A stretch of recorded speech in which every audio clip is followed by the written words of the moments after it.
What is everybody typing in chat about? Connor? The police officer? Oh, ho, ho, ho, ho.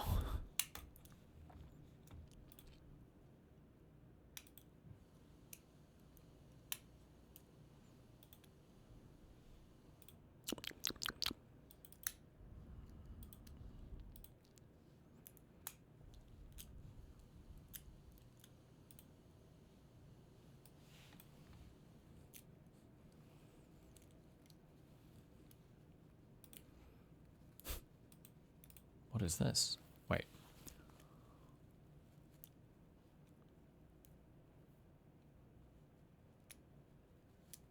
Wait, when was our last big... Oh, 2022. When was our last big DGG survey to figure out our demographics for our community?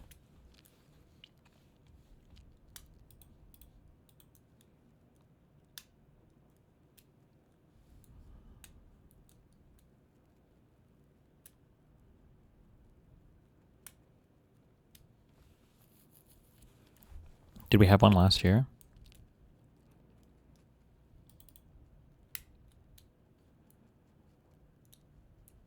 March last year.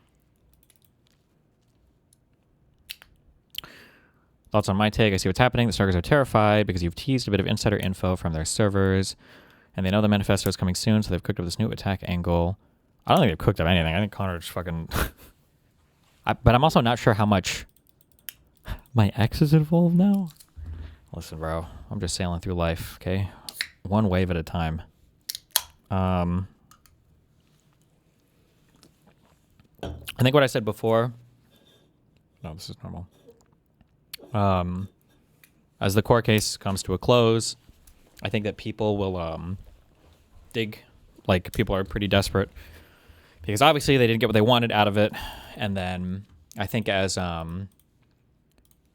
when I go to drop my manifesto, I think a scary thing for a lot of these people is that nobody's ever actually put a spotlight on any of their behavior before in any like big manner. So it's like all of them are constantly kind of like poking and prodding at me. And then so that's, you're just like seeing this, I think, kind of like kick up a ton right now as this comes to a close, hopefully. And then to try to do some kind of, I don't know if the goal is to like, I don't think the goal would be to dissuade me from publishing what I'm going to publish. I doubt it. Maybe the goal is to discredit me. I don't know. But I'm already like a fucking mega pedophile rapist, so I don't know. I feel like there has to be like, at some point, it's going to be like, okay, we've pedo jacketed him enough. We need to like murder jacket him. We got to have like, we need victims of like murders or assaults now or something. Maybe let's switch to another crime.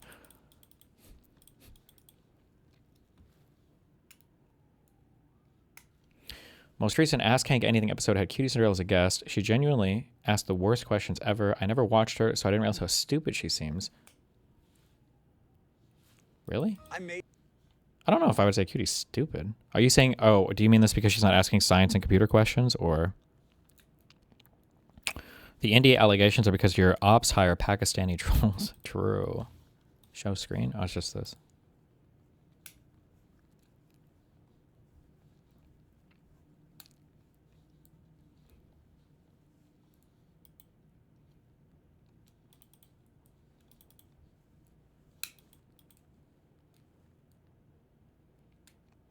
If you had to guess, what percent do you think the drive of your backstabbing exes are driven by the community supporting / feeding their feelings about you versus the types of women you've engaged with? I think it's what I've said before. There's just been too wide a variety of people where everybody in the space that I'm in for my community, I think we all exist on like a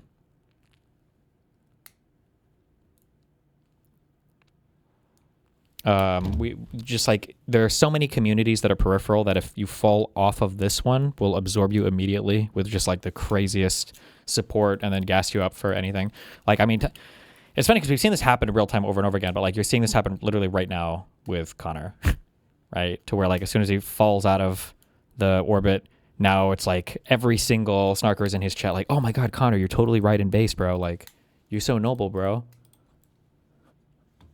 It's just kind of cringe, but it is what it is.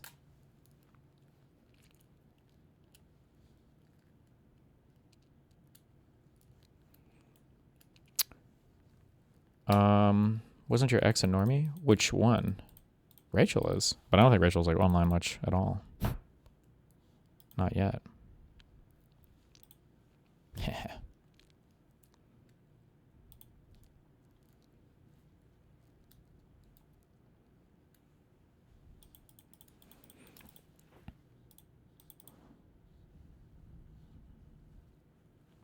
To be fair to Connor, he did lock down his Discord. Officer Nasty is limited to one channel. Doobie is super restricted as well.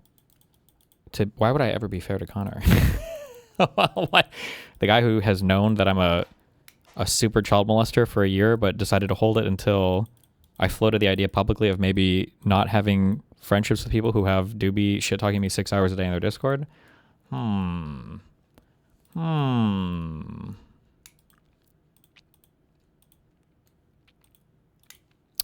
Wow, barbaric.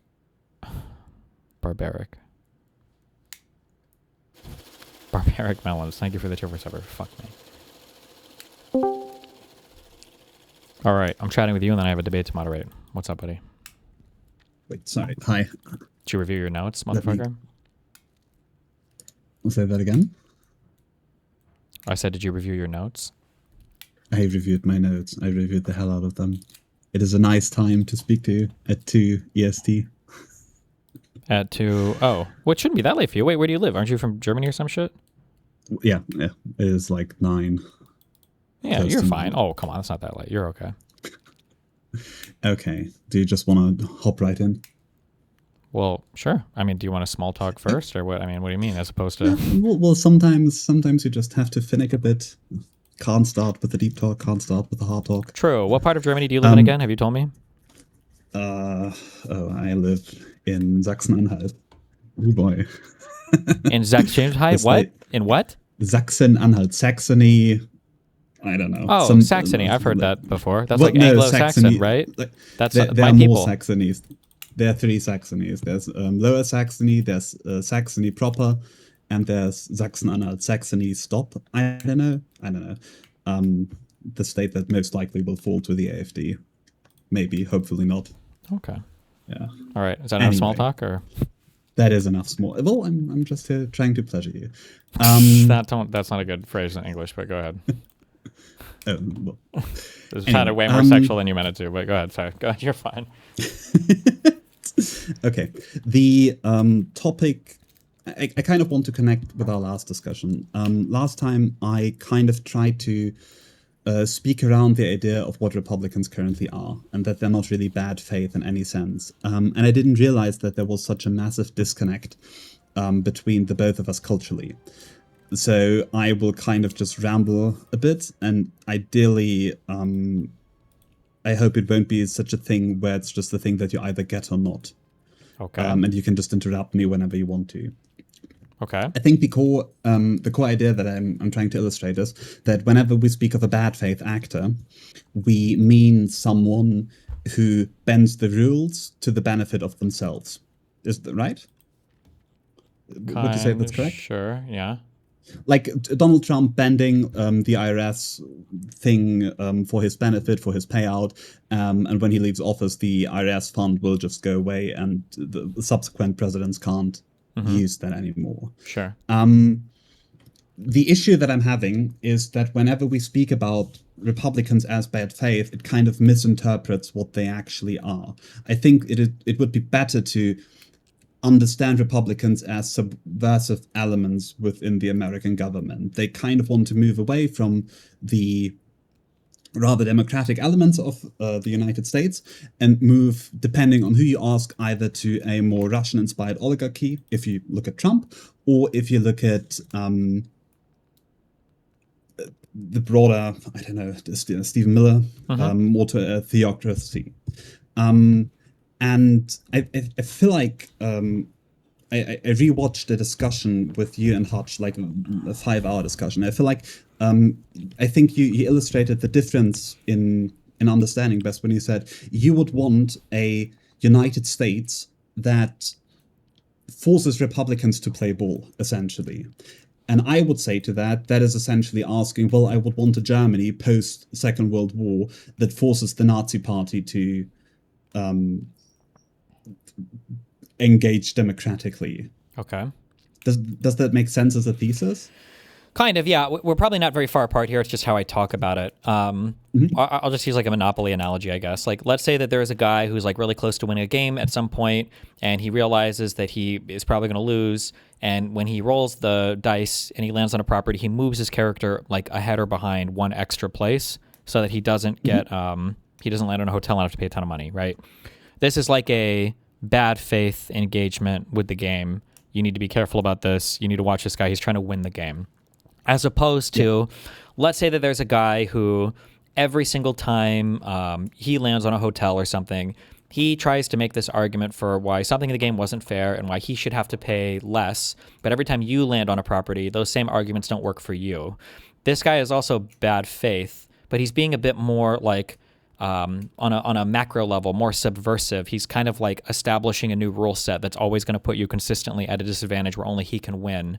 And it's a bit different than kind of like the short-term, quote-unquote, bad faith engagement from the first guy who's just trying to win that particular game. Like the second guy is more intentional, subversive, working on the long term, kind of like that.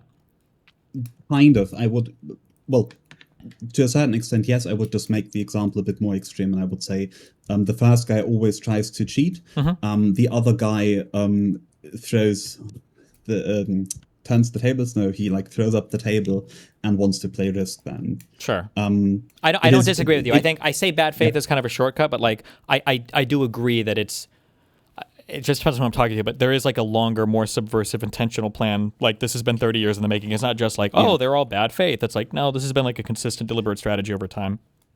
I do agree with you there, yeah. I must have been, I'm not always entirely sure what you say, because sometimes you like characterize them as very evil, and then you say, well, you always say that on hyperbole, so if you feel like I'm mischaracterizing your position, just interrupt me and say that you meant it differently. Gotcha. There are times where I talk about different what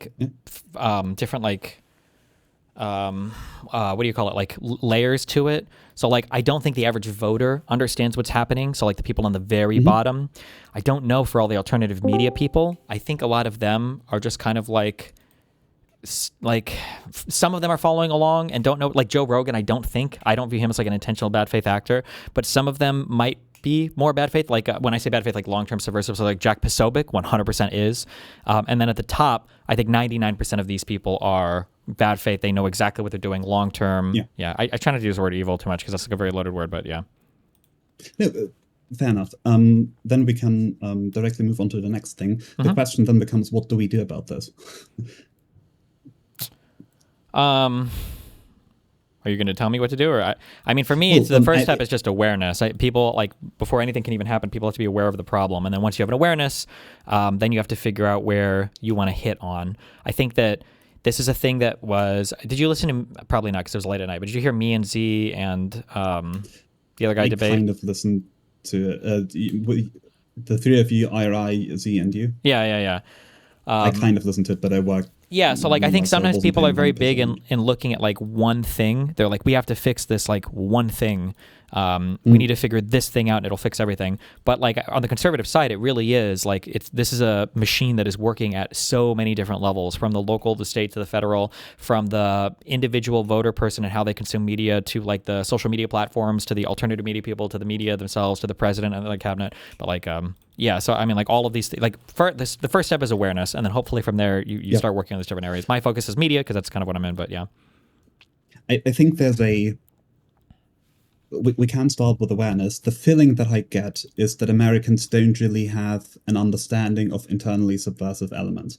And what I mean by that is that when I always try to like look at other countries, when we, for example, look at Germany, and we look at the AfD, there's a very big push inside of Germany to actually force the government and the Supreme Court to at least consider banning the party, and to classify parts of the AfD as right-wing extremist, such that do you have an equivalent of I suppose the FBI, where you basically monitor subversive elements within your country, and you spy on them? Not really, but I think part of this is, I don't know how much of this is like uniquely American versus how much has just been, we've been mindfucked by our media. But unfortunately, a lot of Americans don't really understand like what our principles are supposed to defend. So like for instance, I always give this meme example of like freedom of speech, where I say that like in a room of 10 people screaming, that's like ultimate freedom of speech. And you get a room with like 9 people and then one guy with a gun forcing them to take turns. Even though like that second room is more kind of authoritarian, there's probably more good like freedom of speech happening in that room versus the first room where it's just like 10 people screaming. Americans like very much start and stop with like the principle they learn, and they don't really think of it as applied. So anytime you're trying to deal with an internal subversive element, usually you are immediately countered with a thought terminating principle. So like, I don't know, we got to worry about these like Republicans or these Democrats or these people that are doing this, and they'll be like, well, what about freedom of speech? That'll take care of it. Oh, we just need to have freedom of speech, and then everybody will figure it out, right? People say the same shit whenever you try to talk about like, do you think that like we should have people lying on social media platforms? Well, that's their First Amendment right. It's freedom of speech. And it's just like, oh, okay, well, fuck me, I guess. Like that kind of, yeah. Absolutely. No, I agree 100%. I feel like that was the disagreement that you and Hutch had, where it just sounds like we can just vote our problems away. And if we just vote hard enough, like Democrats get into power and then magic happens and suddenly, I don't know, the country goes back to glory again. And we're kind of jumping points, I'm sorry. The point that I was trying to illustrate earlier is we have the understanding as Germans that there are subversive elements in our country. And even after the Second World War, we started just banning parties, like communist parties and Nazi parties. We're just... You're laughing? Or no, yeah, I mean, that would be unthinkable in the U.S. Although I think we did have, I think, like a communist ban or something. But nowadays, that would be... But we only have 2 parties, too. So it's kind of harder, but yeah. Yeah, but would you think it is unthinkable to start removing elements from the Republican Party? In the U.S., absolutely. Yeah. Do you think there's no chance of creating a political project that can move towards this? I think in America, we have an aversion to things that we view as being partisan. So that's why people always try to sell. That's one of the reasons why this whole slopulous thing is taken off so much. Trump doesn't market himself as a Republican. It's like us versus them, the normies versus the elites, or for Hassan, like the proletariat versus the bourgeoisie or whatever. I think that is the thing that, because of this like feeling that we have, it's very, very hard to identify subversive elements in a party, because people always just go, oh, well, the other people have the same thing, But Republicans are not really... They are maximalist on the partisan side, so why should Democrats try to pretend that they are not? Listen, brother. You're preaching to the choir. Okay, I don't not believe you, but most Americans just don't perceive it that way. This is why I get so triggered about like all the Epstein stuff and everything else. Do you know how hard it is to find kids? I'm just kidding. The reason why I get so triggered about like the Epstein stuff or the billionaire stuff is because all of these talking points are populist rhetoric points, and all the populist stuff does is 95% of populists in the United States of America always try to say both sides are equally as corrupt, or they're basically so close it doesn't matter. So when populism is your driving thing for a lot of like U.S. feeling and sentiment right now, it's impossible to separate out. Well, the Democrats are nowhere near as bad as the Republicans are. As soon as you say that, you sound like a shill to like 80% of Americans on the left and right, I think. Yep. Okay. We are much closer than I anticipated. Sure.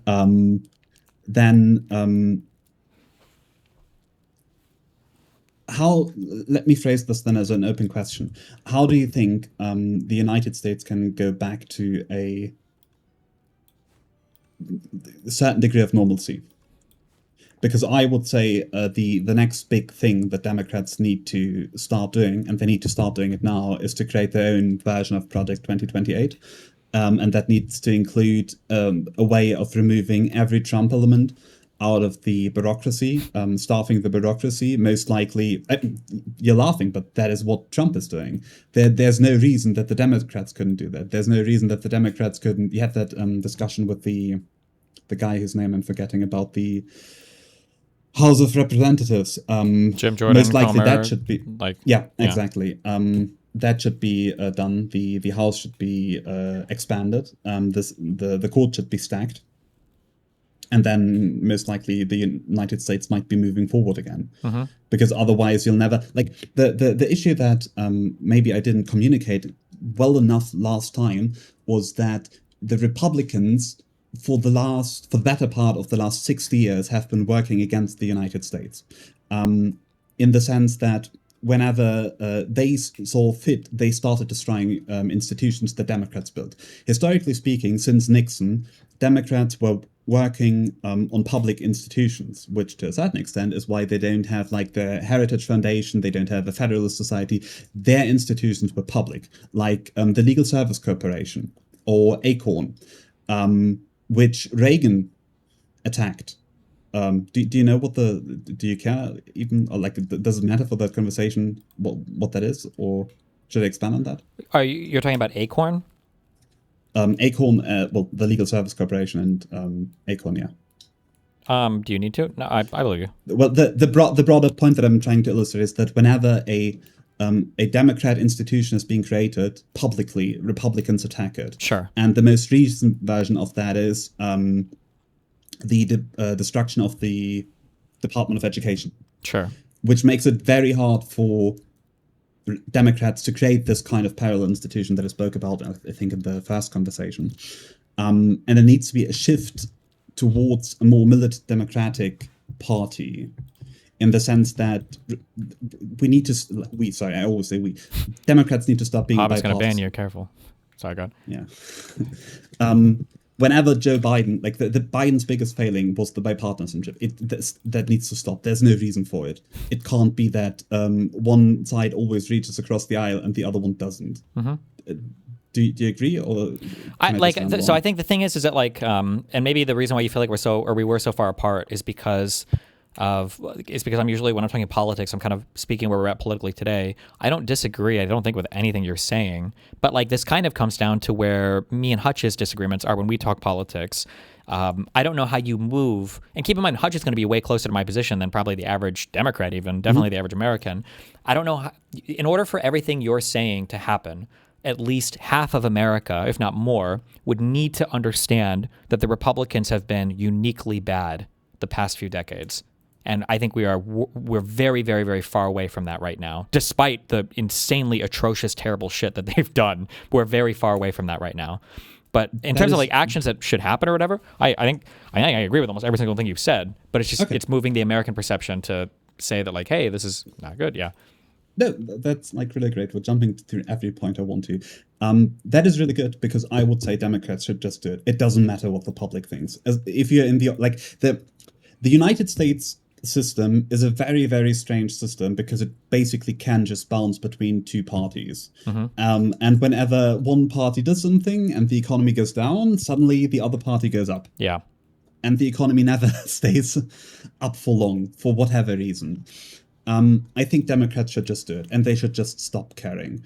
It works with Republicans. There's no reason that you, like, let's say whoever becomes the Democratic nominee becomes president. Why should Democrats not just speed everything through Congress, whatever they can, pack the Senate, pack the House, and just deliver so much that the Republican media can't keep up? Mm-hmm. I feel like there's Yeah, I understand what you're saying. We wouldn't be able to run on that because I don't think they would win. So it would have to be done subversively, kind of. But then you would have to find enough like Democrats to actually be on board with that, to run subversively, and then to do it once they're in office. I don't know. I don't even know. Yeah, I just don't know. I don't see realistically that happening in U.S. politics. I mean, that would be the time for an interest group. Yeah. I do agree that I think you could force a lot of this, and maybe it would be unpopular for a bit, but I think that people would kind of see, or I would hope that it's like, okay, well, these are probably necessary good changes. I just don't know how long it would take for people to recognize that. I don't think it matters. I think, I mean, you're pushing for social media changes. I think as long as the current media ecosystem in the United States stays the way it is, there is just no memory for anything politically happening. And as long as you're making the political changes complicated enough, no one will understand them. At least on a grassroots basis. Well, that's kind of true, as long as you have a good, I'm going back to my pet issue, I guess, is that media apparatus. Because Republicans are able to keep certain issues salient in the American mind for so long just because of how powerful their media side is. Like, Republicans will look you, right in the eye and say, why are you still talking about Jan 6? It was so long ago. And then in the next sentence, they'll bring up George Floyd and the BLM riots. Like that guy just absolutely. did it in the last debate that I had over it. The guy who's trying to become part of that slush fund or whatever on the board. He was like, well, the BLM rights, blah, blah, blah. And it's like, the fuck? Okay. Yeah. I think there's a unique weakness that we haven't yet spoken about this kind of media apparatus.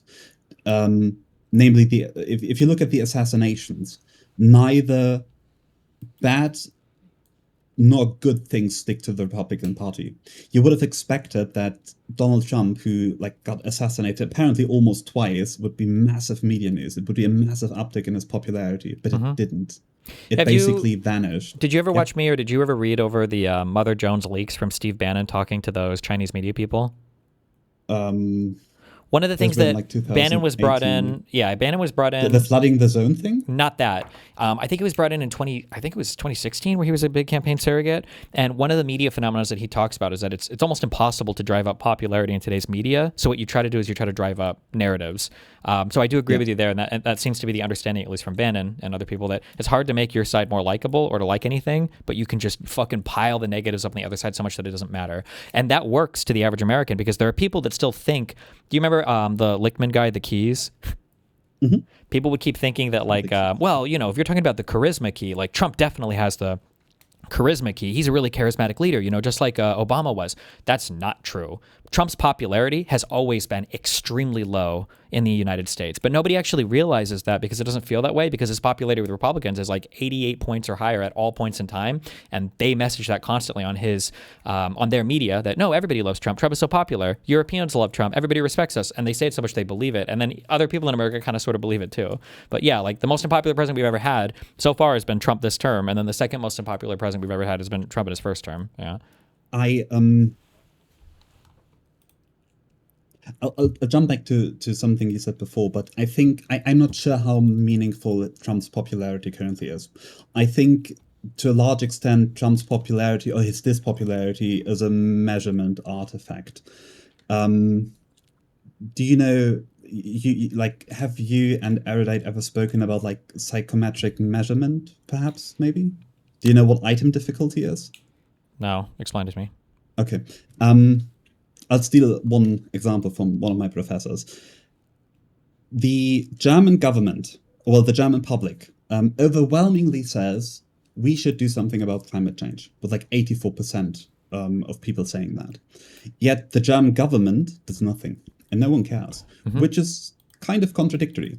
The answer that my professor gave is that the question, whenever we question people, we kind of try to ask what the underlying latent trait is that we're trying to measure. In this case, how strong is the trait of environmentalism, I guess. Sure. The question, do you think we should do more against climate change, has such a low bar regarding environmentalism that almost everyone says it, even though they might not be really environmentalist. In a similar manner, I think asking people, hey, what do you think about Trump? Do you view him favorably or do you view him disfavorably? Has a really low bar, because I think when people speak about Trump, the scum factor is kind of already factored in. And most people might say, well, I don't really like him, and yet they still vote for him. Does that make sense? I mean, what you're saying makes sense. I don't know 100% if I agree with that particular thing being explanatory for Trump having high popularity in the conservative party. I feel like I would point to other phenomenon, but how important is this to where you're going from here? Because if so, I'll argue this if you want. The point that I was trying to make is you're saying, well, most people view Trump in a very negative light. And I don't think that people do. I think when people speak about Trump, they see him as a con artist, and thus they say that they see him in a negative light, but in reality, they think that's actually epic and based. Well, I don't think that's true, because I said that I guess Gallup doesn't track it anymore for whatever reason. But the Gallup polling on this, the Republicans always had very, very high favorability of Trump. Anywhere from I think 88 is the lowest I ever saw, and then 97 is as high as it goes. And it almost never moves between the Republicans. They just always have a high view of Trump. And then on the other side, they have a very low view. But this is kind of what I would expect from a person who is incredibly divisive and antagonistic. Like if you were to poll like me at my like most politically aggressive, I would expect to see something similar for me, that I would poll very well with people on my team and poll very, very low with people on the other team. I don't know if there's anything that's necessarily dishonest there, unless you're saying that Democrats are lying when they say they don't like Trump and his demeanorisms or his manners. I mean, I don't think that I don't think it's that they don't like Trump because of the way that he acts. I think they don't like Trump because of the way that he acts and because he's on the other team. I think those two things together are very important. But so, go ahead. When we speak about likability, we kind of use that trait. Let's just call it a trait because that would be the psychological term, to predict election turnout, or to predict support in the election, or to predict support against him, like voting for the other candidate. I find it curious that so many people allegedly have such a big problem with Trump, but the election turnout was so terrible, and the rallying on the Democratic side was so low in 2024. Well, I think there were other add up there. Well, I think that like they really didn't like Trump, but also like inflation was kind of plaguing us. The last 4 years have been fairly rough. Like economic stuff, I think, weighs really heavily on people. Was election turnout bad in 2024? It was like, if I remember, like 60%. Wait, let me. Well, hold on. For America, that's not that bad. USA, yeah. But it might have been. It was definitely worse than the prior election. Yeah, it was. But that was like the highest turnout, I think, almost ever. Biden has the most votes ever. Yeah. I don't know percentage if it was the highest, but yeah. But I mean, there are going to be other things than just whether or not people like Trump that are going to influence whether or not they would vote in the election or vote for him, or whatever, right? Wait, sorry, say that again. There are going to be other things that are influencing people's voting in an election beyond just whether they like or dislike Trump, right? Absolutely, but I would have wagered that such a divisive candidate would mobilize the opposition more. I feel like that was a really big talking point in the 2024 election, that people were going to say, well, it is Trump after all. We had like 4 years of Trump. We know how terribly that went. And yet people didn't really mobilize much against him. Well, they did in 2020, but then you didn't have 4 years. You had 4 years of Biden after, no? Yeah, but that would go to my earlier point where I tried to say that the memory of the American public is absurdly low. For sure, yeah. So what's stopping the Democrats from just pumping their agenda through? Oh, I mean, from a public perspective, maybe I didn't make myself clear. I think that you could do it and get away with it. I just said the challenging thing would be you'd have to find enough Democrats who were going to run kind of subversively, like, and not reveal that to people, and then do it, and then do all that once they got into office. Why do you think that would be so hard? Because Democrats just don't think. Democrats just don't think that way. We just don't have the minds for it right now for politics like that. Do you remember the last time I tried to say that politics is always a might makes right game? And we kind of like clashed on that? Maybe. I don't know if I would clash on that. It's kind of descriptive. It can be prescriptive. It just depends on how you view it. But go ahead. Maybe to preempt that, I feel like something needs to change in the Democratic Party, and I don't know what, because I am not that deeply intertwined with it, and perhaps you have a better idea. If we make an analogy, if we make a German analogy, like the last 10 years, a bit more perhaps, of the German election story was rather good. Under Merkel, we had like very big upswing. We had a very good economic model, cheap gas from Russia, a lot of exports, more or less everything went well. During that time, we had the saying that some minister posts are just Verwaltungsakte. I suppose the best translation would be something to the effect of just governance. They are just governance, nothing more. Where you just govern and you basically nothing else. You just watch the economy go up, which is why the Ministry of Economics was nothing more than some people go there. It is called an easy post, and people use it to advance their career.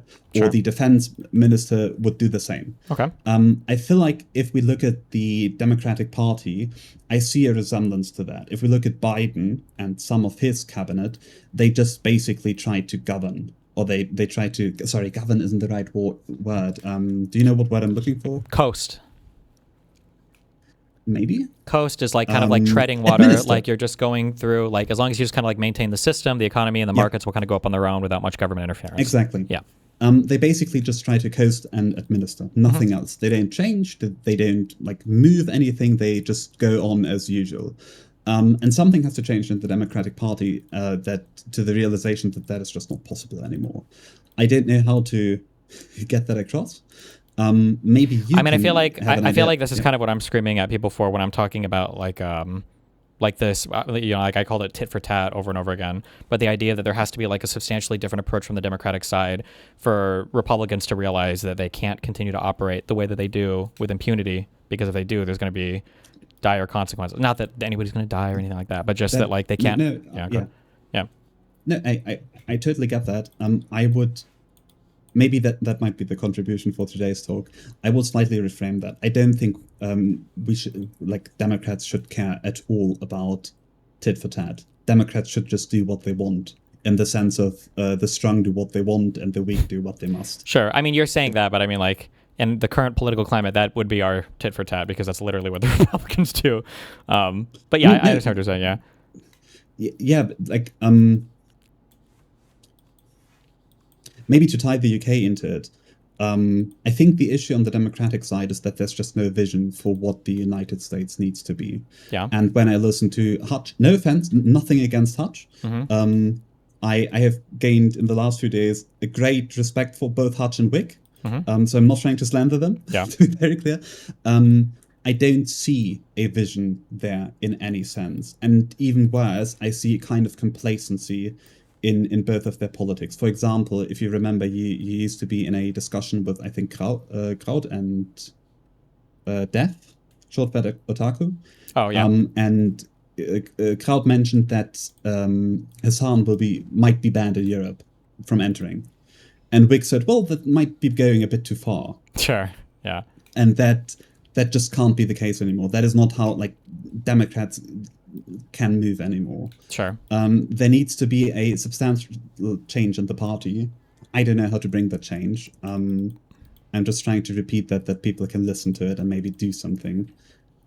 But yeah, I understand what you're saying. I think, unfortunately, I think there's just so many different like little psychological things that are playing against us. Like you said, like people kind of forget. Like, this is why I've always said, like, one of my biggest fears is that if they figure out the Strait of Hormuz thing and everything, the economy, like, kind of rebounds, that even in midterms, like, if we have a really good 4 months, people just kind of forget everything. Like, oh, actually it hasn't been that bad, because the American political memory is so fucking short.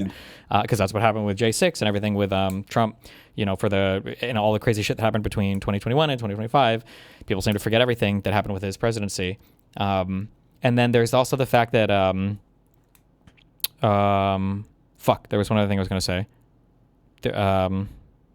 What was your suggestion? You were saying that the Democrats need to go all out. Oh, there's also the thing that like people just don't realize sometimes how far away we are from where we should be because of kind of like the boiling frog syndrome or whatever the fuck. Like when I'm brought on to talk about a new $1.776 billion slush fund that's being created in the White House to award money just to Trump people for illegal, this is just like a fantastically corrupt, it's like one of the most, if you were to go back 15 years, this is an unbelievable project. It's like one of the most corrupt things you could ever imagine. But today it's like a Tuesday headline and then we forget about it. Like it's just so crazy. And I don't think people realize how far removed we are from everything. And when you've pushed that far, it's very easy to say, okay, well, we're going to stop doing half of this stuff and it'll be okay. And it's like people think that like that's a huge improvement, even though it would be so far away from where we should be. So there's like a lot of bad psychological things that are working against Americans realizing how fucked things are, which makes it hard for them to accept that the Democrats need to push in the opposite direction. Because right now the status quo is just Republicans can do whatever they want and Democrats have to accept, whatever the Republicans allow them to do, basically. Unfortunately. I think there are two things that need to change at least in the media apparatus. I feel like there needs to be an understanding that the arc of history does not bend to liberalism, and that liberalism just as easily can be removed from the United States as it gained independence from the United Kingdom. But more importantly, I think you included need to offer stronger positive solution whenever you speak about issues of the Republicans. And you need, to a certain extent, foster less apathy. Because oftentimes when you speak about things, it is just, oh, well, another Republican meme. Whereas if you look at Rush Limbaugh. I looked at some of his speeches or some of his, I think, Fox News contributions for this talk. He always posited what to do about them. He always posited, well, we should lock them up. Well, we should interfere. Well, the Senate should do this, that, and the other. Because presently what the Democrats are doing is just saying, well, this bad thing is happening, period, and nothing else happens. Yeah, but I feel like at some point, isn't it bad that you keep saying, like, this is what we should do, this is what we should, but, like, it never happens? Like, aren't you just kind of, like, at some point screaming into the wind and then nobody's even taking any of it seriously at that point? That might be the case, but I think it is way more detrimental to the Democratic Party that there's no vision on what to do. Sure, I don't disagree with that. The vision needs to be there, yeah. It would be so much easier if that vision was, like, carried by something in the back end, and then I could just kind of, like, hearken to it every now and then, as opposed to trying to, solo. But it is enough if you start creating anything, any kind of vision for anything. It doesn't really matter. Like, shit, I forgot my example, sorry.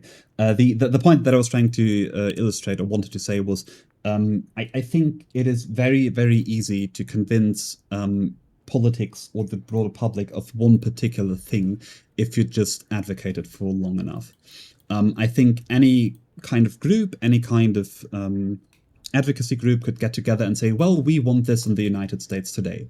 And then you just yell into the wind for long enough and eventually it gets picked up if you just yell it loud enough.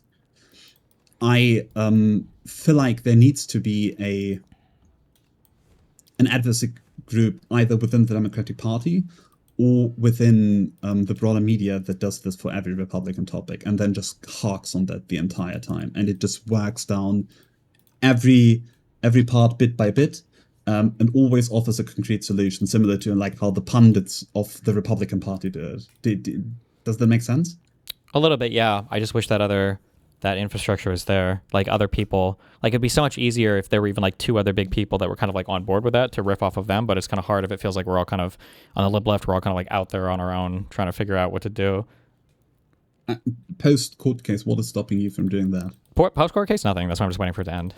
Okay. And then I will have I'll have my secret little back rooms. Yeah. Yeah, but like I feel like it would be good if you try to expand it as much as possible. And I'm always not sure how far you're willing to go, because in some talks it seems like you're maybe sometimes agreeing with parts where you say, well, it is good that we have such a high diversity of opinion, it is good that we don't walk in lockstep, it is good that we don't bot or whatever, whereas I think now is the time to say, well, maybe some of our principles are not that important.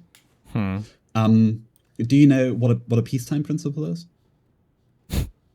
No, but I'm guessing by the phraseology that there are certain norms or rules that probably change during wartime, things like martial law or suspension of habeas corpus or whatever. Yeah, these types of things. Yeah. There's the example that I wanted to bring. I kind of forgot the treaty name. I think it was the Ottawa Treaty. It is the treaty that regulates personal mines in Europe. Wait, that regulates what? Personal mines. Personal like mines that kill soldiers. Shit. Personnel mines, like human mines that kill. Personnel mines. Sorry. Yeah, no, you're fine. Go ahead. Yeah.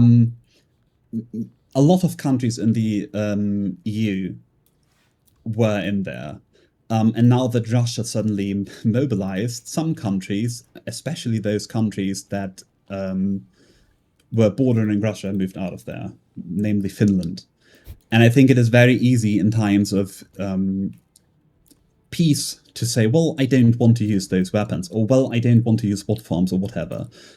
For whatever reason, even though they might be illegal, they might not be illegal. This is every conversation I have with an American ever about Israel, Palestine, or Ukraine, Russia, where they're like, well, is it really right for them to say that Russians have to leave this town that they retook? Or is it really right for Israelis to feel whatever about Palestine? Like, this is like a... No, exactly. Sorry, go ahead. I didn't want to... No, some people talking from... It's hard to craft rules that will be followed in times of war. I think we've done an exceptional job of it to some extent, but like... especially when like total war is on the line, when it's like an existential threat to a regime. Like Iran didn't really do much with the Strait of Hormuz until we basically said we're going to fucking annihilate your entire leadership and go for a regime change. But prior to that, there have been a lot of tips back and forth between Israel and Iran. But like now when it's a regime change war, now it's like everything is, no holds barred, right? We're going to do whatever, which is, I think, probably to be expected, right? I mean, that's what people are going to do when they're facing oblivion. Yeah, absolutely. Shit, where did I want to You go were with talking this? about peacetime rules. You brought up personnel minds. I think exactly. You're going to make the argument that we're in wartime right now, so I should be having Yes. wartime rules. Yeah. No, am I wrong? Do you disagree? I mean, not necessarily. I think that yeah, I mean, I don't necessarily disagree. The only issue is like it's so hard to find good leadership through that because you really have to be careful not to lose yourself in it. But then you also have to like sell how important it is. But then, and it's also like this is like Civil War shit, not like war shit. So it's against like other Americans, how we're thinking about like doing these like political machinations. I don't disagree with you. The thing is that like this conversation in my mind is like it's one step past we have to recognize the problem, and if Americans haven't even recognized the problem yet, I just feel like it's so hard to move to that next phase. Well, I would specifically against that point push back and say it is not that Americans need to realize it, it is that leaders need to realize it. And if you get the only person I've ever heard speak about this, and even then it was kind of iffy, was Newsom. When he spoke about Trump not being part of the American system, being something foreign to America. Yeah. And I think even that kind of phrasing is way too weak for the extreme extent that kind of happens in America currently. I feel like you always speak about you have connections to the Democratic Party. Like, if nothing else, there needs to be someone trying to convince Democrats how dire things actually are. Yeah, I have been barking up some of those trees lately, but it's really hard to get people to recognize how fucked shit is, and it's hard to get people to move out of a comfortable area to an uncomfortable area. Like, you know how like people cheat at the end of relationships, or how relationships are like over, but they're really over like 5 years, or not 5 years, but like they could be over months or maybe even years before people actually leave. It's because there's this like what would you call it, like an inertia bump, or this like resistance where like once the Hemmungen, the inhibitions are gone, it just... Hello? Hi? Oh, I'm listening. I don't know what you were saying. But sorry. No, once the inhibitions are gone, you just do a lot more, but it takes a while such that the inhibitions actually go away. Kind of, yeah. There's a comfort in watching yourself slowly slide away into nothingness, and to take a different path would require you to temporarily take on a whole bunch more discomfort.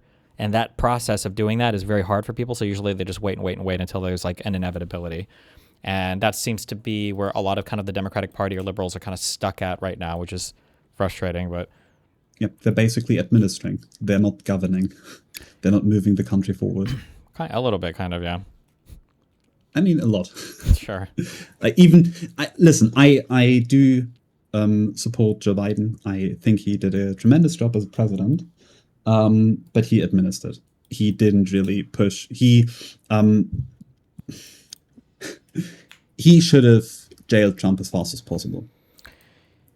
Yeah, the fact maybe. that it took two. No, yes. There are two things to say to that. Number one, the American memory being what it is. If you just drag it out too much, no one will actually support you anymore, because they just will forget January 6th, which is basically what happened. Number one. Number two, the longer you wait, the more Trump can build his power base again, which is what Trump did. I think everybody was kind of making, I don't know if we hindsight this or not, but I think everybody had this strategic gamble that Trump was going to go away, because, for what you're saying right now, for what Biden should have done, or at least specifically Merrick Garland, I mean, I agree with that. Even prospectively, I should have agreed with that. Merrick Garland should have moved way faster and everything. However, everybody really thought that he was gone after that term, that things were so crazy that the American public could never accept it. McConnell, I don't know if you're aware of this, but you know that there were enough votes to convict Trump after his impeachment, right? He didn't. Yeah. Yeah. He didn't, because a sitting president... No, a going president can't be... I don't know, the president that leaves office, something like that. I don't know. That's not true, though. That's bullshit. He made that up. The reason why they didn't want to do it is because they didn't want to incur more political penalty than they had to. And in McConnell's eyes, Trump's not coming back in 4 years. Like, why would we fucking do this conviction in the fucking Senate? Like, fuck it. Like, we'll vote down on it, and he's going to be gone. And that was, unfortunately, a really, really bad gamble by the Republicans. And Trump, lo and behold, in a few years, crawled his way back and fucking destroyed the establishment of the Republican Party again. That was a bad gamble by him. Maybe there were things that Biden could have done to be more aggressive, against Trump. We just don't have, we really just don't have the mind. We just don't have the mind for it at all on the lib left. Like those types of political actors and those types of political players, they really just don't even exist in our sphere. Well, like we don't have a Roger Stone. We don't have a Steve Bannon. We don't have these types of political actors.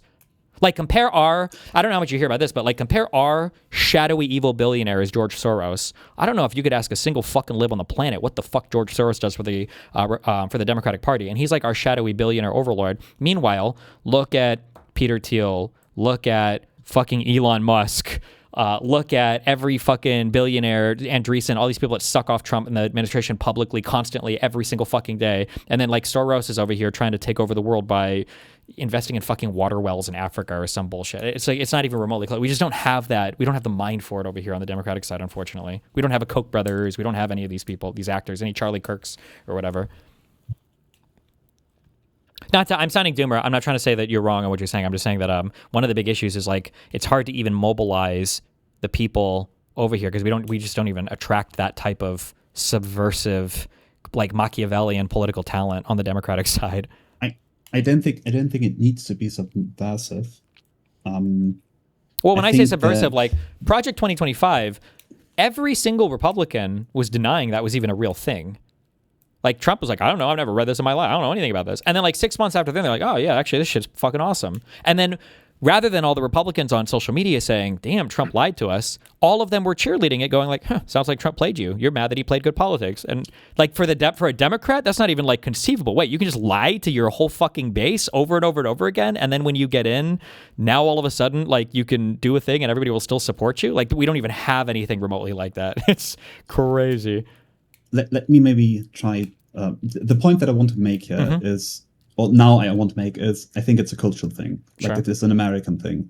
And the point that I think can illustrate this is last time I asked you, well, how could Germany have stopped Hitler without banning them?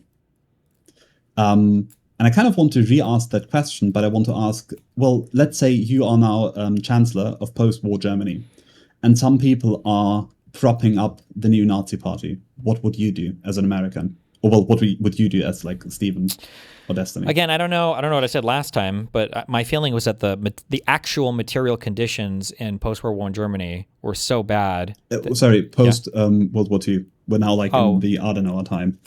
In post, what would you do to get rid of the? I mean, well, at that point, you've got a lot more political capital and worldwide capital to literally just ban them, right?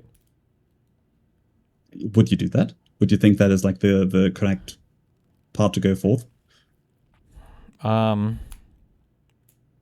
If I was the leader, assuming I had all the laws and everything for it, and I don't know, like the German political tradition, I would lean towards, I probably would. That's what I would lean towards. Yeah. Yes. It is really mean to say that like this, but I'd say the fact that you're even wondering and pondering if this is the correct thing to do shows a certain hesitation in the American cultural spirit. Yeah. Whereas, like most, I hope, God knows, I hope that most Germans would say, yes, we should just ban them, which is what they did. They Adenauer banned both the SRP, something Reichsparty, and the Communist Party, and nothing happened. The votes like tallied a bit more to the right, which was to the benefit of Adenauer, and that's it. The United States has such a massive fear I think of let banning. me speak to a quick psychological thing that makes me more hesitant, but like that's why I'm saying I don't know the German political tradition. That's why I said that. Let me expand on this for like a microsecond, okay? So like I like using edgy language and I guess slurs or whatever the fuck sometimes, I don't know. But I appreciate like edgy humor, okay? But I mean, yeah, same. I'm not I very firmly I would say I'm not bigoted, and I don't appreciate the company of bigots, and I don't appreciate bigoted people making like racially charged jokes. So there are times where I actually had a long conversation with about this with Mercedes when I was in the Unfuck America stuff, and we were chatting behind the scenes about this. Anytime I'm in some area and somebody, like a conversation about slurs or whatever pops up, and like, oh, like I think this is like, it's cool that you don't freak out about this or whatever. Like I always have to follow that conversation up with like, yeah, like this is my perspective and everything, but 95% of the people, 95% of the white men that will make the arguments that I'm making are only saying this because they really just want to say the N-word over and over again. That's it. So like, if you want to write this rule that like we should be a little bit like more mindful about slurs and not just like automatically like, oh, this is all horrible. Like you got to be so careful because you're almost always going to find yourself in really bad company making that argument. It's almost always going to be terrible fucking people. So when you ask me that question about like, would you ban political parties? And then I say, well, it depends on the German political tradition. In the United States, it seems to be that if you're of that mind, you're going to be like almost Trumponian in how you approach politics. And I don't know if I would ever want to be aligned with that camp. Whereas maybe in Germany, like the idea of banning a political party isn't so like sacrilegious to the democratic tradition that you could imagine good, like social liberal, social democrats or whatever would also be like on your side doing that. So it's kind of, that's why I'm saying it's a little bit of a difficult question to kind of like imagine, you know, but yeah, I try not to judge like other countries for their freedom of speech things and everything else because I know we all kind of have different political histories and traditions and different people think different things about, you know, whatever freedoms. But that's what I was thinking about when I tried to think of that question. Sorry, yeah. No, that is totally fair, but well, now it kind of like always lead to Rome fallacy. But I feel like when I look into the United States and I listen to Wick, I listen to Hutch, it feels like their perception of politics is essentially anarchist. It seems inconceivable to me how much people can do and how much people can say without facing repercussion. The United States doesn't have, like, a first start, it's like, we've gone full cycle now, but a first start would be hate speech laws. It can't be that the president of the United States asks to hang governors. That should be a crime punishable by something. And it doesn't matter if he's impeached or not, there needs to be a barricade there. And everyone who echoes this should be punished to a certain extent. These kinds of things are not compatible with a liberal constitution. And as a matter of fact, the founding fathers kind of agreed with this point.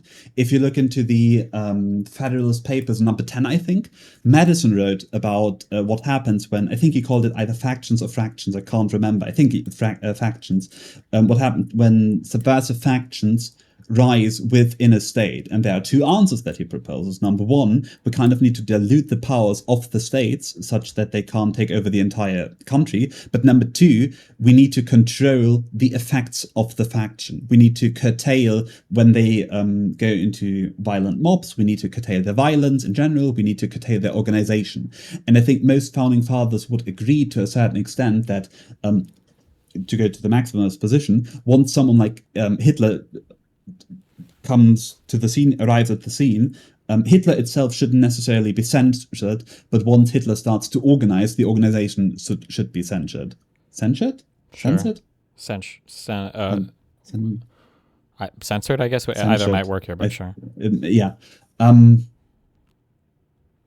I think, unfortunately, I think what you're saying, the argument that I gave earlier, or the explanation I gave earlier, kind of just happens here. So the same thing that I said, where if you're defending, you know, some principled fucking use of why slurs should be inherently bad, 95% of the time you're going to find yourself in bad company. I don't know yet if a lot of libs have realized that when they're making these kind of like radical free speech arguments, things that you're saying are almost akin to anarchy arguments, that they're also finding themselves in bad company. And this is why I say, and I don't, honest to God, unfortunately, in my 10 years of doing political content, I don't think I've had a single thought-provoking conversation on what to do with these people, because people just have a absolutist approach to freedom of speech almost, to where everybody should be allowed to say their word and that's it. And we never, ever, ever, ever, ever can get to the part of the conversation where it's like, okay, well, can we acknowledge that like at least half the people making First Amendment rights arguments right now are just doing that so that they can lie with impunity? and if we could get to that part of the conversation, say, okay, well, what do we do about these people? Because there's nobody even remotely approaches a solution to those people. It's just inconceivable to the American mind. You will not find these conversations happening anywhere in American mainstream or alternative media. It just doesn't happen. We can't even fathom it yet. We're not there yet. So it's the same thing with you, like banning a political party. Like, well, freedom of speech and sunshine and sunlight should get rid of all of these bad thoughts and ideas, and that's it. And if you argue against that, you're an authoritarian. That's what people say, unfortunately. I think it needs to affect them. There need to be points where the spotlight of freedom of speech is like charged against those liberals. And I think the best time to advocate for this would be now, to show that the president can't just say whatever he wants, and then to kind of like sneak this in with the liberal Democrats, ideally in hopes of like going toward the reform. Like, it shouldn't be that hard to, I can't remember, I think it was Virginia and some other state. It shouldn't be that hard to convince those governors of, well, maybe the president can't say whatever he wants. Well, maybe we should impose some higher restrictions on whatever is being said in politics. And from there on out, ideally, you could convince more and more Democratic senators and governors to actually push for this. Yeah, maybe. I don't know how it would happen, but I mean, like, I don't disagree with you. Like, it's kind of fucking pathetic that, we even have to say that. There's just so many bad, like, bedfellows or travelers, companions traveling along these, like, freedom of speech arguments or whatever, that it's kind of amazing that you would have to think that you would have to convince American leadership that it's probably not okay for the president of the United States to be cheering for and hoping for openly his political opponents to be executed. That's just a fucking insane thing. But like that, I mean, like, if anything, I think that just demonstrates how kind of like far we are from people understanding why freedom of speech exists or what liberalism is or whatever, to where you have people saying things like, well, the president should be allowed to say whatever he wants. And it's like, I don't know, that's how far gone we are, I guess. Yeah. And then for all of that to happen, like Vance with a straight face goes over to you guys in Munich and tells you guys that you guys don't have freedom of speech like America does. And it's true. It's just insane to me. Yeah. I mean, maybe I'm kind of deluding myself here, but in my mind, the issue is not necessarily that we can't convince them. The issue is that whenever the discussions around this are happening, it is happening from a very American perspective. And ideally, what I'm hoping with like these kinds of discussions is to like bring a somewhat well-founded outside perspective that hopefully, like, just like a virus, you can carry forward and bring to other people, or like have other discussions here. Yeah, I mean, I can try it. I mean, I do have these discussions. I mean, but if I try to push them, I mean, maybe I'm not doing it in the right way or whatever. Like, it's just difficult. But like, I mean, you've seen like, I'll go on Piers Morgan and I can't get people to say that like the president of the United States probably shouldn't be talking about executing people, but they will hyperfixate on like edgy jokes that I've made on Twitter, like it's the worst thing on the planet. And then it's just like, yeah, just I don't know. I don't know if you're aware of this for Americans. Maybe this is just my household, or maybe not all Republicans are so bad. I think I was like 14 or 15 before I even learned that there were other democracies in the world. I was always taught, at least in my house, that like America was the only real democracy on the planet. I didn't even know. I thought that Europe was all socialist and communist. I'm not even joking. That's what I grew up kind of learning. And then I think in high school we started learning a little bit more about it. It's like, oh shit, Europe has some democracies. It's like, it's just, we're very across the ocean over here. And even when we learned that, it sounds like they all stole it from us. Kind of, yeah. Well, didn't you steal it from the British? Calm down there, buddy. I mean, but that is a very good, like, that kind of leads to the last point that I prepared. To ask a leading question, what do you think makes something true? Well, in what sense? In a prop logic sense or in a political reality sense? Truth is just a consensus. Well, in a political... What makes people feel that something is true? Just a consensus is what I would say. Repetition is what I would say. Well, the consensus too, but yeah. Have you ever heard of the mere exposure effect? No. We're getting very psychological now. Go ahead, psychological me. Things you see more often, you like more, and sure. That is not a effect of, oh, I recognize it. It is rather a effect of perceptual fluency. Things you see more often are easier to perceive, and the brain likes ease of perception. The same applies to arguments and things and whatever with truth value. This is called the illusory truth effect. it is sufficient that you just bring out this thing and you just repeat it as much as you can. And eventually it's just a little bit more normal, and then you kind of have to argue the next part of it because it's not extreme anymore. Sure, yeah. Correct, because people, the way people change their opinions on many things is that when you, like, there has been a study that I tried to, like, introduce last time, but then the time wasn't just there, where people on one side got evidence, I think, of conspiracy against 9/11, and on the other side, they got evidence for the invasion of Iraq being justified, and on the other side, evidence against the invasion of Iraq being justified. And both groups showed that their previous opinions would be strengthened even by contradictory evidence. So it didn't matter what you gave them. If you were a person that said, well, I think invading Iraq was justified, both giving contradictory against invading Iraq and positive for invading Iraq evidence strengthened their opinion. Reactancy is what this phenomenon is called. Sure. But if you kind of repeat this, you more or less weaken their reactancy, because the perceptual effort that is needed to perceive this argument decreases. And that is what you need to do. That is like the entire point of those propaganda campaigns, where you basically repeat and repeat and repeat and repeat and repeat until the opposition is so already in tune with just hearing the argument that you can advance the next point. That is, sorry, I am rambling again, but that is kind of also the same thing that happened on YouTube. When Gamergate started, people were, to a certain extent,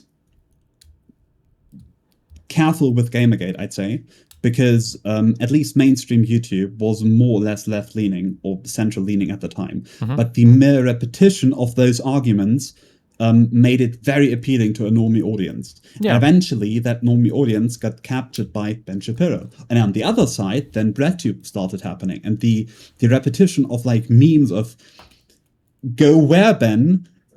in regards to the housing crisis also got repeated and made them more... Yeah, I think I don't disagree with you. I feel like one of the things I've identified is I feel like Hassan is trying to do this right now with certain Marxist terms that he will repeat over and over again. I used to make fun of him for it, but now I view him a bit more intentional, where he would say things like, I just try to expose the natural contradictions more, or I just try to, I think that we need to focus on like class solidarity. He never actually explains what any of these things mean. And I used to make fun of him because I don't know if he knows what they mean, and his audience definitely doesn't know what they mean.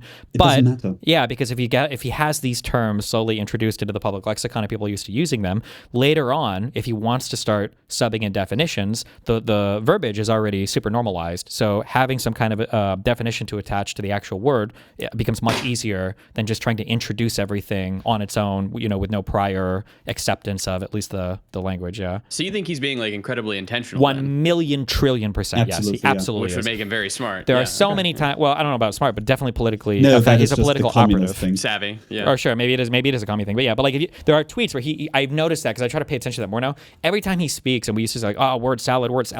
It kind of is, but what he's doing is he's just kind of like slowly adding in like all of this Marxist language to everything he says. The audience doesn't know what it is, but if he starts to expound on it later, now you already have the foundation for it. And if somebody like me comes in and I say things, you understand that when he says like natural contradictions, like he's implying a whole bunch of shit about like labor and capital and some falling rate of profits and blah blah blah. Like everybody's looking at me like I'm crazy. Like what are contradictions? It's just people are upset or whatever. Like it makes that ground so much more fertile and harder to fight against in the future because he's not even introducing it with definitions in the beginning. So people can accept the language, they can attach whatever meaning they want to it, and then Hassan can slowly morph that, or other Marxists can morph that meaning over time. Yeah.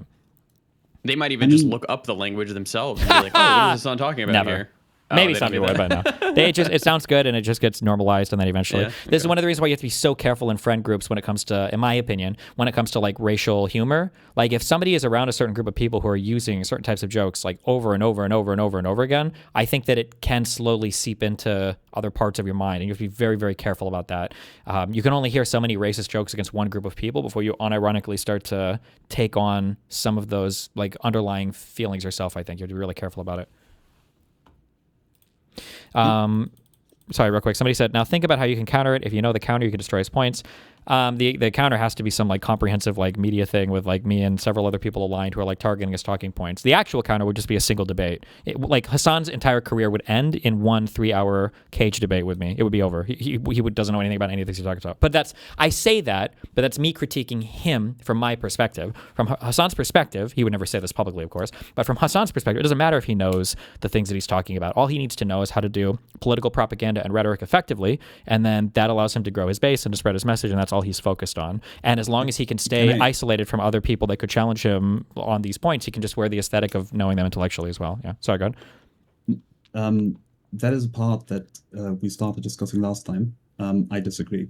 I don't think it is a single debate that actually would stop his career, because a single debate, again, remember, illusory truth, allows him to go back after the debate and brainwash his audience. Sure, I'm being a little hyperbolic, but like if it wouldn't be a single one, right? Because if you could do one and then go back, you can workshop it. But like, I don't think the Ethan debate, I don't think that helped Hassan, and I don't think the Willie Mac debate, I don't think that helped Hassan. And if he was exposed to that type of critical content regularly, that worldview, or at least at the very least, part of the aesthetic that he wears would have to fall to the wayside. He would have to invent reasons why he doesn't want to argue with people. He couldn't do all these college speeches like he's an intellectual or whatever. He would have to be a little bit more blatant about what he's trying to do, more honest at least. Yep, I 100% agree. But again, it would be a continuous exposure between the different viewpoints, I suppose. And that is just something that will not happen, because like, look at what would probably happen is something very similar to what happened between Biden and Trump, or Trump and Kamala. And sorry, Kamala, that is the correct pronunciation, right? I've been so mindfucked by like the Republicans. Yeah, Kamala, but whatever works out. Kamala, okay, yeah. You basically play the debate game until you win a debate. Yeah, Trump and then initially did not want to debate. Exactly. Yeah. That is like, there's like, there needs to be. If you ever grew up playing video games, you know this. You play your friend in Smash over and over and over again until you eventually beat him, and then you're done playing. You put the controller down. You don't really want to play anymore. Yeah. Hey, listen, I've been the Dota player. I have been playing 4 games, just one more game, one more win. We want to end the night on one more win. I don't tick like that. No, but yeah, you try to just find the win, and then you stop. And there needs to be like infrastructure in place that continuously forces Hassan into engagement again and again, such that he can't workshop it continuously. One debate won't help. One debate will only strengthen his audience, because his audience will always think that he will win, similar to what I tried to say earlier with the Iraq war. Even if you present people contradictory evidence, for now, they will believe their preconceived notion, and you need to kind of weaken that through continuous exposure, which is what, like, I don't know if you like pick this up in the way I'm trying to communicate, but I'm kind of doing that all the time. Whenever you like say things, I kind of repeat what I want to say earlier. Whenever we end conversations, I try to to repeat my broader points. I try to summarize in the hopes that whenever you listen to what I'm trying to say, you think, oh yeah, that sounds kind of more true, because even like 3 repetitions are enough to make something more true. Yeah, I agree with you. When I'm doing when I'm running through Supreme Court stuff, or when I'm explaining stuff, sometimes I'll like re-explain like what are the elements of this, or why does this branch of government matter, if I'm like if I feel more educational or whatever. But it's just because running through all those, one, it helps solidify them in my mind, running through the concepts again, but then also for people listening, I think it makes it more understandable for why this particular thing is a big deal, or why this is actually not anywhere near as okay as people make it out to be. Yeah, I agree with you. Yeah. So to reiterate, the point moving forward should be a push against Democrats moving away from just administering and actually like having a vision of the future.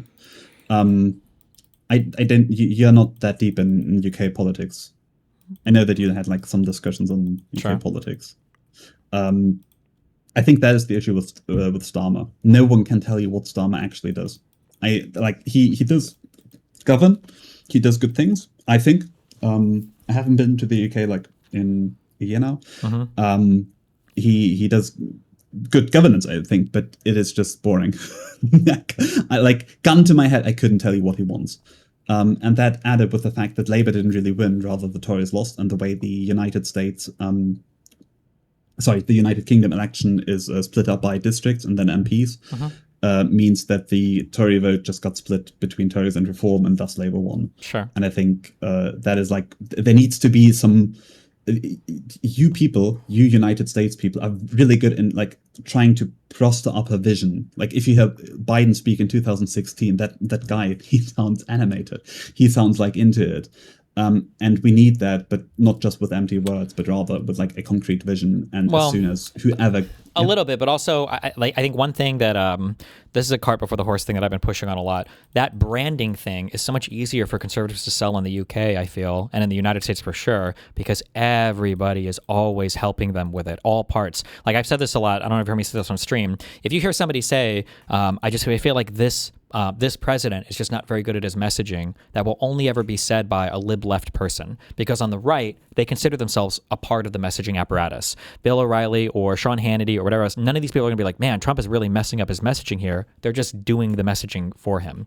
And when you have so many people that are dedicated to making you look good, and are dedicated to trying to like sell your image and your brand, whatever you want your brand to be, whatever you want your image to be, it sticks so much harder in the mind of a voter or an observer or whatever else, because so many people are reinforcing it.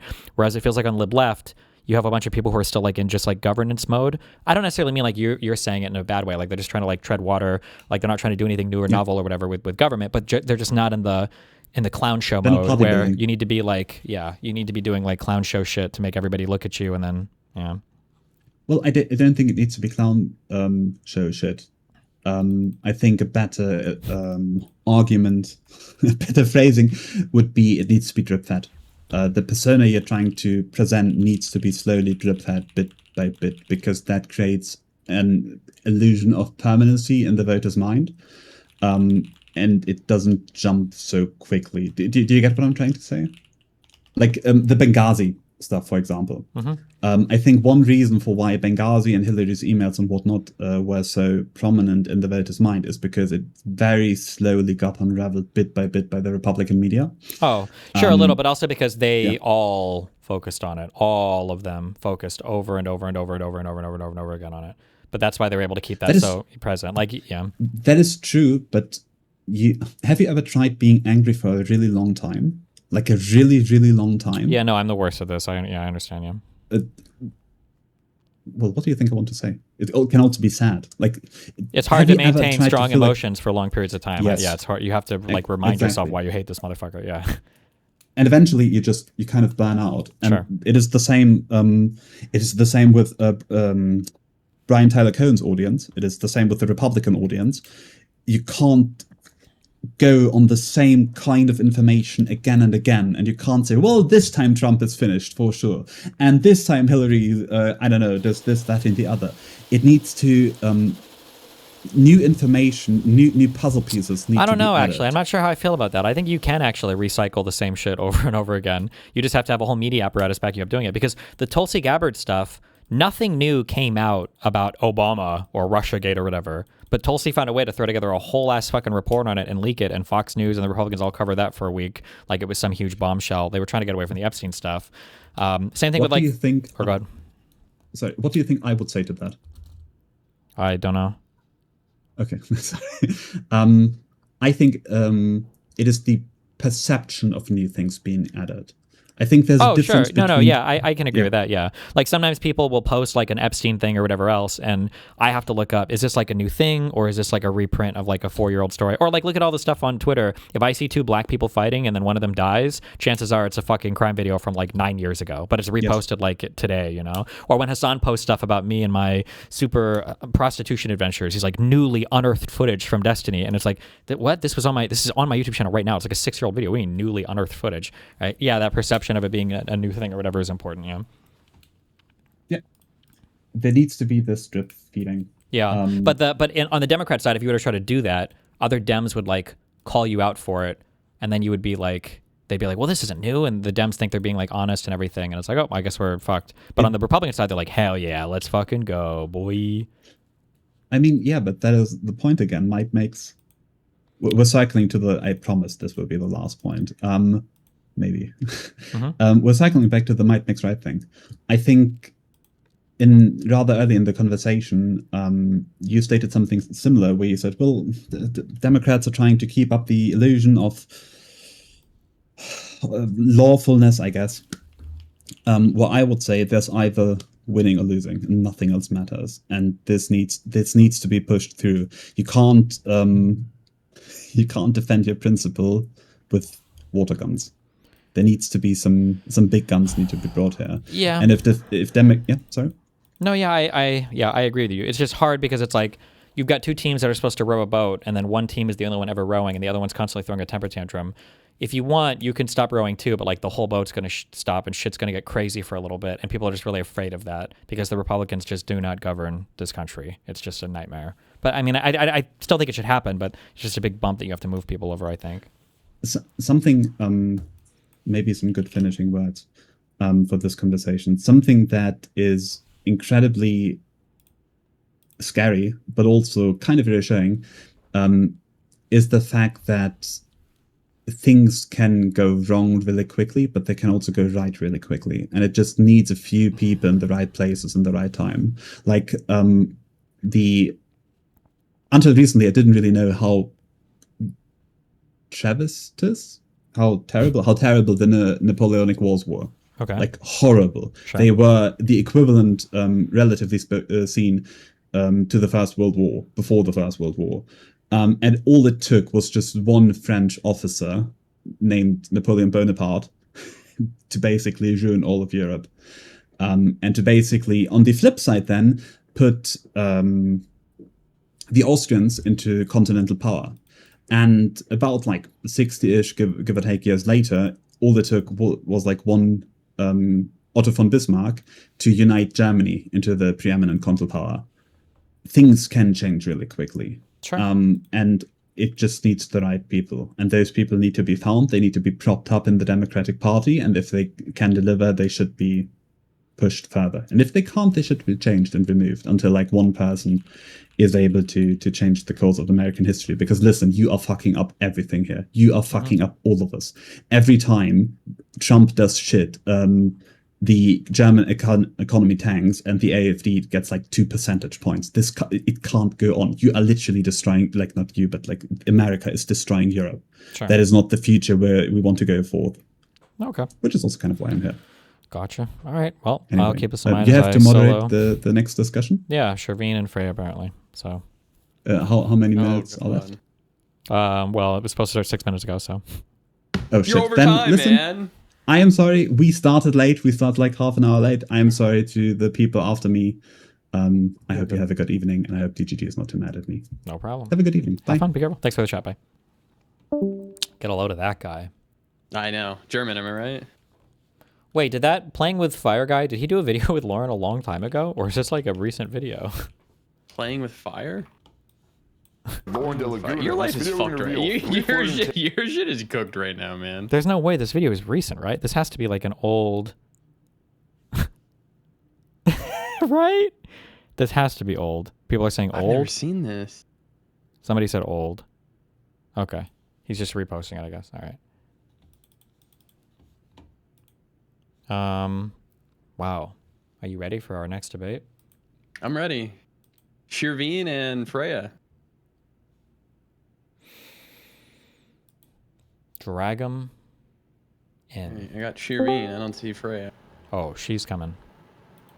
Hello. Hello. Hello. Steven, Lucas, how are you? Long time. We're doing great. How's your fan going in the background? Really? You can hear it fine.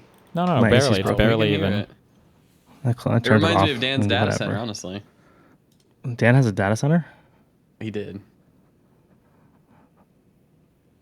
You can't hear it anymore, right? Nope. No. Okay. How's life? Great. How's your life going? Good. Had to move offices today. It was a little bit of a hassle. Really? Survived, though. Why'd you have to move offices? Downsizing. We're mostly using it for events, and that was no longer worth the rent. Damn. Okay. Yeah. I have a lot of really good audio and video equipment, Steven, that you What? You're giving away Don't for want. free? Oh, know. Oh, you would want it. It's really good. really? But Like what? I don't. A very mobile live stream friendly setup for also recording. I went through all the same shit you did for recording in 4K and But we also went like complete wireless transmitters for 4K video. I also had like an AV team, so we had like headsets and all that jazz. But you run very solo, so I think it would not work for you. Wireless HD video transmitters? Is it one of the? It's like the HDMI broadcasters or whatever. Yeah. Do you battery pack all the cameras, or do you have the? Oh, okay. Battery pack. Or we can also bring power, but they're FX3s, so it's a little it's a little more wiry than yours. Hello? Hi, Freya. Hello. Can you You hear have me? an awesome setup. Thank you. It's not that awesome. Calm down. That's freaking Steve's awesome. setup is way better. Steve's new setup is colorless. Good. His setup is perfect. I'm representing my white heroes. I don't know. Call it whatever. I guess it's technically my background's all black, so never mind. Are you gonna do camera, Steven, on Discord? Oh my god. You have to show her It's setup. complicated. Okay. Yeah, I am. I'm sorry. I was thinking I can- Wait, I will do it. I just started getting. Also, it's a triggered. debate. What? Just getting triggered reading tweets. What is this? If intelligence is all that matters, how come one cranky German blogger lady has been able to out-debate most of the smartest theoretical physicists in the world year after year after year? Is this Noah opinion? Is he talking about that Sabine person? He absolutely is, isn't he? Oh, okay. That's right. Hold on. I'm coming. Okay. Virtual cam. Virtualized. You're okay with me streaming this on my stream, right? Just to double check. I'm always fine. Okay. It's your life. Good luck. Yeah, I know. Okay. But I did write in the description of the video that I want people to stay on topic and not argue about you. So Good luck. surely that'll help, right? Who's Shirley?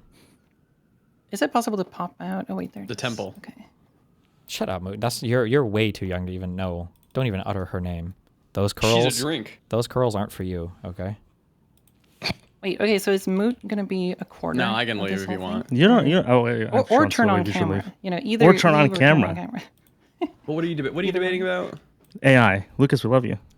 AI or data centers? AI, not data center. Okay, well, I'm I don't know. outta here. Actually, I'll be I don't know. back I don't later, know. I don't know because I'm okay. Bye, Lucas. How do you rearrange cameras? Is that possible? I don't know if you can on Discord. By the way, am I the right orientation on your stream? I don't know. Are you straight or gay? Just kidding. What do you mean orientation? You're fine. Your cameras are fine. Both of them look fine. No. You're the wrong orientation. Flip your OBS. I don't even know if I can. Yes, you can. Right click on the. I would video have to source. right click Horizontal. and do all that, and then I have to undo it afterwards. That's I don't know if one button. Oh my god. Just do it. I just want me and Sherveen next to each other, but there's no like drag and drop. Good. There are no dragons here, especially not the dropping ones. Okay, I'll just fix it in post, and then people who are watching live are just gonna have to suffer with weird layouts. But that's okay. Hold on. Okay, let me just set up my OBS to show everybody's cameras. Sorry for being late. I really needed tea. I can't function without tea. I forgive you. Fuck. If I flip it, it doesn't. I'm gonna have to add like a filter, and then I'm gonna have to flip it that way. Can Why? I even do that? No, you can flip a scene if you want. The entire scene. I don't know. Well, what else is I'm going doing on. it's. I'm using the virtual cam, and I'm. Oh yeah, me too. Okay, so So I would have to do a scene with the camera, and then I would have to flip the camera in that scene. But why can't you just flip your video source? Because you mean by if I right click it in because it doesn't flip it on Transform. Yeah, Flip that doesn't horizontal. flip it because my output selection. I'm outputting a source, not a not a scene. Why yeah, create a does it scene matter with which a- direction my camera is in? It's you do this all the time. I don't know why, because it's during your most like talking to other people streams, and you're the wrong way for no good reason. You want people facing each other. It's kind of weird otherwise, but You can't possibly have all this AV chatter and not have the right orientation on Discord. oh, we're gonna get into that in the debate. That's actually very AI very can actually help with that. Just saying. I hate all of you. Okay, hold on. No, you Give me don't. 1 second. Okay.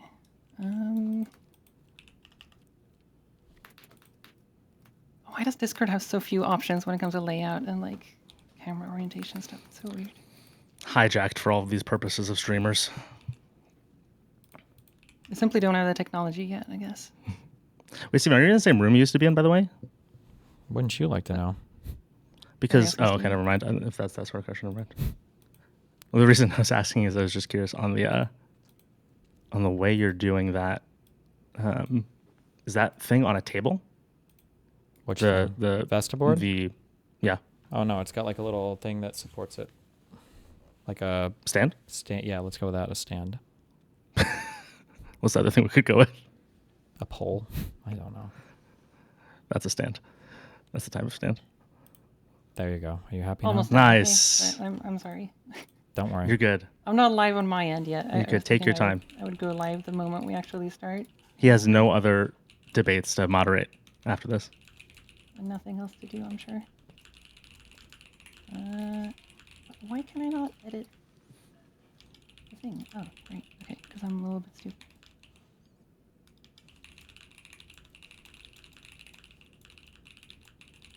So, What is this debate about? Introduce us. AI. Really? On whether it exists or I not, or can what? Start it out. She has. start the whole thing. I'm actually Oh. reacting natively. Yeah, we don't have. This is going to be an open-ended conversation about Okay. her. Her Okay, her there we go. thought process. I think I'm ready to go live on my end. Let me double check. Oh, this is so much better when you're the right orientation. Oh yeah. Wait, hold on. Oh my god. Oh no. Okay, we have a slight problem. How do I? Okay, I think I just Tell us. the multi-streamer doesn't let me enable it unless I go live with the start streaming, but that'll start Twitch, which means I'm gonna get banned. So Why are you going to get? Oh, do I just like remove my stream key? Hold Does on. that What let are me- you using like Restream.io or using a Discord plugin? I'm using the Or- OBS plugin. Sorry, OBS plugin. I mean, Multiple output, it's called. yeah, just click modify, and at the bottom where there's other settings and it says sync start with OBS, just uncheck it for Twitch, and then your stream won't start on Twitch. I have Twitch in OBS itself.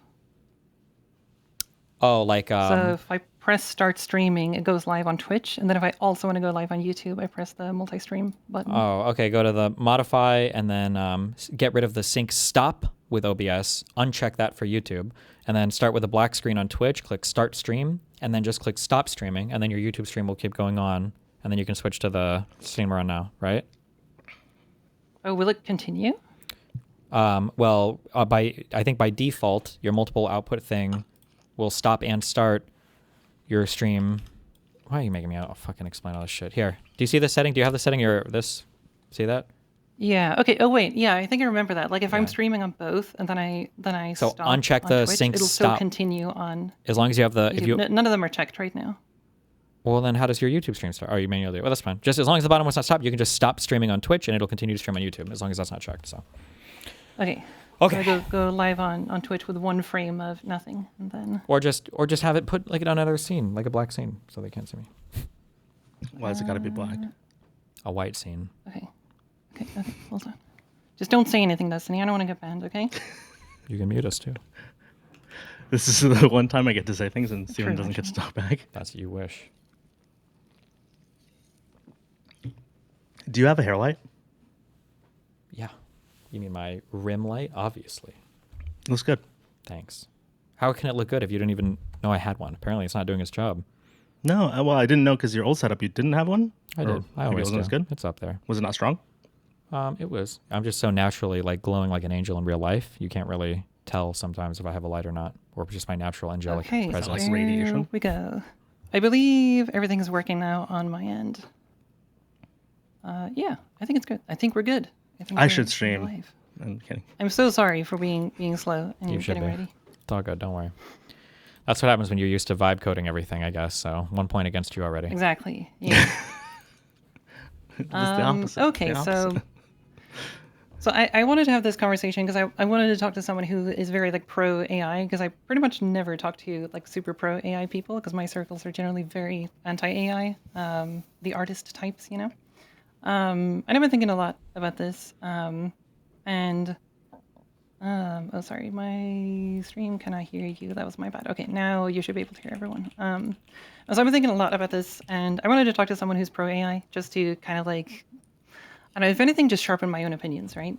And yeah, so in Yeah, but why don't you just introduce yourself, Sherveen? Like, who are you? What do you Sure. do? Shortly. My name is Sherveen.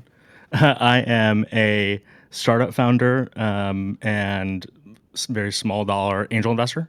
Most relevant right now, also, I do a lot of AI instruction and consulting and coaching. So the moment GPT 3.5, I think, came out, I think I was part of a class of people in tech that realized very quickly that stuff that we're experiencing now in 2026 was going to come very, very fast. And so in addition to kind of like my startup and transitioning my startup to be more AI oriented, and we do stuff in career services for folks inside of tech, it was also really interesting to me from a work augmentation perspective. So I work, it's very like non-consulting, as in it's very practical with individuals or executives who want to not necessarily like be AI native necessarily tomorrow, but they want to begin to build a muscle for what they can actually do today. So very practical stuff, high level. So that's me, kind of conceptually. I'm a Democrat politically. I'm kidding. But I think practitioner with AI times in the venture and tech ecosystem, very connected to startup founders because I have YouTube shows on hiatus, and again, angel invest. So also very connected to the people who are building the thing. Right. Cool. And I hate them, by the way, politically. Sorry, this is actually important because it probably will come up. All the people who, I've raised venture money. I know a lot of the founders in this ecosystem. Politically, I am highly contraposition to them at this moment, and I think that will inform some of the nuances. Okay. So I'm a game developer. I've been doing game development for like 15 years professionally at this point, and I've been doing. It used to be at various companies. I did some freelance work, and then I started my own company, and I've since left that company. And now I'm doing my own stuff. So I do stuff on YouTube. I stream sometimes when I work on my tools. So I do a lot of tool developments for game devs specifically. And my area of expertise is kind of like around, specifically around something called technical art in game development. So I'm kind of in between, the tech side of things and the artistic side of things.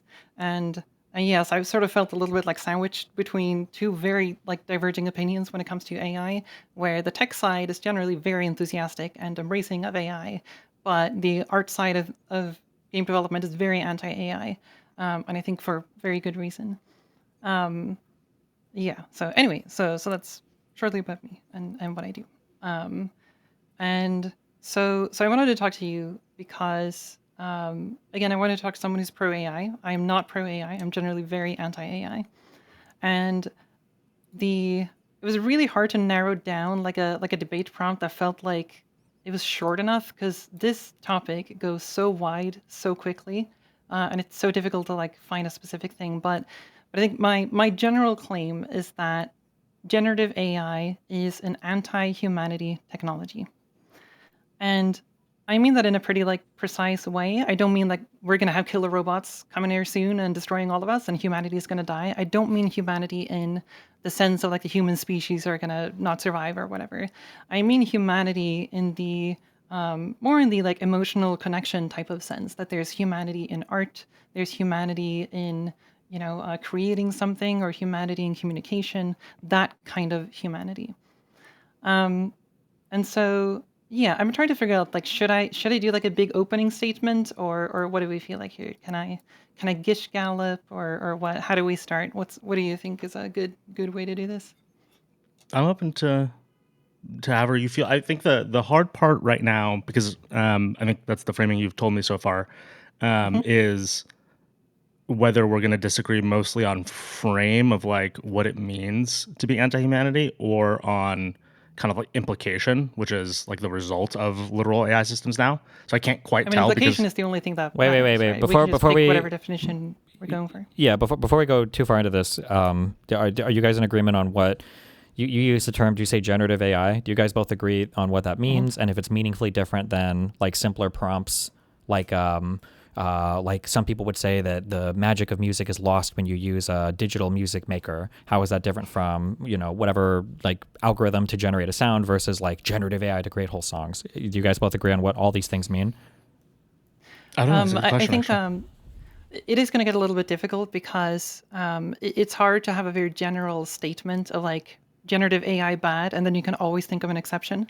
I think that's always going to be the case, and so it is more so a case of like, yes, I'm against all of the negative consequences of AI that I'm seeing, right? But of course, those consequences could happen from other directions and in other contexts. So I'm definitely not like a blanket against everything that has to do with generative AI. It's just that as a whole, it's destructive to humanity in the sense that I. Well, sure, but like real telling quick, what are your before. definitions on this? What does generative AI mean to you? So to me, generative AI refers to LLMs, specifically the GPT technology that came out it was like late 2022, I think, is when ChatGPT started rolling out publicly. And then 2023 was like when it started growing really, really big. So it's that and the diffusion models, so stable diffusion and everything that's used in generative art and in for music generation. So I'm kind of excluding the kind of pre-GPT machine learning. I think a lot of that type of machine learning was mostly for parsing purposes. It was kind of like, oh, you want to scan a QR code with your phone, and you want that process to be fast, and you have algorithms to kind of parse what's being seen. And those are usually mostly about parsing. And I'm generally fine with the parsing kind of AI because I don't think that's mostly used for good things, and it's not like I don't think that's generally destructive. When you say parsing, can I you would say. expand on that a little bit? So it is reading something and then reporting back what it's seeing. So it could be like image classification, like I don't know if Google So let's implements. say a thing theoretically there's where- like I take a picture of my entire body and I want to know like what color clothes I should wear, and it does the analysis and then spits that back. Something like that would be Yeah. okay. Yeah. What about something That's that totally fine suggests by me, yeah. outfits based on that? I think that would be fine too. It gets closer to something that I would be a little bit more icky about, but that one is mostly fine. Yeah, I don't think that one is like it's a very small anti-humanity factor in that one. I think it's tiny, so I don't think it would matter in that case. Okay. And then, Sherveen, do you have strong feelings about any of these classifications, or where you draw the line, or do you think this is meaningful or not worth exploring and won't come up, or? I don't think it'll come up because I do bucket them kind of in the same broad category. Like the modern post-transformer era, which is like the GPT style stuff, the diffusion models and image generation, like they all use, or they don't all use the exact same mechanism, but they all touch transformers and the intention mechanism, but which are innovations that like I think lead to what we're experiencing now. So I'm fine bucketing them. And they're both generally like distinguished by the massive amounts of data that they're trained on, which separates them a little bit from the previous machine learning stuff. Okay. Yes. Yeah, so I think so I would say that there are positive things that's being done with this technology. I think probably the best example that I think it is like unambiguously good with generative AI is AlphaFold, the protein folding stuff. I think that scientific community was trying to figure out how specific proteins are folded, and they've been working on machine learning algorithms to make this as fast as possible. And then the moment they started implementing some of these more modern AI technologies like the attention model and all of that stuff, they got like orders of magnitude more proteins folded and identified, which is hugely useful for like medical research when it comes to like vaccines and antivenoms and stuff like that. So that I think is probably the like biggest positive thing I've seen come from generative AI. But then on the other side, I'm seeing a gigantic cloud of negative side effects. And it's like all of those things that I am genuinely concerned about. Hello? And I can get into like all of them if you want.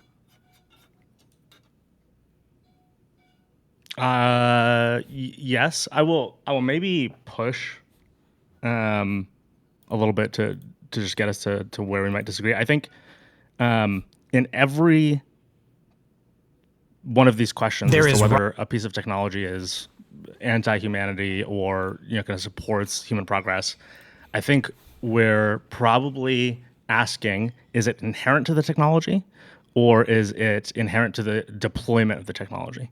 And so, again, this is why I mentioned a little bit like my counterpositioning and my counterpositioning to tech right now and the people building this technology is, I think, where you're going to have examples that really resonate with me. I think we have a political problem, not a technology problem. Where you and I will probably disagree a lot is where I will go, you're talking about how it's being used, who's in control, and what people are doing about it. And including my frustration, one of my biggest things for the past couple of years, I'll get into like huge knockout fights on Blue Sky, which is like worse than X in some sense, even though X is full of Nazis. It's crazy. And people will ask me at the end of like Jesus, me. how can you think it's worse than X? No, it's worse. Oh my It's God. actually Okay. they come for you differently. And at the end of it, some people will ask me like, why did you just spend 3 days just like replying to people in this crazy fight? Why didn't you just back out? And I go, I dislike so much, I worry so much that I don't mean just liberals, but like just progressive people as a broad category are because of social pressure, because of misunderstandings, not embracing using these products, being involved in the conversation on these products. I even will give you the Right example. now, I feel like you're not arguing against me. You're kind of arguing against. No, but I guess other because I don't people, know or, where like, you how does this sit. I connect don't you? know because are you talking about the people in deployment, or are you talking about something inherent to technology? If it's about being inherent to technology, I don't think it is an anti-human or anti-humanity technology. I think Well, I mean, you every can say that technology, nuclear weapons are not dangerous, but I think that's kind of a stupid way to phrase nuclear it. Like, weapons would only have one purpose, no, or one end. I mean, you don't have to use them. You The can't problem cure is you're cancer. using You can't it cure against cancer people. with you nuclear could use weapons. it on something that's like not humans, right? And so who are we to say that nuclear weapons are destructive? You know, so I feel like obviously it's the specific bad uses that I'm going to argue is bad, and so I don't think there's anything in the technology that forces people to do something bad. You know, it's always going to be about how people use it, and to the degree like that this technology is encouraging people to use it in a specific way, right? I don't. Maybe that's a point to expand on further for me. Like it's always going to be about how people use things. Like I don't think there's any way to argue that the technology in and of itself somehow magically makes bad decisions, right? So I feel like that distinction isn't really useful. I don't know. Then can't we argue against everything and never have anything? I don't because everything think so. can be used We would poorly? look at the outcome of how people use the thing, and if the outcome is like good on balance, or if it's bad on balance, we can say that it's either good or bad. I mean, we can have the net argument. I don't think that's a good. Or I'm not trying to. This is not That is meant the to be argument cute. that I'm trying to have. Yeah. Okay, so you do want to have the net I think argument. generally Okay, it is a net negative in terms of, specifically in terms of technology is encouraging, I guess, in this case, anti-humanity behavior. Yeah. So would you agree or disagree with that?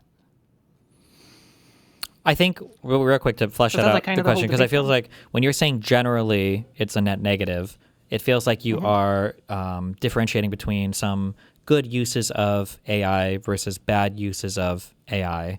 So the question Yeah. just becomes, you're not really asking him about his like intrinsic views of AI, but rather like on net, do you think it's being used positively or negatively more? Yeah. And I don't know for Sherveen if that's where you think the conversation is or where it's supposed to be. Correct. Or yeah. Well, So- and also because, and it's not just because, I didn't expect it to be the conversation. We can have that conversation. I just don't think it's an interesting conversation because I think, like any other new technology, we're actually in the middle. So, for example, I didn't prep for this mostly because Freya warned me that, like, hey, we're going to have an open-ended, she was kind of sharpening things. But the other reason is because I don't think, for example, a lot of the studies are even useful or what company CEOs say. Because I sit with these people, I sit with individual talent, I sit with executives, I use these tools a lot. And you can look at one study that Stanford does, but they use, GPT-4 to make a model fail at some legal cases. And the next day, a different study will come out and someone wait, real quick. properly uses GPT 5.5. I think when Freya's talking about whether or not on net it's good or bad, I don't think she's talking about with regards to like generating profits or how useful it is, but more Right, so. but we're in the middle. I mean, is the question for 2026? Yeah, That's yeah, why I'm but- saying that, but right? the- Because ultimately this is a question of a technology in transition, right? And so Okay, like I right now, I don't know if we care. know. I don't care Okay. where we put the pin. If it's in the middle of the S curve or if it's at the end, I think it's all Right, but I guess that becomes a question. So- If it's about the future, right, then we are talking about something that is inherent to the technology or our path. If it's about now, then we can do an accounting of now. Well, no. I'm sorry. So that's the real quick, challenge. it would be It's like both if, it to would me. be like Like, if you guys either were is fine. talking about like nuclear weapons, and right now, let's assume we're on a planet where people kind of use them in warfare, and right now nuclear weapons are like 1% of all the bombs, and then you guys are arguing over whether or not you think nuclear weapons are good or bad, and Freya would say, I think on net, I think nuclear weapons are bad, and then you're saying, well, Are bad or are bad, like, bad. On net, have they're been bad. No, on net are bad, and you're trying to argue, Okay. well, in the future, maybe if nuclear weapons were only 0.5% No, of all I'm arms or whatever. I'm not arguing either of those things right now. My point is just like I think your point is good. We should be clear on that because that is Sure. a different conversation. I think her good and bad is not like the total profits generated or whatever, but like some kind of like deeper cut against Yeah, but then I normalizing haven't it. heard about that yet. Okay, sure. Can I wait real So quick? Can I can ask? outline that if you want. Well, here you can outline it. I just want to ask you guys both like a question, and then I think it'll come up here. Okay, so I feel like my intuition here is that Sherveen is going to say these are the exact same thing, and I think Freya is going to say these two things are totally different. And then maybe this could be a springboard, or maybe you guys will think they're the same. And I don't fucking know. Okay, so imagine we have an AI. Okay, and then imagine we give the AI some end goal, and then we set the AI to work towards that end goal, and then eventually it can achieve that end goal in a way that seems to be better to all the humans that are observing it.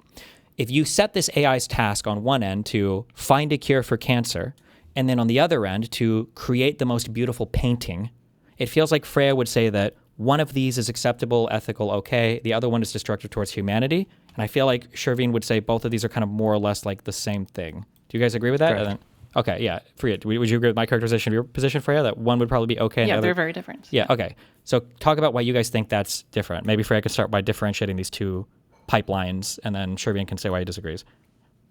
Yeah, I think in my ideal world, if I can just like dream, I think I would kind of like I would confine this kind of technology specifically to medical research and kind of keep it to like something that's not public. I wouldn't want stuff like this to be released to the general public or to like every company ever. Like to me, that's a bad thing. That's kind of like you're handing the nuclear weapons to toddlers. And which we saw with Doge using AI in the White House, which in my opinion what does Doge disgusting. using AI at the White House mean? They were using AI to try to figure out which departments they were going to cut, and they were using Grok to like try to figure Should out they like have okay, used their which brains? one of these Should they have are used like X? DEI. Was X and, better? like- Is X better than AI? Should they have gone to X.com and determined which departments to close? Do you think there's no other alternative? Like they have No, to there are use- plenty of alternatives. But I my think question the is why core- that's bad. The core question is, yeah. Well, the reason is bad is because they are deciding not to be part of the decision-making process. They're outsourcing that to the AI. They instead of talking to Should they every outsource it to department X? trying to figure out. Should they outsource it to X? Oh, chill. What do you mean by X? Okay, he keeps saying X, but what he means is that, like, why would it be more moral to have a board of people deciding what programs to cut versus feeding it to an AI? Assuming the outcomes are negligent, Because what does if it? Yeah, you what does it mean? there's well, presumably you would have a better understanding of what the systems actually do and how they interconnect.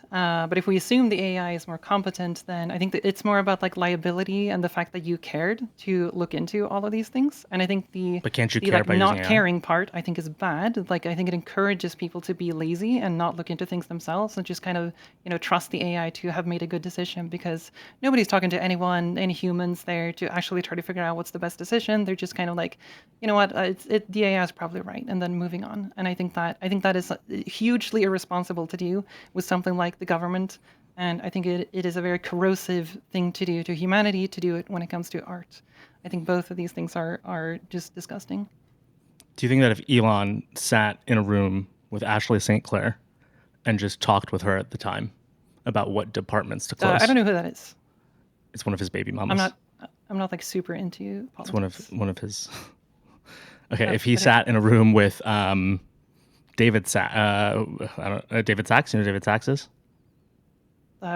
Sounds like a rich person. That's Yeah. the space in my mind. Yeah. Okay, we don't need to specific names. Let's say two people sat in a room and they made all the same decisions that the AI did that Doge was using. Would that decision have been a better decision, a worse, or is it not comparable? Or Sorry, what was the first part of that sentence? let's say two really smart, or not, whatever, two big conservative people, Elon Musk and some other guy, sat in a room and they made all the same decisions independently that the whatever AI Doge was using to cut away government spending, whatever. They made the same decisions that AI made. Would that have been better or a more moral process, or how would you evaluate that? I think it, in terms of like the actual outcome, I don't trust Elon to do that. But if we just like try to separate the AI factor, I think there's, I I think there's liability reasons that you want to have humans Liability like is making illegal? decisions like that. Anything legal, moral, and yeah, I think that would be better because presumably like Elon and whoever other person he's talking to would presumably talk to these departments and actually make informed decisions and not just do guesswork based on an algorithm that doesn't actually think about these things. It's just kind of like What do you mean it's a by the hunch. algorithm doesn't think about these things?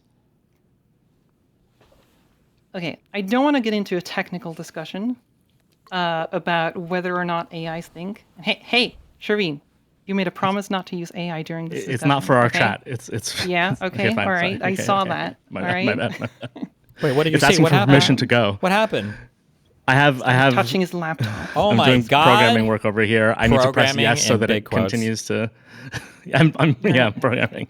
Yeah, Codex is handling some shit for me right now. Programming. Really, you're programming I'll right keep my now? hands over here. I'll keep my hands over here. Yeah. Because you have to type when you're programming. But, okay. But I lost track of where we were. Oh, you were. Well, here, asking let me. about Okay, if wait, they wait. were There's using, a loop that we're running into right now, real quick. So for Freya, it sounds like you're bringing up potential problems that I feel like can have trivially easy solutions. So you mentioned the accountability thing. What if you just say whoever makes the final decision, like the AI is just suggesting a thing, and whoever makes the decision has the accountability? Or you're saying that the inter or intra department communication or inter-department communication was bad. What if the AI was sufficiently complex that it could do that? If these issues were solved, would you still feel like something remains that would be like immoral or unethical or a way that we shouldn't apply AI? Or do you think it's all just like a logistics performance thing? I do think there are ethical issues there as well. When it comes to stuff like, I mean, just having multiple people in and of itself has the opportunity to have people dissenting and people arguing and like coming up with like better solutions together. I think that process might be really useful. Like even just like the whole idea of checks and balances, like kind of relies on this. Whereas like an AI is supposed to kind of give you what you want. Like you like the person prompting is kind of like a dictator who's just like, okay, I want this thing to sort of happen, and then it just gives you usually what you want. Unless you're like, I guess unless you like try to make it adversarial somehow, but then even then, I don't think it's going to be like a proper dialogue between people. And also just the fact that the AI can't take into account everything on the ground in reality right now. It just doesn't have that information unless it has like live feed security cameras all over listening in on everyone. So it's always going to be based on some like past data, and then it's a prediction, you know? look, I don't think that's right. Why? So Elon in a room by himself is both stupid and highly motivated as a reasoner. AI, especially if you're using modern models as of about a year ago, with web access especially, can do a tremendous amount of reasoning. And we don't need to use reason, like the whole reasoning thinking debate, like is it the same thing as humans? A plane can fly, a bird can fly, the plane doesn't flap its wings. So I'm not even interested in that debate. But whatever we want to call what it does, when it considers the prompt and then the set of information it gets from web search, does a much better job than Elon in considering Doge, all the numbers that, let's say, an intern feeds into, let's say, a ChatGPT. Now, I'm not suggesting, by the way, that an intern with ChatGPT should make decisions like, at Doge. However, I'm suggesting that we would probably prefer an intern in ChatGPT over Elon in a lot of cases, depending on who that intern is, because when you say it can't consider things, let's take the example of what department to cut. It can do a much better job than Elon in understanding the impact of the department, where the funds are going. Elon doesn't want to have that conversation with people. When he's having that conversation with people, he's racist, he's sexist, he's emotionally motivated, he's on ketamine. Whereas ChatGPT with that intern, if the intern's diligent enough or under the proper supervision, is actually using ChatGPT to come to some sort of reasoned, and when I say again, reasoned conclusion that they can also add to or they can disagree with. To your point, they can do adversarial prompting. In a lot of these cases, the information is also going to be something that you would have sought in some other direction. Like, the web research capabilities of these things have become quite potent. Analytics, so like if you have a bunch of spreadsheets, data, it's fantastic at giving you things that you yourself might take a week to analyze, depending on who you are as a professional. So I think that person is preferred over Elon. There are certain things that I would consider to be fine, things that don't really involve decision making. If it's just about aggregating data, like format all of these things. Sorry, I just want to be clear. I don't think ChatGPT fine, should make the choice. I just want to be very clear about that, right? So I was suggesting that it's an intern with ChatGPT. Yeah, but the problem is that people do use it to make choices because. So is the problem the people or is the problem ChatGPT? So the problem is temptation. Well, yeah, because people are using ChatGPT to make choices all the time. Right. But again, is the problem temptation? Partially, yeah. Like you have the ability to take the easy route. You can take the frictionless route all the time. So even if you start out, maybe you want to use it for only for a specific thing. Should it's we very ban social common media? to kind of like Okay, chill. Jeez. Sorry. not like no. There are a lot of issues with social media. I don't think it should be banned outright, but I know that Stephen has talked about this, and I think the algorithmic feeds is a huge problem. And I think this like goes into like a broader issue that I see when it comes to AI is that we are like, I don't know. Are you familiar with the term epistemic collapse? Yeah. So I feel like AI is going to like hypercharge this, or sorry, it is already hypercharging issues when it comes to epistemic collapse right now.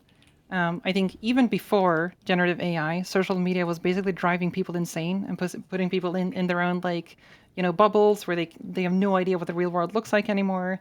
And it's a constructed reality. And with AI, it's going to be much, much easier to construct these realities. You have, Russia and Iran are both creating propaganda. Like they did that with Meliorator pretty early on. Like all of these things are going to come down into all of our social media feeds, and it's going to affect people's opinions. And it's going to basically create an environment where, or it has already created an environment where whenever you see something online, like you're going to be asking, like, is this real? All the time. Like every single video that seems fantastical, you're like, oh, is this actually real? And then you're like, and then the net result is that you don't trust anything anymore. Should we ban Photoshop? And this kind of like supercharging of misinformation and not even trusting what you're seeing anymore, both when it comes to communication and when it comes to art, where it's like I don't even know if a human made this. Like I'm just hearing a thing or I'm seeing a thing, and it looks and sounds as if it's human made, but like it's just hard to tell now. And I think we're not like even quite ready yet to like even know the full extent of this problem. I think all of these problems are already happening, and I think they're going to continue to happen and get worse in like even just 5 years or 10 years, even if we pause AI right now, like pause AI development now. I think all of these issues are going to get much, much worse before they get better. Sorry, that was a long ramble. Wait, I want to ask Sherveen a question. I want to take this one step back. I think this is a part of the conversation we can get to, but I feel like a lot of this right now is centered on not whether or not the tool itself is intrinsically bad, but just more, does it, well, one is, could it be used poorly? And then the second part is like, does it lend itself to being used poorly? So like some people will say like a knife could kill somebody, but a knife is just a tool because you can also like cut up food with it. And that is true. People will make the same arguments about guns and they'll say like guns are just tools, but arguably guns lend themselves more to being used poorly than a knife does, because it's hard to fathom why you would use a gun. I mean, aside from like target shooting, right? You're generally shooting at things to destroy them. Knives are used for food prep, right? There's a lot of other uses we can imagine for knives, or to cut up paper, whatever else. Okay, I want to take a step back because Freya, I feel like you were hinting on something, and then I'd be curious to hear Sherveen, Sherveen, right? Not Sherveen. Sherveen, fuck you. Okay. We spent so many hours together I know. at this point. I'm sorry. Okay, so there's a concept of like normativity preceding epistemology. So when we decide to investigate something, or when we decide to have like a theory of truth, first we have to decide that it's even worth, we ought to have some theory of truth, okay?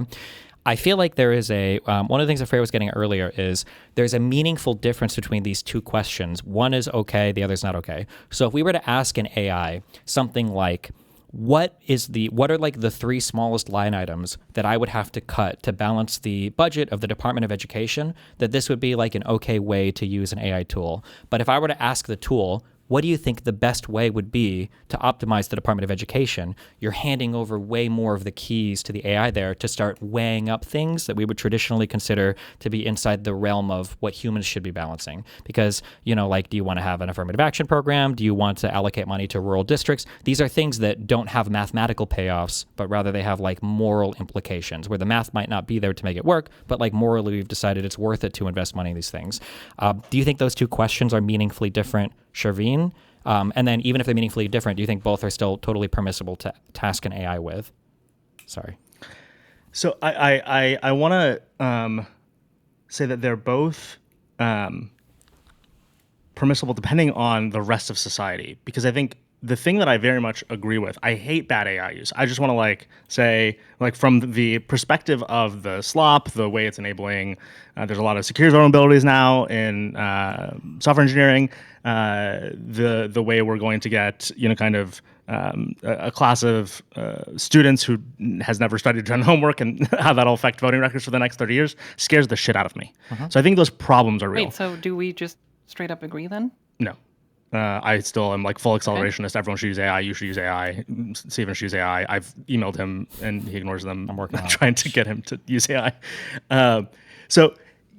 Because I think what we're talking about is true of every piece of technology. Social media, same thing. When we talk about Photoshop, same thing. These risks always exist. We have to. With that. We have to come. Well, with each of these, we have to come with norms, right? Because I think what we understand, and this one is the hardest because it's happening the fastest, and the certain class of people in politics and control right now also make the risks feel really high. But with each of these pieces of technology, it is just a matter of speed difference. It's how fast we establish a set of norms. I want to say something I would do if I was the CEO of Substack. I think this is maybe indicative of my feelings in a lot of ways. If I was the CEO of Substack today, I would use. There are a couple pretty reliable AI detectors plus human review to ban AI writing on the platform entirely for now. And the reason is because the expectation that an author on Substack has today with any of their authors is that it's human written for the most part. There's some people who admit they're writing using AI.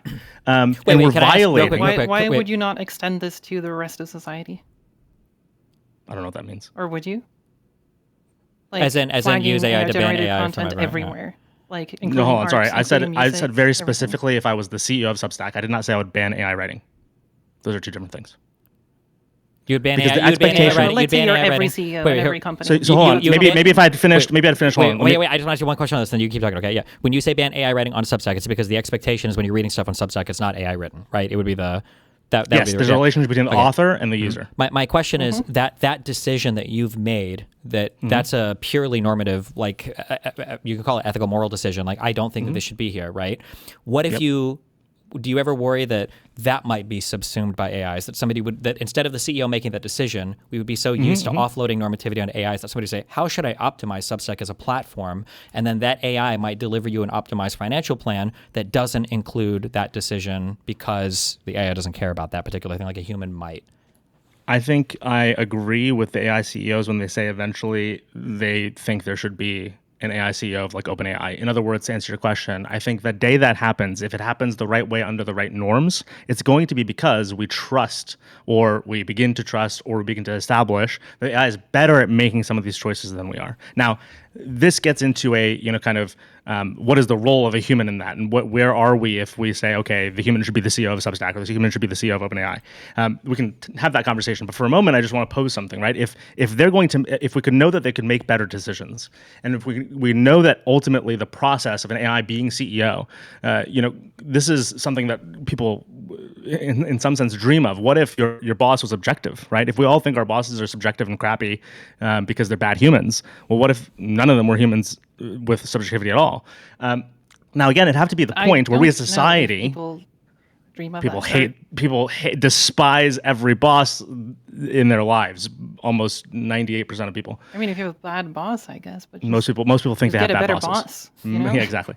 Good luck. And so ultimately, what we're saying is, if there's a point at which I would trust AI to make that choice, then is there human supervision? Do we want human supervision in the loop? What are the risks?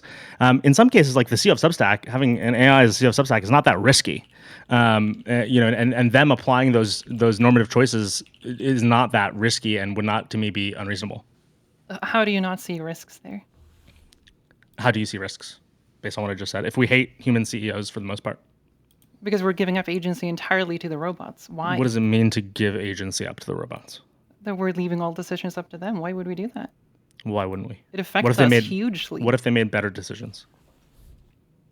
Well, okay, that's according to who and who's going to be liable. Who said the humans make better decisions? Maybe right now I should have an abacus, and that should be the CEO of Substack. But that can't make an abacus can't make decisions. It's an entirely different thing. You could decide to move the things up and down based on some sequence as a human. You just help it operate itself. But other than that, it could make choices for sure. I need a short answer from each of you. I know this is a hard one, but like I'm just a short answer. I've been short today. Well, no, I'm about to. It's like for Freya and then for Sherveen. What makes art art? Are you seriously asking for a short answer? If you can, sure. Humanity, I would say. Okay. What about you, Sherveen? Humanity. I'm not memeing. Okay.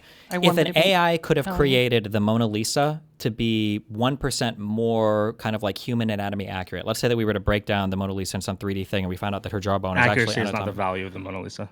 Okay.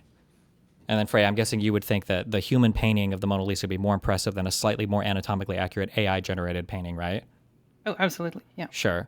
So I feel like the like question, not even close, like hugely different. So art, we tend to consider art like super separate, but I think art is good here because art is like really honing in on this intentionality aspect, this agency of humans. So when you guys are talking about why the artist is preferable to the art there, like it sounds like to both of you in your minds, it's not even conceivable that an AI could make a better painting because it's not within the realm of AI to create art. We consider that to be some human agency guided process. I think that when it comes to like medical research and all of this, or your Substack business or whatever else, we're thinking that like we can hand stuff over to the AI, but at the very top of all of these decision trees, a human has to make the first decision. And it sounds like for Freya, her concern is that like if you start to hand over all of these decisions to the AI, you're trusting them to be better humans than humans are, because when the human agency part is required to make a normative decision, do I want to fire people or grow my company or whatever else, the AI might be able to pick, like to optimize on some financial figure, but like what is the human part of this that makes a decision based on what you might want, like ethically, intuitively, or whatever else? Sherveen, that sounds like the difference there. Can you, I guess for Sherveen, why do you think that you both seem to agree in the art world for that, but you have super big disagreements in the, I guess like the business world for that? Why? Well, because you asked me if it was 1% more anatomically correct. I don't think the value in art is the correctness. So if you had asked me instead, could an AI create a piece of art that people would have similar amounts of feelings to as the Mona Lisa, I would say yes. Because in some sense, art is about the artist, but in some sense, the art is about the audience or what the audience feels in reaction to the piece. And so ultimately, I don't think I agree with what you thought I felt. Okay, so when I said the 1% thing, if it could have made it like 70% more anatomically correct. I don't think the value of the Mona Lisa is the anatomic correctness. What do you think the value is? Like the human. I say this again, not memeing. Humanity. It's like this. It's what like a combination of historical artifact times. What do you think is the value of like a really good cancer drug? Healing people. To some extent, kind of humanity, right? You're making a decision that there are some lives that we ought to preserve on this planet more than others. This is a very human decision, right? So could you turn over that entire thought process chain to an AI, and would it be or feel the same? Yeah. So could you theoretically do the same with artistic pieces like the Mona Lisa? Oh. Yeah. It's just that you keep saying anatomically correct. That was what I was pushing back against. Gotcha. Okay, all right. So someone could create a double value Mona Lisa. An AI could do that one day. I'm tempted to ask you how, but I don't want to get into technical stuff. But so I feel like there's a. Okay, so when I look at art, or when I think about art and what makes art special to me, and this is a broad definition of art. I'm not thinking just visual art. I'm also thinking about like music. It could be like performance art. It could be whatever we would put under the broad category of art. I think a huge part of what makes art valuable is precisely because there was a human story behind its creation. And the fact that it was created by human or multiple humans is in and of itself an inspiring story that is like, this is usually the source of what creates artists in the first place. Like, if you can just consider something like I don't know, the Lord of the Rings movie series. If you look back at the Lord of the Rings movies and you think about how they were made, they were in New Zealand. They had all of these actors like like on set. They built the Shire. They had like set designers, and they had all the cinematographers. They had people like creating all the sculptures and the props and the environments, and people setting up lighting, and like there's a huge story behind the creation of any piece of art, and I think the general public probably don't really care that much about the underlying creation, but people who are creative, like this is how creatives are created. Like when you see how things are created, you get inspired. You're like, holy shit, that's awesome. That's so cool that they built this whole set with the Shire. Now it's a museum in New Zealand, right? And I feel like a lot of us kind of feel like we do lose something along the way once we start introducing things like green screens. And it's like, oh, like that story and seeing the production of something that's using a green screen, it's like, okay, well, I feel like we lost something here. But then at the very least, you know, we have digital artists, you know, kind of like me and the kind of work that I do. We can still value the human process of creating that digital art, right? But now I feel like with AI, it's kind of like the broadest green screen possible, where you're putting a green screen behind so much to the point where everything is just feeling very alienating and like not very human at all anymore. And I think that to me, I genuinely worry about how art is about to be hollowed out, where you're going to get a facade of something that's polished and sounds good, kind of like, I don't know, fast food. It seems nice in the moment, but there's nothing to dig into because the story is that some guy typed in a prompt. Like that's just not inspiring whatsoever. And I genuinely worry about like what is the future of artists if this is what we're going to see in the future, you know? I don't think that we will wind up valuing some guy who at 2 a.m. sent a prompt. I think. Do you think it'll dominate the market in terms of how creative works are produced? Look, I think the market Like is already AI-generated confused. stuff? Like, I think maybe one of the distinctions with me and you is I already think the world is fucked before AI. And so, like, the story you gave of Lord of the Rings is not going to happen in modern times already before generative AI. It's a story of incentives. It's a story of economics, unfortunately. And so the story you're telling me is the economics are changing. Artists will always find a way, right? Because the artist who doesn't just send a prompt at 2 a.m, but sends many find a way to prompts through what? many systems and tells a very good story that represents something that they feel, that they know others feel, that creates a resonance. I agree with you. Okay, We'll still so not hold- create the hold- same. hold on. We'll So- still not create the same artifacts as what you described in this Lord of the Rings story, which is a beautiful thing, right? I think the fact we had a time in the process of movie making where something like that was so grand is great, but that's already over. And so now we have to ask ourselves: does this technology prevent people from creating things as beautiful? No. I mean, look, I think people would have said the same thing as you when books were first invented, when we moved from film to digital. It's this idea of as we go towards the green screen, we lose something. And by the way, I'd say the statement is actually true. The statement's true. We do lose something, but we wind up gaining something else most of the time. We wind up saying, okay, we're moving to a different layer of orchestration. And I think this is important. One of the examples that I thought of while we were talking was like, what if you could paint and I couldn't because I didn't have hands? So it's not even a matter of skill. But I wanted to express myself, and I knew the visual I wanted to, kind of put on a canvas. And I asked you to put that visual on the canvas as my hands. Do we lose something there?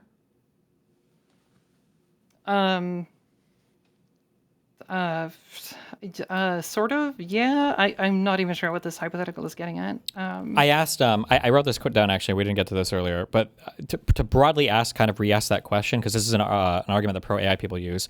Should every human being in existence have access at all points in time to all talents?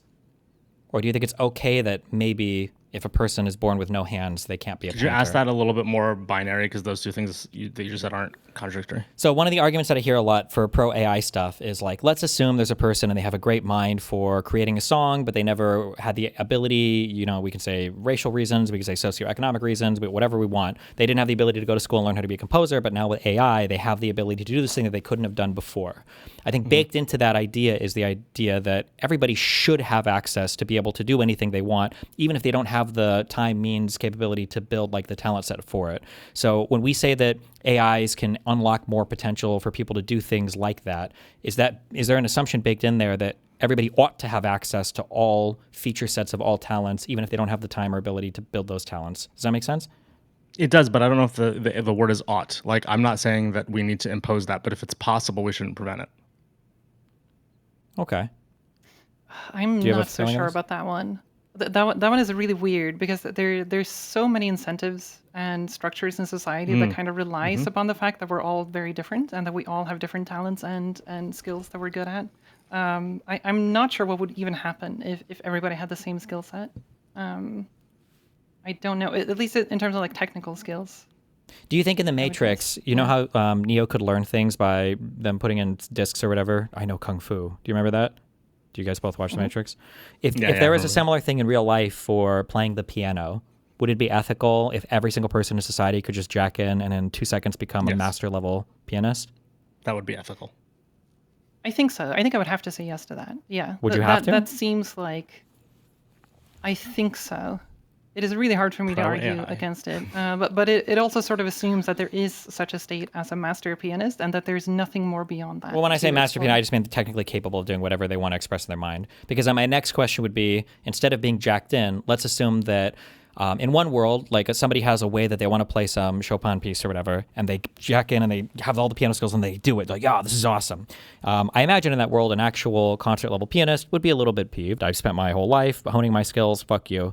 Let's say we go now to this world and somebody's like, I really have a new way that I think I want to do like a Chopin piece, but I don't jack in. I just like query an LLM and I say, can you play this like kind of like swingy, jazzy or whatever? Query? Shut the fuck up. Quarry's a quarry, Do you bro. even watch fucking baseball? What's that cap from? Get out of here, motherfucker. I do watch baseball. But like, do we think it would be unethical to query an LLM to create that Chopin rendition?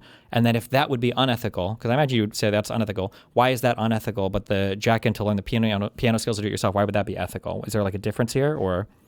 I think there's a difference because in the first one, there's a universality to it where we kind of like, it's a thing we give to everyone.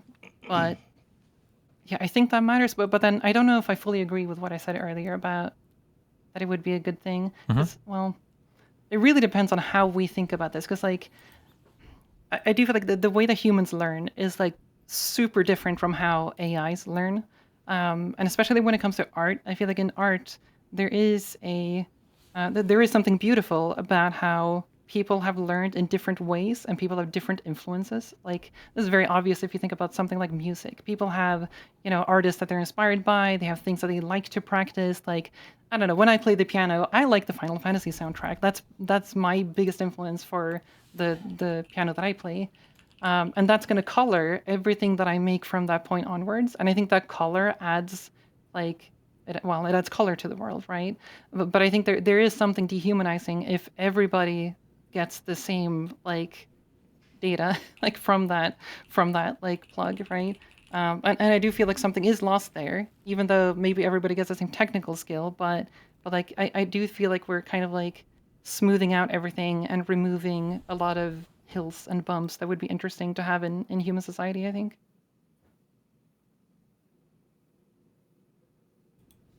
Was that for me or for?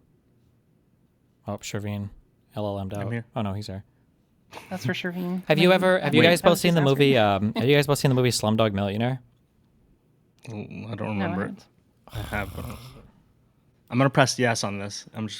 Can I, Freya? Please? There's a question. Fine. So there's okay, two. one button press. There's two parts of a question here where does the art piece itself, earlier I asked this question, obviously it's very complicated. What constitutes art? Okay, but I think, the journey of an artist to creating a piece of art can be kind of part of the art itself. Even if we don't know that journey, there's some assumed human thing there. There's a movie called Slumdog Millionaire, and this guy is playing the Indian version of Who Wants to Be a Millionaire, I think. And yeah, and as he's going through the 20 questions or whatever, it's telling, I guess, his mini life story or part of his life story up to getting to that show. And every question that's asked as part of this Who Wants to Be a Millionaire was something that he encountered in his life, up to getting to the show or whatever, right? And so understanding the plot, the question I was going to ask is if you just saw a guy on Who Wants to Be a Millionaire answer all the questions and got them right, and you assumed that it was a trivia thing or whatever, versus if you saw the guy and you knew his life journey and story for why he knew the answer to every single thing, would it meaningfully change the way that you view or engage with that end product?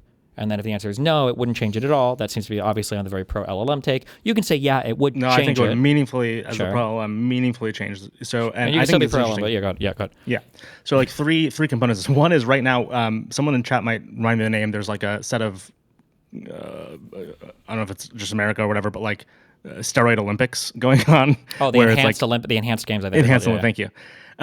which is like a very, very interesting dynamic because it's just a bunch of people who are on a bunch of performance enhancing drugs and I don't know, prosthetics I haven't watched, but like people are reacting mostly like negatively, not negatively just because of the proposition, but it's also like they're not as good in some cases. Maybe that'll change over time. And I think it's because in some sense, when, for example, I watch baseball, I watch baseball because of the agreement of what baseball is and what the humans doing, kind of baseball things are. And, whether they should take steroids or not is also like a philosophical disagreement that happened within the game of baseball. And I think we will always look for that because ultimately, like, do I want to watch robots play baseball? Kinda. I'm curious as to what they'll look like. But I think I would probably still seek out humans playing baseball because there's a competition there. Yep. Would companies still hire artists if they don't have to? No. So I feel like would artists still join companies if they don't have to? What do you mean by if I could be an indie dev, an indie game dev right now, would I try to join a company as a lowly technical artist? You'd probably try to do it yourself, right? If you have the means to do it. But then the question Isn't that is, pretty cool? like, would you have the means to do it? Why wouldn't I have the means? Well, hold on. What if I get You something skipped that over a happened? whole Not bunch of everybody like. just automatically My bad. has money to what do I skip? that. Sorry, what did I do? You assume that the AIs have given us this like post-scarcity society where everybody can pursue whatever they want. The reality is they wouldn't be indie artists, but they would just work at some other place, right? Right. But also I'm saying there's some middle ground there where before we're in a post-scarcity and it's like, oh, the individual is enabled, right? So like right now, I say this like people can yell at me and all this other stuff. Like someone could decide to be an indie game dev right now. But you can't say enable because if you're going to use AI for that argument, then that misses the point. Why? Like you're saying that people are going to engage in making true art regardless, but if someone created an indie game that you played and enjoyed like, in a month and you didn't know that they used, if someone created an indie game and they released it in a month and you didn't know how they created it and you enjoyed it and you then found out they did it in a month using codecs. Yes. How do you feel? It? Is that art? Shit. It'll take all the implications to you away, right? So like if you found that out after finishing the game, what would you feel? Yeah, obviously, yeah. Wait, sorry, because of the deception or because of something else? Because I agree with you on the deception. The deception is the problem for me. That's why I said the Substack thing, right? Like I don't like the deception. But what if it wasn't the deception, right? What if you just didn't look and then you found out actually it's disclosed all over the place? Then are you still upset? Yeah, in the sense that it's taking up oxygen for people who are making. You enjoyed the game. You gave it a 9.5 out of 10 in GGG chat. My enjoyment is not the only thing I value in art. Right. So, but let's say you gave it the 9.5, and 3 days later you found out it was built by one guy in a month using codecs, and you found out he disclosed it, and it was on the store page. You were just blind that day. Well, then I probably, like, if I thought that it was not AI generated beforehand, then I probably would have made a lot of inferences and had opinions shaped on, thinking that it would be, not AI generated. So should we arrest him? Like, finding that out does remove something from me, yes. How much does it remove from you? Well, it removes everything that I thought about it in terms of its production. Why? I think in terms of its production, sure. Yeah, because but what if that person toiled for a month? What if they toiled and it was their life story? And they're 74, and they have a hell of a story that you enjoyed. It was like an indie. It was an indie like Telltale game. At the same time, or like I don't know where we're going with this. I don't know what you're trying to argue. It's Alex Preddy's ghost, and he's telling the story of how he got shot in that street. I mean, so I think. Okay, so I think there's so in thinking about this, I think there's an interesting question about like what is the like how do we use tools? And I think people usually focus on, what does this tool allow me to do? If I use a hammer, it allows me to, hit something with a greater force than I could otherwise with my hands, but I think there's kind of this other side of using tools, which is rather, what is this tool encouraging me to not do? And I feel like it's that part that I think in general what is important like, to upset do when it's the same thing with your Substack argument of like if someone uses an LLM, they decided not to write the article, right? And if someone is using codecs to make the game, they decided not to make the game. They just wanted to have an idea, right?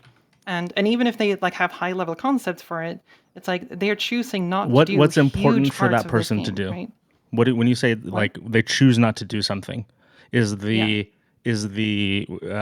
compiling of code important? the duration you have to wait until the code is done compiling, no, that is not important. Okay. So if that Is not writing individual lines of code important? Is indenting code important?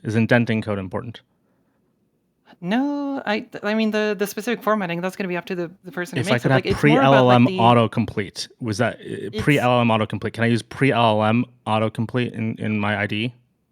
yes, you can use post LLM autocomplete as well if it's very simple, in my opinion. So why do you decide that those things are things that they can do? Because those but are if- boilerplate and there's no What's creative decision boilerplate? making in them. What does I that think mean?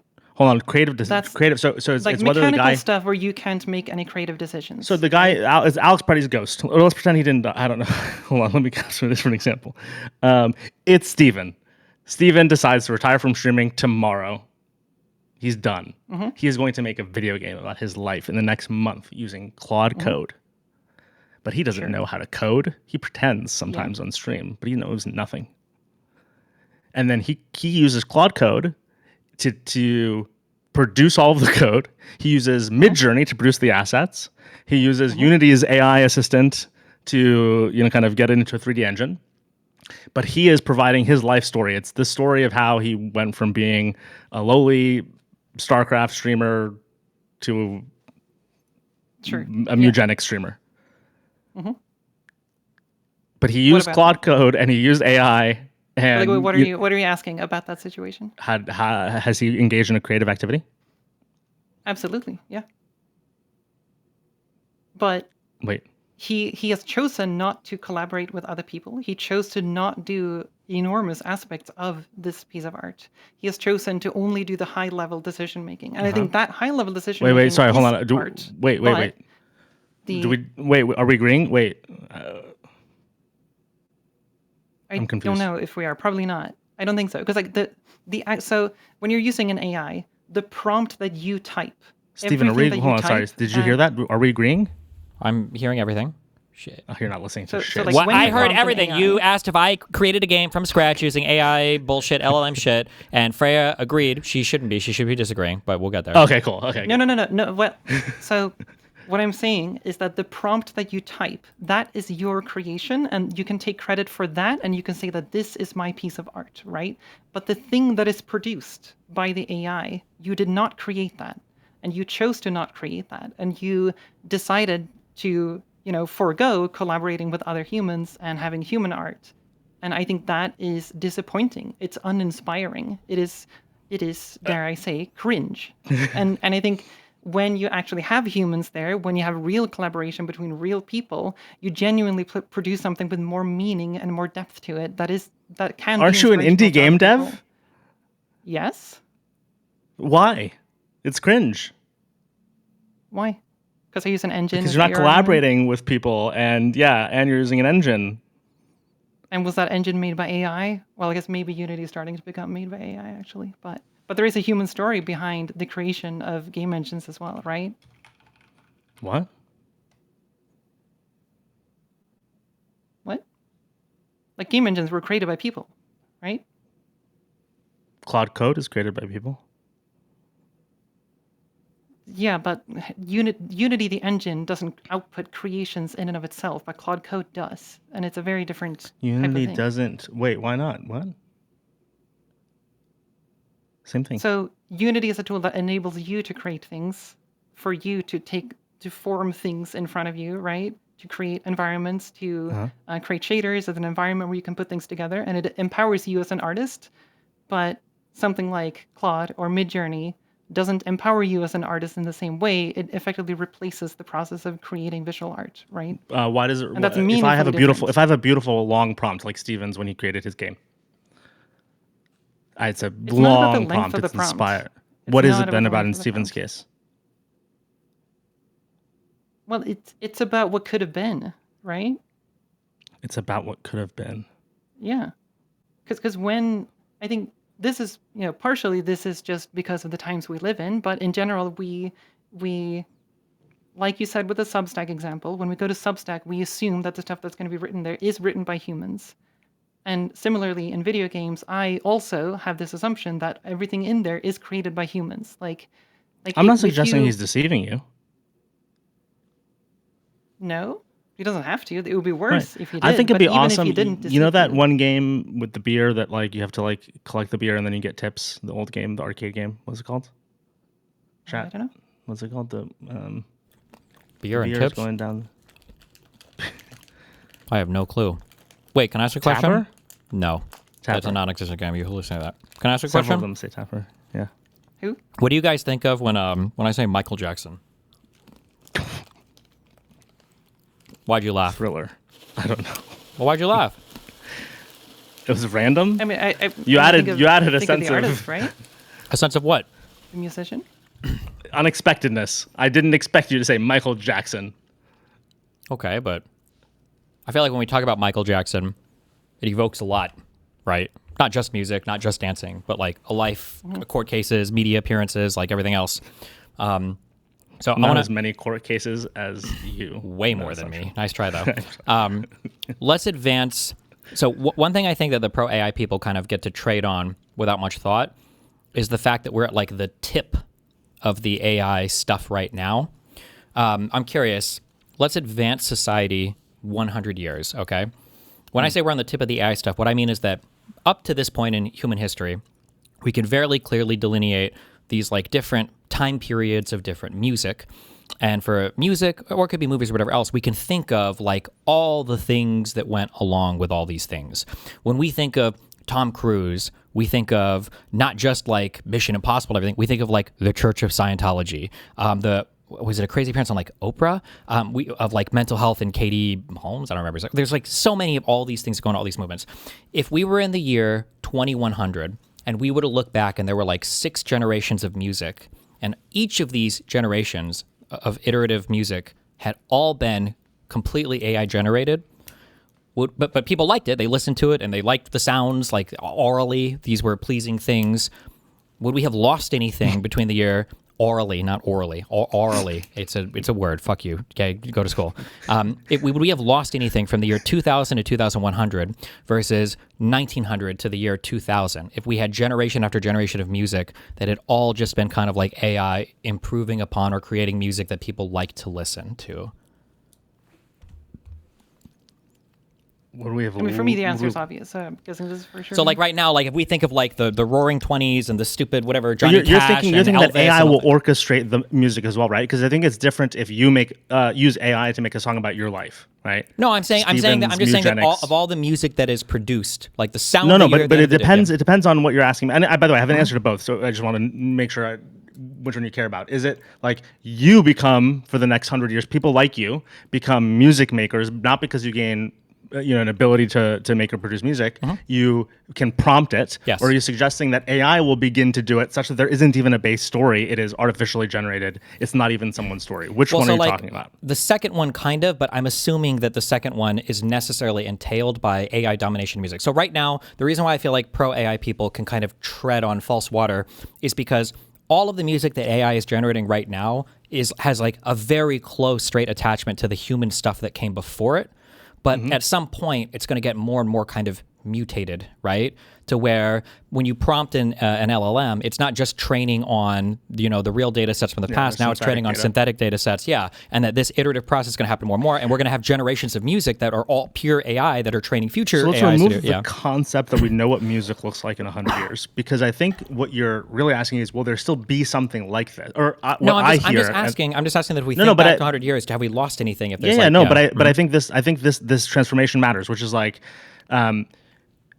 in 100 years, let's say that AI is so good at like pleasing your eardrums or whatever gets pleased in your ear when you listen to music or your brain, that like it does replace your playlist during the day. Yeah. Will we still find places where humans tell stories? I think if we still exist, the answer to that is yes.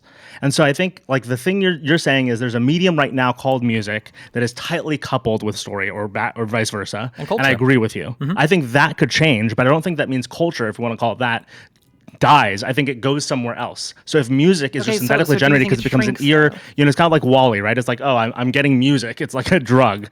Do I think Okay, culture so- goes so somewhere hold on. else? Okay, so when was the last time you bought a piece of clothing where you met the person who made that piece of clothing? Actually, I'm sure at some point. I don't remember. Probably like 10 years ago. When did you buy an acrylic painting? last time. Acrylic painting? Never. Yeah. So if this is the future of every single art form in the future, because everything's going to get replaced by AI, and people will still make art. Yes, people will still make art like music that will have all of this humanity. But if that gets like relegated to being a super, super, super niche of a niche of a niche, I think that is a violently dystopian future. Is the existence of my not buying clothing stopped fashion from being interesting? I think fashion is more... What? No, I'm saying the fast fashion hold has on. effectively Actually, made that not possible or viable at all for most people to pursue. I think you can... If they had an interest in tailoring. I think you could bite the bullet on that. I think there have been arguments made that fashion in America has become, to some extent, very destructive because of the introduction of like fast fashion stuff like Walmart or Target or whatever. I don't think that's... I don't want to bite the bullet. Well, let me just say something and we can decide.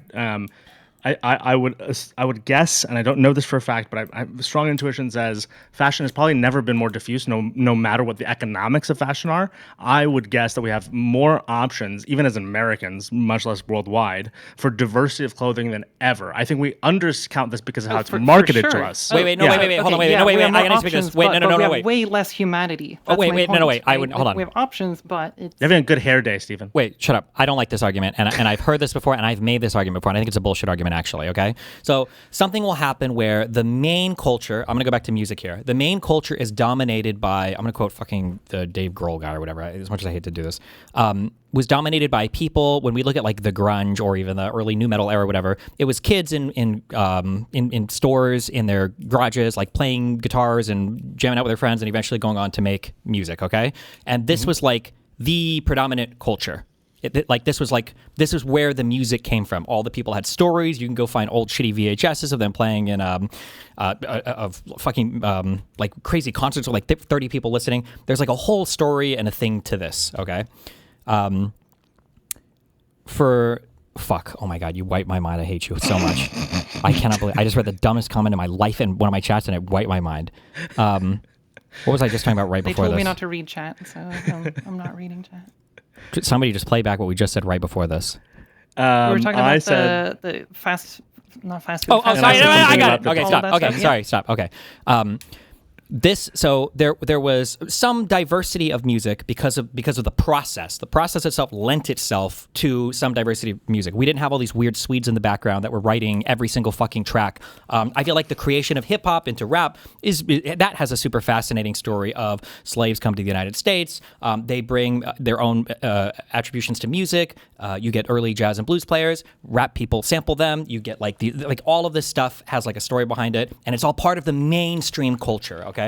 Now, something happens where as things become more commercialized, as technology becomes more accessible, the main culture is lacking a ton of diversity when it comes to the types of art that people enjoy. But because there will be these very small side channels where there's like an explosion of diversity, people can get away with this argument of saying, well, actually, there's more diversity now than there ever has been when it comes to music. I didn't say that the consumption. That's why my next sentence is about how it's being marketed makes you feel a certain way. No, but what I'm saying is that I think those worlds are meaningfully different. I would argue in my lifetime, and I'm sure every fucking adult or whatever the fuck has argued this, that today there's much less meaningful diversity in mainstream music consumption because of how commercialized everything has been. Even though I'm sure there are probably more rock bands today than there ever have been, most people haven't heard of any of them because they all got kind of pushed off to the side to the hyper commercialized, kind of corporate environment that we live in for music today. And then the translation would be for AI in the future. Sure, maybe there'll be some or even a bunch of people on the side making music, but most of that will just never break through to the mainstream culture because now I can I just broke up with my girlfriend and I can query an LLM, make sad thing that sounds like last generation of LLM music, but make the lyrics about Samantha or whatever. You can't make any music right now. But not you. Fuck you. Fucking hell. I didn't expect that one. But I'm saying, do you not think that anything is lost there? That there could be a less diversity in the if you had generation of iterative AIs just learning from past AIs and producing new... I can't make music or images right now. Sure. I love using Midjourney to create them. I for 6 months loved using it. I've fallen off. I can't make images, but I can express myself and have an idea of what I want to produce. And Midjourney gives me a set of tools that allows me to produce something that I couldn't produce by hand. Do I think that my ability to create... I don't want to call it art because I don't want to start some side conversation. But okay, so I think my ability to produce that thing is is not zero sum and has actually added to, like, the ability for people to create video games. The amount of video games we're going to have in like 12 months is ludicrous. I do think that it's not exactly zero sum, but there is an attention economy out there, and artists currently live and die based on whether or not their projects are seen in terms of financially, whether your indie game is successful, and if the market is going to be flooded by AI SLOP. But this is a question. So one of the things, Freya, that I think, and that's an economic and incentive thing that I agree with you on. If I go to like where I think we are, I don't think we disagree on what you just said at all. I think like if we had the truest versions of a debate, like we're dancing right now, if we had the truest version of debate, we don't disagree on what you just said, because that's an economics and incentive problem. That's not a problem inherent to the technology. Now, you might tell me the speed of the technology is making you worry that we won't catch up fast enough on incentives and economics. And I think that's interesting. Isn't it inherent to the technology though? No. Why not? Like Why? You acknowledged today that like my guess is in 10 years nobody is gonna pay a fucking photographer to go take pictures. You're just gonna AI generate all of your advertising, right? No, I disagree. I'm sorry. Is like order of magnitude more AI stuff going to be used to generate advertising rather than paying actual photographers? Yes. Okay, so like 95%. Like that's a good thing or a bad thing? Isn't that necessarily or intrinsically going to take away from the money available to photographers? How many people are chiseling marble right now? Almost none, right? Didn't people used to? Yeah, but then we had machines that would replace them. But we're arguing the same thing would happen with AI now and other creatives. Right, but aren't people doing other types of art that are more accessible to them? Aren't they orchestrating at a higher level? Aren't they, in fact, by the way, when they do chisel marble, don't they learn from everything that's been chiseled before? My God. Oh, I hate this argument so much. You're sort of assuming that the dream of every artist is to be a CEO. I didn't say anything about someone's dreams. I didn't say anything about someone's dreams. Well, no, hold on. Wait, the question is, wait, do you think that it's good? Marble statues anymore. By the way, do you think a digital artist pines for a day and age when they like could only access black paint? What? No. Why? Because we might move to higher order things, right? When we have technology, all of this is technology, right? Of different kinds. No. Technology allows us to get to not only to hold on. Sorry. This goes to an earlier thing you said. Technology. What? What? Okay, go ahead. No, she made a face. Oh. You also made a face. A lot of people who do art right now, who work as an artist and make money as an artist, whether you're at a company or you're doing it freelance, like I would guess that the vast majority of artists, if they were given infinite income and they didn't have to pursue this art in order to survive, the vast majority of artists would continue doing that art in their spare time. And it's because you value that craft and you value that process and you enjoy that process. Most artists would not immediately jump at the opportunity of becoming, a manager or the higher, tier of art. Like not every cinematographer wants to be a director, This wasn't a question about wants, right? Or I guess it was, but I was using a technology or up level, right? Not a what functional areas. So when we talk about again, hold on, wait. Even for the technology thing, just real quick, because you brought up the marble thing. Don't you agree that we have like lost, like grand marble painting stuff? That you don't think that's a thing that's feels like it's largely disappeared from society? No, because three things. One, we still get statues, and in fact, the people who decide to craft statues are crafting more and more intricate statues. I think that's a really good example. How do we feel when we see a modern statue today? If it's good, I feel some kind of reverence over the fact that someone like actually built this thing. Wait, didn't we just see Banksy did the whole flag in the face thing, and that everyone was like, "Oh, that's like cool and whatever." No, but like now we have this issue. Hold on, where, wasn't that cool? A lot of these things. Can we establish that was cool, or we liked that, or I don't know if we liked it individually? I don't know that specific example, so I can't say. I don't know. But I think that's my point, right? Like the question is what the expression is, right? The technology is enabling us to go to a higher level, right? So like I, for example, can't create a video game. You're saying that the craft of creating marble statues should not be valued anymore, and it's okay. I didn't say should not. I didn't say should not. Should is the wrong word. Is not. Is not? Yeah. Yeah. Okay. So you're basically saying that it is fine if AI replaces all of these forms of art because it's fine if all of these get replaced because how was blood drawn back in the day? Did someone like use just like a pick and just like stab at someone's arm? How was blood drawn? I'm gonna guess that blood at some point was drawn by like someone cuts someone and then like holds a cup and the blood leaks into the cup and you have to hold their arm at a certain angle. Do we have reverence? This relates to this at all. Do we have reverence for that version of blood drawing? No, but that's not a creative expression at all. That's a. What does it have it's to a do? Wait, much why more, is it? like- Why I don't? To Steven's earlier point, I don't have like a distinction in my head between a creative and a non-creative. I think both are skills. Well, yeah, they're both skills, but oh my god, I'm losing track of this argument. I actually have no idea what your point is here. So how do you feel about arts basically getting lost and it's impossible to? I don't know that art is to getting make lost. money I think doing that these crafts, I think crafts that more anymore. people are capable of producing, let's call it, a certain standard of art, and a No, bunch no, of but people you're not are. producing it though. You're not engaging in the craft. You're outsourcing it to a robot. You're a digital artist, correct? Yeah. If Well, if among a other painter things, walked yes. up and said, "You're not creating art," well, you aren't part of the craft. I would say that they have a very outdated view of art, and I would show I'd them say you have a this very tablet outdated pen, view of art. and I would I'd say say that- I do I'd say exactly the I same can use thing my as you with a Samsung tablet pen. Okay? pen to prompt AI yeah. and get an image. To prompt AI with a tablet pen, Yeah, like you're, right. you're not engaging in the craft. You're not engaging in the Why craft. are you engaging in the craft? The painter says you have no paint with you. You have no paint in your house. You've never taken, maybe not never, but like you've not taken the oils and the waters and mixed them Okay, and yes, created different I colors. I would agree with them that I am not engaging in the craft and the skill of acquiring these materials and dealing with the physicality of like water on a canvas. And yes, I would agree with them. Yes, I'm not doing that part. So you're not an artist. Of course. Yes. But I am doing like so much more than that, right? In order to finish a painting, if I'm actually drawing something, right? I'm making an illustration. But if you're like prompting an AI, you are stepping away from the process of creating the art. Why? If I create a great prompt and I have all the right settings and I remix if from a mood board and I have if you kind of no, no, Figma no, stop, open stop, full of all shut up. sorts of Please artists. let me continue. Please let me continue. Oh my god. I'm Why so why sorry. shut up? I've been so nice. Go ahead. If you hire an artist and Yeah. tell them the exact same thing that you told me now, so I'm telling the artist so many things. I'm writing a whole essay about how sad I am and my cool story. Like, did you actually create the art or did the artist create the art? Say it one more time.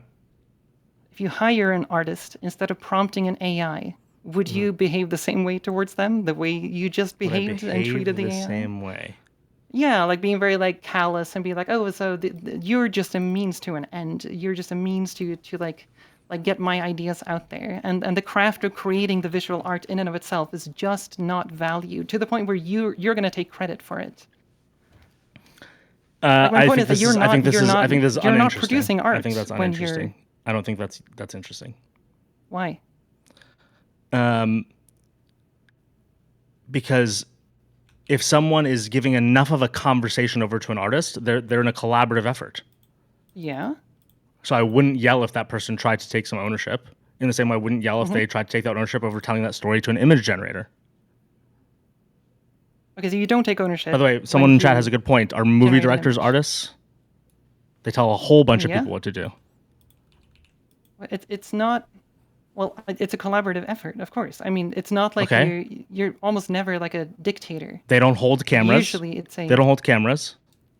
Yeah. They're their way or the highway, and especially in the case of some directors. Yeah, but directing is an art form in and of itself. It's a part of the whole. Like, I don't see what this point is. Prompting it's a AI is an collaborative art form thing, in and they're itself. It's something that I would someone is agree doing. with you. Yes, I agree with you. Oh, Yeah, like writing the prompt itself, the Yeah. text you write, that is your Yes. art. But the Okay. thing that comes out the other end is not art that you wait, produced. hold on. If I use I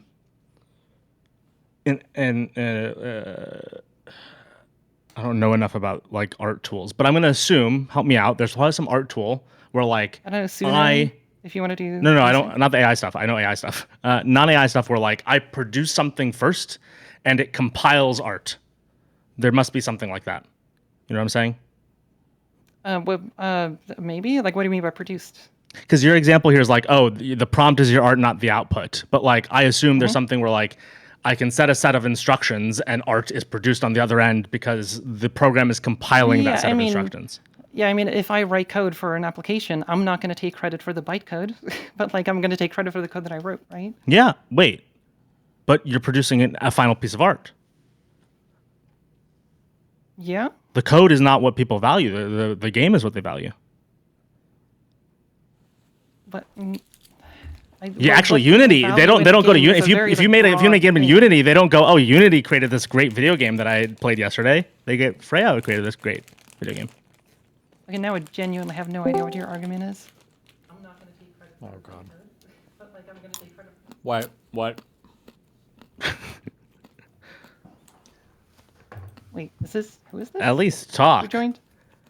Oh, there he is. Wait, hold on. There's supposed to be a moderated debate between these two. I don't know if I can have random people jumping in to argue with them. What? Hello?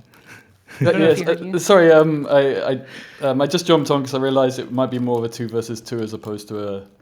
Well, it feels like a 2 versus 1 right Well, now. wait. I'm just moderating, answering questions. Okay, so wait, because I'm supposed to be moderating between these two. So you can throw one question in if you want, but go for it. Well, I mean, it's a question of like where tools stop being tools and it becomes something that destroys it being art and being a creative process, right? Which I think is what. Sorry for forgetting your name. Sorry, Sherveen is implying Sherveen. here, right? Sherveen. Sorry. How much tools do you need to use before it ceases to become art? Right, because AI is seen as the pinnacle tool right now. But before this, you had autofocus. You have automated systems on cameras that we're using. I mean, I was brought up using a manual camera, and kind of Yeah, I mean, I think there is a gradual there's a gradual releasing of artistic intent the more things you automate. I agree that is the case. It's just that the AI takes it to another extreme that we've never seen before. Like not just by a small amount, but like by orders of magnitude. But I do think that like if you're rapping for like you're making a rap track and you have all of your lyrics and you have the performance of this whole thing, you're recording it, and then you're asking Suno to produce the beats for it, for example. I think that you can absolutely take credit for the lyricism and the poetry in the rap itself, right?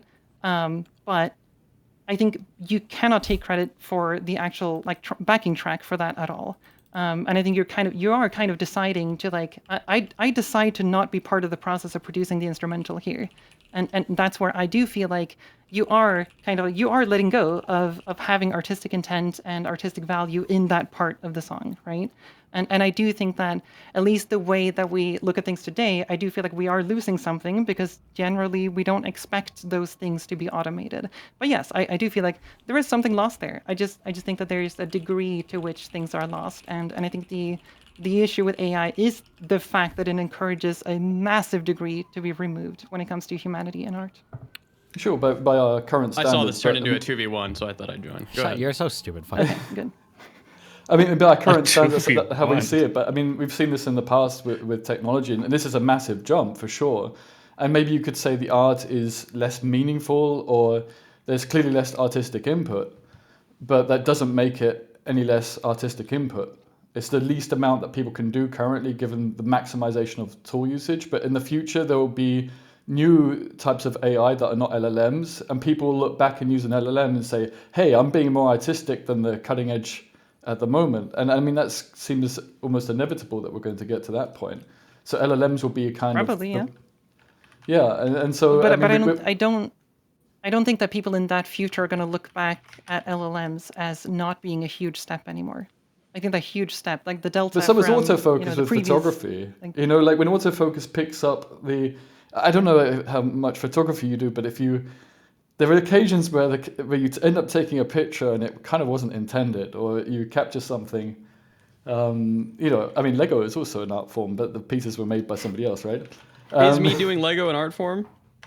Currently, yes. I would disagree. I just think I'm putting things together following an instruction. Sorry, what was your argument? Not you, Moot. No, just that right? even the older tools that we've been using sometimes create something that was unintended, and yet it's still an art form. It's still something beautiful at the end. It's still utilized in that regard. And I mean, there's also these two issues that seem to be wrapped up into one, right? Whether it's still art, and whether there's an artistic input. In a sense, following this argumentation, you could say, well, AI could just self-produce this without any input, but would it still be art at the end of that? So I think in my mind, I don't really care whether we label it as art or not in that case. I think it's like if we label it as art and it was made by an AI, then it would just be art that I don't care about. So like where we draw that distinction, I don't think matters too much to me. Well, I mean, you say you don't care about it, but what about if you simply don't know that it's made by AI? What about it? Well, what about if someone said to you, look at this amazing piece of art I made, and I mean, frankly, they fooled you. I do think this is useful as just a place where, again, I don't think there's. It's reasonable to value the process, and again, we go back to like it's beautiful that we had a time where the Lord of the Rings could be created in the way it was, and we get nostalgic for this too, and I think I'm very nostalgic for this in this moment in a lot of ways. I separate that from what happens next. Now, what happens next scares me too. I don't know all the implication of what happens next, but I think, Freya, if I say this again in a really not a debate way, like a real way, it's like I think that's the struggle with some of the argument is like the process. You're right. We should have beauty and process, but I actually separate beauty and process sometimes from beauty and art. There's some art that I think like was probably created beautifully, but did not turn out to be as high quality in its output or what it felt to me or what it felt to an audience. And I think it's useful to distinguish these because ultimately, I think that's what every phase of technology introduces, right? It's a difference in process. And that difference in process can mean we as individuals are capable of something different. We as teams are capable of something different. I still think team sports are always going to be awesome, even if I might think a solo sport is also awesome for a different reason.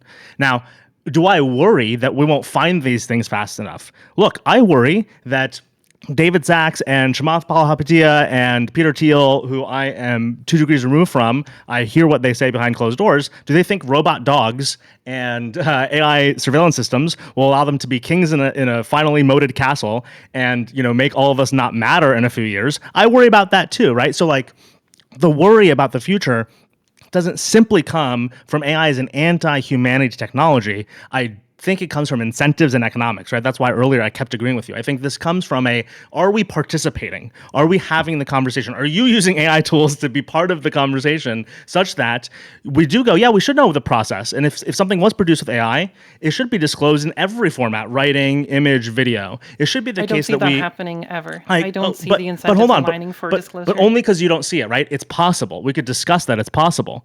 But the problem is people like you are not involved in the conversation because you have withdrawn from the conversation. I prefer that you help determine the rules of AI than what you're currently doing. If you can't, I think it's impractical. No, you don't need to be enthusiastic about the parts you don't like because I hate the parts you don't like too. Again, I cannot tell you how afraid $99 a month, I can be part of the process. Wait, hold on. Why do that though? Can I say something? Hold on. So these CEOs, yes, are bad. The people at these companies, Google, OpenAI, Anthropic, who are paid with that $99 a month that you pay for your Claude Code subscription, are mostly liberals who mostly care about other humans, who are the ones who tweet about their worries about job loss. Politics here, right. So why'd you say that? What is it? Just the fact that dollars? What? So why'd you say that? Why'd you say for only 99? Because economic. No, it just sounded like you were trying to get me into you have to use the. No, I think the economic thing is Oh, come on. No, that's just. I don't know what that is, but that's just a debate tactic. I'm not trying to sell you something. I'm trying to say I want you to use and understand and be part of a conversation about a set of systems that I think you have a valuable way of saying there are norms, just like every wave of technology, and this one's coming faster than ever. So why can't we get ahead or have a say? And again, the only reason right now is because all of our politics, from a presidential level, but then also even inside tech as an industry, the good people have withdrawn or been beaten. In politics, they've been beaten, and in tech, these are people who want their jobs and no longer feel like they can say something to their CEOs or founders who want venture capital. And so everyone who has an opinion, I promise you, by the way, a lot of these people you don't hear from who are CEOs or execs at these companies have your same opinion about not necessarily that we should not have AI, but some of your worries. But no one is coalescing because we all feel beaten or withdrawn rather than participating. The abdication here is huge. No, but also the reason we're even having this conversation is because I wanted to participate in this discussion. I wasn't making an accusation. Sorry, I wasn't making an accusation. I wasn't making an accusation. I'm not saying you're making an accusation, but I'm just saying that I am doing these things because of that reason. I care a lot about this. No, but you're also in despair about it. why? And I say that like just because you're Yeah. DGG comments, right? I mean, Like I feel like obviously, you yeah. don't want. I feel like you don't want it to happen. Totally, yeah. That I don't think ideally, that's I would reasonable want it to because not happen, but I don't well, think that's so reasonable. I guess that is either. where we Yeah. disagree, right? Because I feel like you're missing some of the upside because you are hyper focused on process. No, I'm saying the upsides don't seem to be worth it in general, and like the And we could discuss like, that, like by I the said, way. like if we could just kind of encircle AI and only give it to like medical research. So and sorry, hold on. not Let's not be encircle. accessible to the general Encircle's too public, far, right? Let's have the conversation that happens before just making it medical, because that's like an extreme. So let's go backwards for a second. Why wouldn't you want it to be, for example, in the creation of SaaS software? Just like let's use something boring and weird. Let's use like accounting software, like Ramp and American Express and Expensify. Why should You're software asking engineers? why should we not why should we not use the black box that is non-deterministic and we don't fully understand? You in order say, to hold on. do, Everything like, you just handle said is people's innuendo. money? Everything you just said is innuendo. So I'm going to say that you're being a bit unfair here, and I see this quite often. Who? Well, kind of the both of you, because you're both discussing art in this conventional sense. But I mean, my profession is working in research and physics. I write simulators. I do a lot of data analysis, and AI is a massively useful, a critical tool. Everyone's using it. And it's going to shrink the number of people doing this work because the efficiency is just increasing at an order of magnitude, right? And it's also a creative process. I create these models. I look at how it can be applied to nature. I mean, I come from a background of enjoying music and art. I was at an art gallery this weekend. I really appreciate art. Let me just be clear about that. But I see it as broader than purely being creative within the arts. And the same issues, the downside of redundancy, but the upside of productivity. And for the consumer, that's fantastic. For someone with, who wants to do something on their own that would have taken 10 people, it's also fantastic. But the redundancy issue and the loss of agency in terms of being able to do something creative.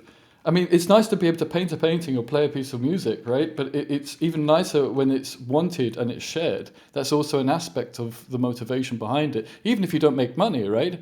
It's also about people wanting to hear that. Now, if the AI music does become more enjoyable, that's also going to be one of the downsides. But that's also a downside in every other industry. Other people are being creative in other industries that aren't conventionally artistic, but they are creative. And it does take away some of the... I was reading this, I think it was a forum it was like a math forum. They were discussing this recent, I think it was Claude that like disproved some theorem in math. And I was reading a forum where people were discussing this specific like discovery where you had, I think it was Claude that like wrote a paper and actually Both have done disproved it. something that Both was have not, done that hadn't been disproven yet. Yep. And the people in this forum, they were, math people, so they're all doing math, and they were kind of split. Half of them are like, this is super cool, and it's awesome for like progress, but they're kind of like cautiously optimistic about this. And then the other half are like, well, why are we even doing research anymore then if the AI is going to do the research for us? So is your concern And a that lot they of won't people have are purpose? Wait, hold on. Sorry. And if people, if this ends up demotivating people to the point where okay, so we had all of this research and all of a sudden, right at the very last second, an AI comes in, swoops in and takes credit for everything, even though it was probably trained on the stuff that you'd worked on for a couple of years. It feels really shitty to have that happen, but it's nice, of course, in a future of humanity and discovering new things way. But I do worry about how this is going to affect people's motivations and how this. You're already seeing this when it comes to students' motivations. Students in general are really demotivated right now, and I can see why. Why engage in all of these things if an AI is going to do everything for us? And teachers are equally dismayed because they're generating tests using AI, correcting it using AI, and then the students are using AI to write the things, and it feels like we're just kind of giving up on humanity. And I don't know. I don't know where this is going. And it feels like we're rolling the dice on humanity for what? Productivity at hypothetical good future? But you've just highlighted a massive strength and a massive weakness, and trying to then weigh both of those sides up. I just simply don't think that's possible. And you can look at both of those things, and we'll see how it goes, and you can try and legislate and promote the the positive side, but it seems like a Pandora's box situation where we don't really have much control because now it's there, people will use it. But you don't have to pour gasoline on the fire, is basically what I'm arguing. Yeah, sure, pour it as slowly as possible, because I think the thing it is going to be poured. That's the thing. It's just a question of... By people like Sherveen, yeah. What? That was a great point that ReasonRiff brought up. Him and I are Why going did I to get such a stray? you guys continue doing your 1v1s. Thank you for having us. Bye, Lucas. Thank Bye, you so much other for guy. Bye. Here, guy. Where were we? Hi, friends. Man, AI, huh? AI, huh?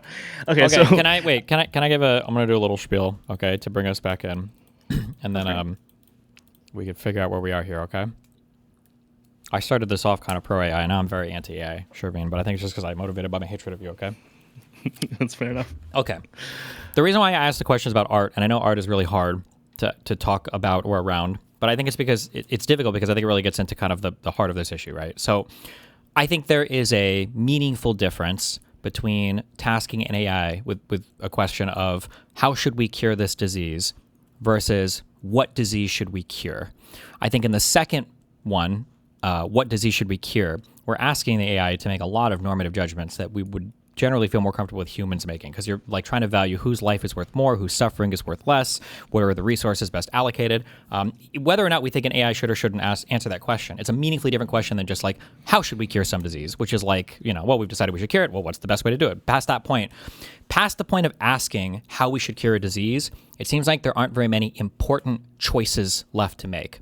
And when we go over to the art thing, earlier I asked you guys, like, what is the thing that makes art? And you guys were both kind of like humanity. I think that what humanity is proxying there, because like if somebody were to like stumble into a tree and they made an imprint, I don't think we would say that's art. We would say, oh, it looks interesting, or it looks nice, or it looks cool, or whatever, depending on if they had paint on their body or something, right? But I think that the humanity part, what we're proxying for is some kind of intentionality there. Like there's the intention to make something as a human, and that's what makes it, at least as other humans, that's why we feel like it's art. I think that the scary thing... It connects us with the Sure, fuck all that. Maybe, but not even that. I'm just focusing very specifically. I think that there are certain choices that we make, and I would call these choices like high agency choices versus, or at least like high moral agency choices versus other choices we make that are like low agency choices. And I think in the past, what we've done is we've managed to replace a whole bunch of tools with other tools that have made things easier or more simple, but they haven't really taken much of the artistic agency out of like what it is we're painting. So a little bit, right? Like I'm sure there's a skill to mixing paints and to choosing what paint will work better on what, and the way that you paint something with a physical hand might be a little bit different digitally. But at the end of the day, the high agency choices are the things that you're choosing to put on a physical canvas or on a digital canvas. And I think the same can be said for music stuff, right? Like, well, before you needed a physical keyboard, now you can do like a digital keyboard, but like which notes to play, even if you have like an arpeggiator, right? Like the fact that you want to put an arpeggio there is, these are meaningfully like low agency things that are kind of being shifted off onto tools. But with generative AI, we're having the ability to make high agency choices now. I think maybe for the first time in human history, high agency choices are being moved off onto like automated or robotic or non-human give me an things. example? So no matter, I think to some extent, okay, we're getting, what is this, teleological here? Like in humans seeking virtue, or if we think about like the purpose of a human or the things that a human can do, some of these highest agency choices that a person can make artistically are generally found at the end of a long lifetime of training. Another person couldn't emulate these things very easily. If you give me, like a digital keyboard and all the fanciest music tech in the world, I will never be able to produce a beat like Kanye West. Well, maybe now I can because he's crazy. Or make a song like, I don't know, like Keith Jarrett. I can never improvise, whatever, like him. Or any of these. I just wouldn't be able to do it. Given all the tools in the universe, I could never do that. If you give me an LLM, I convincingly could. And there's something different there, that the choices that these things are able to make are things that conventionally we would consider high agency choices. Do you think if you and Kanye both got access to the same set of AI music tools, you would suddenly be at parity with him just because AI understands Kanye? I think that if both of us had access to pre-AI tools, I think that I would produce... Post. Oh, okay, sorry. Good. If me and Kanye both had access to pre-AI tools, I think that out of 10 times, I would produce a better beat than him 0 times, and I don't even think it would be close. Both of us given access to AI tools to like a random audience, I don't know, maybe 3 out of 10 times. And the ones where I'm behind would take a bit of listening for people to maybe make a decision. I think the gap there would close significantly. Can you prove that to me? I'm going to say that it's self-evident, and that? you're bad at faith for not even believing that is like self-evidently true. You don't Oh, think that I could bad faith. What? Hold on. You don't think? Take it back. Take it back. I'm Take curious. it back. I'm Take curious. it back. No. I'm curious Take it either you back. know. Let me just ask a question. Take it back. The guy who first made... take it back. Am I bad faith? I think that question was bad faith. It was not bad faith, Steven. If you're going to give me something where we don't have evidence of the thing you just said, where you say you and Kanye are going to have a different ratio, I don't believe you. I don't believe you at all. Isn't one of the main things about these people who are producers is that they don't sit at a fucking instrument in the same way. They're sitting at computers. Kanye does not sit there with a fucking violin, right? So already the instrument is abstracted. That's good that you have this feeling, okay? So take it back. Okay, whatever, take it back. But so it's good that you have this feeling, because this is where we significantly disagree. And this is where, in the future, maybe there would be more of an argument on the AI side. If it was the case, like, here's a question I would ask you. Do you think that somebody who's been prompting AI for 5 years can produce something significantly better than somebody who's learned to prompt AI for 6 months? 1000%. 1000%.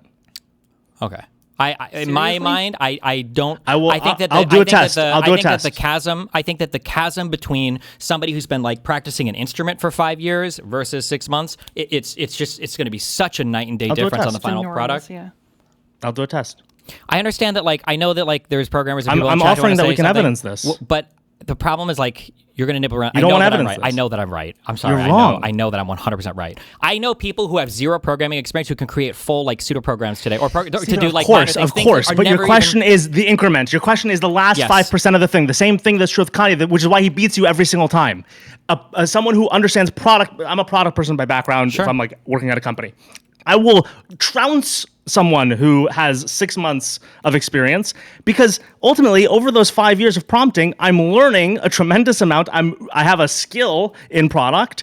This is the differentiator, and the same differentiator exists post and pre-AI. Well, I understand what you're saying, You're but I'm going to just reach the point of diminishing return is going to be met much earlier than AI. But I'm just saying that, like, I'm just saying that the difference between like 1 year of learning versus 10 years of learning, I think in AI prompting is going to be much less apparent than 1 versus 10 years. This is a trivial. I don't. Okay. In any other art or skill or anything that you could ever think of in your entire life, like the difference in product output is just going to be completely and totally different. Serving sandwiches. Well, I don't think serving sandwiches is like a high agency thing. First of all, they're literally called sandwich artists at some shops. I'll have you know. Second, it's still a thing. Well, actually, hold on. I'm glad that you brought that up, because I think it illustrates my argument flawlessly, right? In that, because the thing that you just brought up was a low agency choice. We don't consider there to be much human agency. I don't think many people would care if they got a sandwich produced by a machine or that was made by... Is programming high agency to you, like straight up programming? As a part of a cog in a machine or creating an entire program, I would say absolutely yes, for sure. Whoa, hold on. Wait. As part of a cog in a machine, it's high agency to you?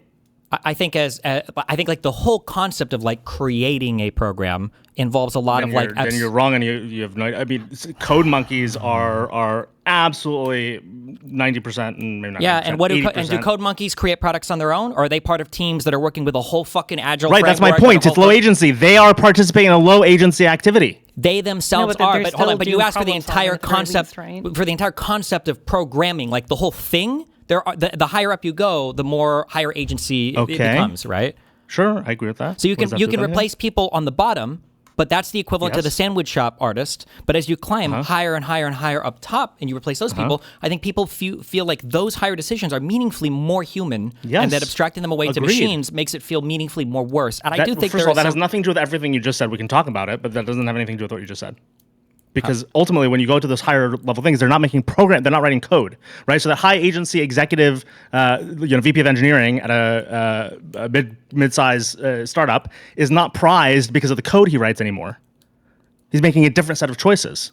He's making high agency choices about headcount, about technology stack, about maybe he's collaborating with product to determine. It's a different art form. Like now, it's not the same art form. We're not talking about programming anymore. Or even if we do, even if we do keep that about programming, fine. But when those things get subsumed away, then it becomes something meaningfully different. Like a person who's sequencing. That's my point. No. Like a person who's sequencing an instrument on a fucking DAW or whatever, right? On a digital audio workstation. The person sequencing something is still making meaningful music decisions. He's not interacting with the instrument at all anymore, which some people do consider. Wait, it depends on what he's doing. It depends on what he's doing. God. These are like not but arguments. how You should my disagree God, with you're- these. Why? Oh my God! Well, because obviously, when you're sequencing a song on a MIDI roll, you're choosing which notes to put in. That's still a high creative thing that you're doing. You're engaging in composition. Okay, can you also be at a audio cart just making sure that the levels of people on stage are leveled? Sure, but that would be like probably like a lower creative agency thing. If you Yes, wait. Again, I guess we're both defining this, and you're using it as something. I agree with you that there are higher agency versions of either you can decide they're different jobs or they're a job on a spectrum. Either way, the point that I'm making is 100% will say on the notion of AI, there is a flattening of difference at the bottom because ultimately what we're talking about is a low agency activity. But the flattening When you is have going a to high happen agency everywhere. That's that the flattening will happen all the way to the No, top. As more and more no. things The become last extract- 5% of what a director of engineering, for example, or let's say a director of product at a startup is making very, very different decisions that cannot be abstracted the same way. This is why, by the way, these will be where mistakes are most made. Wait, mistakes hold are on. not So now gonna be you made completely because swapped over to Freya's argument that some things are just too complicated for LLMs. No, this is a technology and a I didn't say progress that at question. all. I This didn't is say not- that at all. I didn't say that at all. Wait, I didn't say hold that on, at all. Just okay. I'm just curious. Do you think that there is some level of abstraction right now that machines will never be able to do? No. Okay, so I don't even know why you just brought that up as an example. Then at some point they'll be able to do it. Maybe not right now, but at some point they will be able to do it. I'm just bringing it up because you seem to think like you can make this an argument about the distance between two people using the same post AI product, flattening all skills. I'm telling you that's not true. That doesn't mean that AI can't do something at an abstract level eventually. It can, those but two things have people would nothing to do with but each other. people would feel like there is a meaningful difference in the types of things being If you abstracted want to talk away. about their feelings, we can. You Well, were when it comes asking to about art, the that's all level we're of talking about. differentiation of their Obviously, If output. you went, let's say that you went You home. went let's say that for you the went home. Kanye No, I thing. understand. Let's say that you went to a concert and then you go back home, and then somebody tells you at the end of the night the multiverse splits. One person tells you, "Did you know, by the way, that the sound balancing for that show was actually completely handled by Claude?" And then let's say in the other one, somebody tells you, "Did you know that singer on the stage, they weren't actually singing at all? It was just an AI voice the entire time." Which person do you think would feel more disappointed in the concert? Why is this question interesting? I don't know why you Because think they're- because I, the- It's so obvious. Oh my God. because you the know singing this. I don't thing- think you're this stupid. But being an artist and picking the notes and singing and having that performance is you seen guys as are like so fucking rude. Go ahead. that's a higher. Repeat. It's seen as like a higher agency thing. It's seen as like these are this like the is- creative choices that make us human. That we. Feel I like there's an understand that. important What level- do you think that says about my argument? What do you think you're debating with me on with that? You don't seem to think that there's a difference between replacing all audio balancers in society with replacing all I never singers in said society. that. You asked me if there's a flattening that would make you competitive with Kanye. Okay.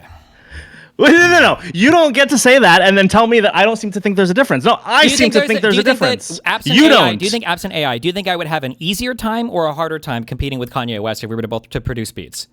Absent of AI is Or do you going to be think- do you- harder. Okay, that's all I'm saying. By trivial nonsense amounts that don't have anything to do with this conversation whatsoever. Kanye would trounce you 10 times out of 10, even if you both had AI tools. You think that?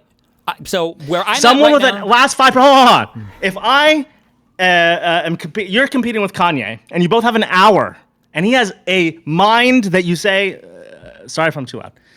If you have a mind that can create music with all of this sort of artistic instrument, and again, I think this is a good example because a lot of these producers are not using a violin, right? They're using computers. His expression, his ability to understand what's happening inside of a studio and to understand what people will hear, is providing him, despite similar instruments that other producers are going to have, an ability to go to the last 5% of results, such that he will always have the hit. Right? And so if he has an hour and you have an hour and you both have AI tools, do I think he can take the same AI tools that is going to take him from mile 1 to mile 70, and you can also go mile 1 to mile 70, but he in the last 10 minutes is actually going to mile 90? Yeah. And by the way, maybe before the difference is not 20 miles, maybe the difference is 40 miles. Either way, he's beating you 10 times out of 10. Because that last 5% is what matters in that case. I don't think that that's what matters. I So think that if we were to compete before, even- or go ahead. No, I was just going to say that, like, even if that's the case, like, wouldn't this lead to a future where we basically have the equivalent of the loudness war, but it's happening in terms of the like loudness the war. release What's of the loudness music? war? Everybody tries the to loudness boost the war was average basically decibel of the where- musical songs that they're making so that on the radio everything sounds really loud, basically, and just a flattening of the dynamic range and the decibel output. Why is that of the tracks. same thing? So basically, there's going to be less of a difference between someone who has spent a lot of time and care on producing their art versus people who have not spent a lot of time and care on their art. And so it's going to be, you're going to have so much visual noise and auditory noise in any public communication channels or advertising channels where it's going to be hard to tell the difference if it's someone in a bedroom who used Suno versus someone who. I agree with you on the economics and incentives of this, 1,000%. I think, for example, there are a couple. I don't really care about the economics here. It's just about the visibility. Which When I say even economics, if nobody I guess I'm had to talking make about money or cultural whatever. or human behavioral factors. I'm not just talking about money. So, as an example, there are two startups, I believe. One is just a guy, and then there's an actual startup that produce like thousands of podcasts that release episodes every single day. It's all AI generated. And a lot of people listen to them. So they have a lot more volume than some of your favorite podcasters, all of our favorite podcasters, because each of their AI generated episodes gets like 100 listens. I agree with you that is, kind of It's pollution. it's pollution. It's also a refutation of like human taste and judgment in terms of the audience. Like I agree with you on that. However, I still think there will be fantastic stories in podcasts despite that, because and by the way, though, They will be visible how? So Like, that's where I go. kind of That's where I go. competing for the same attention here. That's where I go. I wish we would have more conversation as to how we have pro-social behavior in the age of AI. As an example, again, if I was a CEO of Substack, I would ban authors that don't disclose that they're writing with AI. Or completely using AI writing, because I believe we are capable of this if we only had the conversation this way, right? Because I agree with you on the ills, but when we talk about using it in all these other places, we keep moving away from the fact that we could have not a best of all worlds, that's too optimistic, but a good of all worlds in the sense that the person who creates all those podcasts either, shouldn't get to, or maybe there's a way that happens that we're okay with, but like they shouldn't be able to flood the market with all these podcasts. And at the same time, if a podcast we all like starts to produce their show notes using deep research and GPT 5.5 Pro, knowing what that will give somebody in terms of their ability to like look at that research and read in depth and ask smart questions on that podcast, I want them to do it. And I think those are distinct. And so we have to begin to have a set of expectations. And by the way, I think this is also good for labor. So I think there should be expectations to what you should require, ask that labor do, because it's currently the people who have a say in how the economics, and again, I mean behavioral economics as well, not just financial, it's being unilaterally decided. Instead, I think there should be. Sorry, continue. No, feel free to interrupt No, me. so I think that's what do how you- normal conversations work in real life. Go ahead. So what do you think about this company then that is effectively creating pollution, like informational pollution? Do you think as an individual or as a company. Look, I think a lot of companies should be stopped. So that comes not from my opinion about have AI. you talked to the people who did this? Have I talked to them? Yeah, I do you don't know know them them. personally? I don't know. Okay, if you did, would you talk to them about this? Like, hey, you're doing kind of like a really shitty thing. Like, would you? I'm going to tell tell you, that to their I have face? lost over the past 3 years because of politics conversations, AI conversations, Mamdani regulation conversations, probably 2 to 3 dozen friendships / key business relationships, including people who've given me millions of dollars, because yes, I'm in their inbox. I yell at them about this. I call them names and they call me names back, and I am not liked anymore in a lot of spaces because yes, 1,000%. But you're still, your job is still encouraging companies. What do you to think? use What do you think AI, that means? right? I hate this argument. Chat makes it all the time. What's wrong with that? By the way, I make trivial amounts of money off of me teaching AI, and by the way, I teach it to people who like are 70 and lawyers and 20 and want a job for the first time in their life, and these are well-meaning people who want something and they want to pay for my time, and I barely, the cost is negligible. Why is that a problem for you? So I could be wrong, but you're effectively helping people give up agency on stuff, right? You're completely wrong. These people walk out of my course and they feel, something completely enabled in them. By the way, they can compete for a job, or they have a business where they want to automate something. They want to understand the technology. Some of them literally don't want to do anything with it. They just feel like they're behind. If I'm going into a company and there's a team training, this is a team that goes, oh, we want to compete in the marketplace. We're a payroll software and we want to compete with other payroll software. Are any of these creative things that you're? Many of them are designers. Yeah. like web As in, like, are you designers. telling telling them to use AI to do design or to do art? Telling them to are you asking me if I'm telling them to like make AI generated paintings and sell them on Etsy? Yeah, like instead No, of I don't using I a don't say that. designer for your website. I don't say that. like I would never. use, like, Hold on. Yes, yes. No one should, unless you have a big company. If you're like a solo person and you only have a limited budget as a SMB or a startup, hiring a designer, unless you're like a consumer business, because that's going to really matter for your conversion and your brand. Yeah, you shouldn't. If you're like building payroll software, you can use Claude Code or Codex. Okay, so and you're choosing not to design then, right? you're choosing that not to case. design. I'm choosing to tell a founder that You're their outsourcing money it is spent. to- What does that mean? Is it better Yeah. if they outsource it to someone in another country? What if they can get someone for $3 in the Philippines? Well, it's better if they actually cooperated with people in general, I would say. It's yeah. better if they cooperated with people in general. Why? What if there are 10 times more businesses that serve us awesome things because they don't have to hire designers?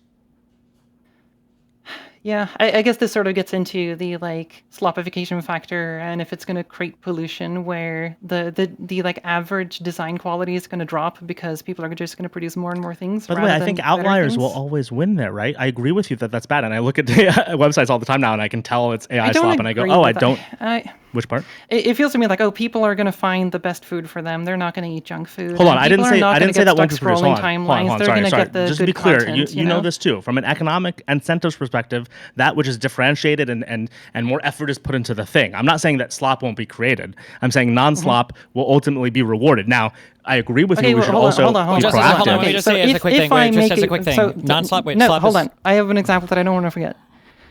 So if I have a game that I release and it starts to make a lot of money, how long does it take until a million companies start copying my idea and make even more money, and then my own thing gets forgotten? It's 6 months to a year. Like that's not going to take long, right? 6 months to a year, yeah. I don't know if you were looking for a literal answer. No, not literal, but like Okay, do sorry, you yeah, see not that there long. might be a 6 months, problem with yeah. that situation at all, or? Do I think there's a problem? Wait. Also, what if you could make a game and you couldn't make a game before? What if you didn't have the money? I don't What if see you how didn't have the that's time? related to this at all. What? By the same token that they can compete with you quickly, you can also compete yourself quickly, either for the first time or faster than ever before, as an individual. And if you, by the way, have enough fans, we know Sure. this, right? Humans seek out, kind of the other reason that a Kanye, as problematic as he is, will always have his fans is because once there's that connection, that's a human connection. That won't be replaced by AI. It can be complemented. There might be another connection that is to a product created by AI. But once that thing, like there's a certain thing that we won't abdicate. There's a certain thing that is relationships and stories, etc., that will still be produced. And so if they find you as an indie dev, Ideally, they enjoy yeah. your game. Yeah. No, when you say ideally, and again, I'm not saying that it'll be perfect and the economics will work. I'm also worried about that. But I think it's true that you, for example, as an indie dev using this stuff, could produce games that people will be fans of. They'll create a connection with you. Now, your next question is, can big studios or like selfish people compete so fast that it dilutes your ability to be rewarded for your craft? I think that's a great question. I don't think that I disagree that we can have this all go wrong. But again, I also think the way this could go wrong is robot dogs could protect Peter Thiel in Argentina while he ruins the United States, which is actually happening, right? So like I have these worries because of politics, right? I don't have these worries inherent to technology. I agree with you that technology is speeding things up, but I also think that means in some ways, and I'm not saying embrace because you have to go subscribe to ChatGPT. I make no money when you subscribe to ChatGPT. I make no money when you subscribe to any AI product. You have to buy my coaching or classes for me to make money, so don't buy any of them. And so what happens when you go participate in this is I think you become more productive for whatever you want to do. What is good for you, right? What level of orchestration? I always think I have a framework that I use: orchestration, supervision, delivery. These are the You three don't have things. to sell your thing. Yeah. Okay, productivity is not always like the best thing though, right? Correct. Like there might be other things that we value. Like I could create much more music, never learning an instrument, but just querying an LLM or whatever, right? Like these are there are trade-offs to some of these things we do, from the like meaningful artistic acquisition skill things to the just making decisions to make more money. Going back to the example earlier when you were talking about outsourcing stuff, let's assume that a job that can be outsourced or a job that we don't want to spend time on early on and an investment is a job that can eventually be eliminated, a profession that can be eliminated from all of society. Do you think that we're losing the same type of thing from society if we were to eliminate all accounting jobs because we could replace them with perfect accounting software, versus if we could eliminate all musician jobs because we can eliminate that with perfect software, we can emulate with perfect software? you think it's the same I think type it of depends loss? on what comes next. I think it depends on what comes next. Okay, I don't know what you mean by that. How would that Well, change? what do you imagine comes next? So in the case of labor, it's a little bit more discrete, which is we can say something like that depends on how we take care of those people. So, for example, with either UBI or No, other okay, jobs, let's assume a retrain- normal human realistic world where this is not happening. There's not a magical government fairy. Let's assume that in one world we replace all accounting jobs, and in another world we replace all like music, requests. Then I think they're both bad. If we take care of nobody, they're both bad. No. So wait, Even if I'm there's- saying no. well, Let's assume so that everybody. even Wait, if there is hold on, UBI, I would say that let it's me- please, bad. wait, hold on. Let's assume that all these people. It doesn't matter. UBI, I think doesn't matter. Let's assume that these people move into equivalent jobs. Okay, so instead of an accountant, the person will become a teacher or something, or instead of a musician, a person will become a painter or something. Do you think that anything meaningful is different between these two types of jobs No. or professions we've lost between all of the accounting class and all of the musician class? No. Okay. Well, I think that's like the. I Don't think that's like the forget- root. Don't forget that there was once a time where people said books we're going to take away from oral storytellers. So you're saying you're making the same fucking argument. This is just a medium question. Well, but that's. Excuse me. Wait, have you not heard No. the thing? Radio killed the video star. Fuck, I don't remember the song. But that is true, though, isn't it? Like, don't way less people read today, or way less people cherish authors today than they used to in the past. Isn't that true? yuniDev, shut the fuck up. Sorry, say it again. Don't people cherish authors way less today than they used to in the past because other mediums have kind of replaced them? Authors. What does authors mean to you? Bruh. Pisco? What? Is that you? Jordan Why Peterson, is that a bad? you? Explain to me why that's a bad question. Explain. Give me the psychological and sociological reasons. That's a pisco. Go. Because it's self-evident that as a new medium emerges, it starts to replace the older one. That radio replaced written word, that TV replaced radio, that internet replaced TV. And you're the one making the argument. Why am I not allowed to push back by pointing out the fallacy of what you're pointing out? Okay, so do you disagree with that then? Do you think that appreciation for literature and all that is the same as it was before TV or radio Are was you one of those created? people who believes that like if you replace books with Substack, just as like a weird example, it must be a negative no matter what's on Substack? I'm not even talking about positive or negative. I'm just saying that it is a thing that's happened. That's the point I tried to make when you yelled pisco. Is like the question is whether the authorship still gets to happen, because I believe whether it's oral storytelling or it becomes books, or books might I'm become sorry. unfortunately. Oh, my bad. Unfortunately, Okay, I understand. The question was even dumber than I thought. I'm sorry. I meant book authors. Do you think that there are less appreciation for book authors today than there were 150 years ago? Wait, sorry, myself the same response. As in not people that author things on Substack or whatever else. Right. Wait. Are you asking me if there's less appreciation, or if the fact there's less appreciation is bad?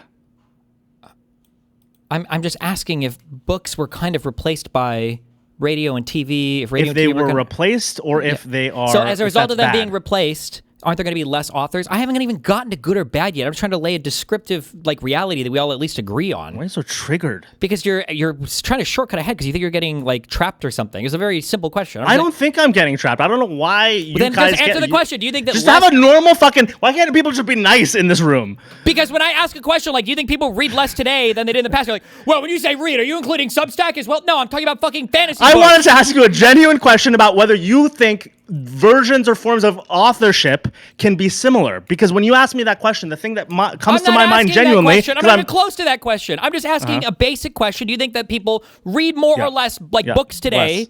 Less. Okay. Less. And do people do people watch more or less TV today? And when I say TV, I mean like cable TV versus like Netflix or something else. It's less, right? Okay. So I would argue that moving people from writing books to things like TV shows or movies or whatever, these are all still like high agency job to high agency job, high agency job to high agency job, maybe a little bit of reduction in some places. But if we start to replace the high agency jobs and there's no parallel thing for them to move off to, that seems to me like you're losing some of that high agency, like the human stuff. And then I think that's what we would say would be maybe bad. Maybe. But that depends on how we... Maybe? Like I feel like we're talking about like entire artistic fields effectively disappearing, and you're saying maybe that's bad. Or like, is that what you're saying? Like you're not I don't sure? think that's going to happen. Why wouldn't that I happen? don't think that there won't be a place for artists to go. No, but of course there will be some niche somewhere, and people will make art for themselves. That's not what I'm and saying. Yada Okay. yada yada. Okay, but hold it's on. about you didn't want to go to public AGI, engagement but with like art, if we right? have to go here, we have to go to like AGI or whatever, right? We don't have to go to AGI. No, we do, because for like No. AI to do everything, okay, we have to go to something more capable than what we have today. Whatever. Sure. And so Maybe the a little question, bit, yeah. Right. Or even just give it more time for it to settle. I need a Diet Coke. Okay. Get him out of here. Fuck you. Fuck. I think it's really hard to keep track of arguments sometimes. Well, sometimes you guys are just valuing different parts of the thing, and then you're arguing for what you value, and then he's arguing for what he values, but you guys are missing each other on the on the valuation thing. Did you just say that we value different things, and that's why sometimes we disagree? Go 'Cause get that your was just thing. I got it. It's not that far. Okay. You're too fast.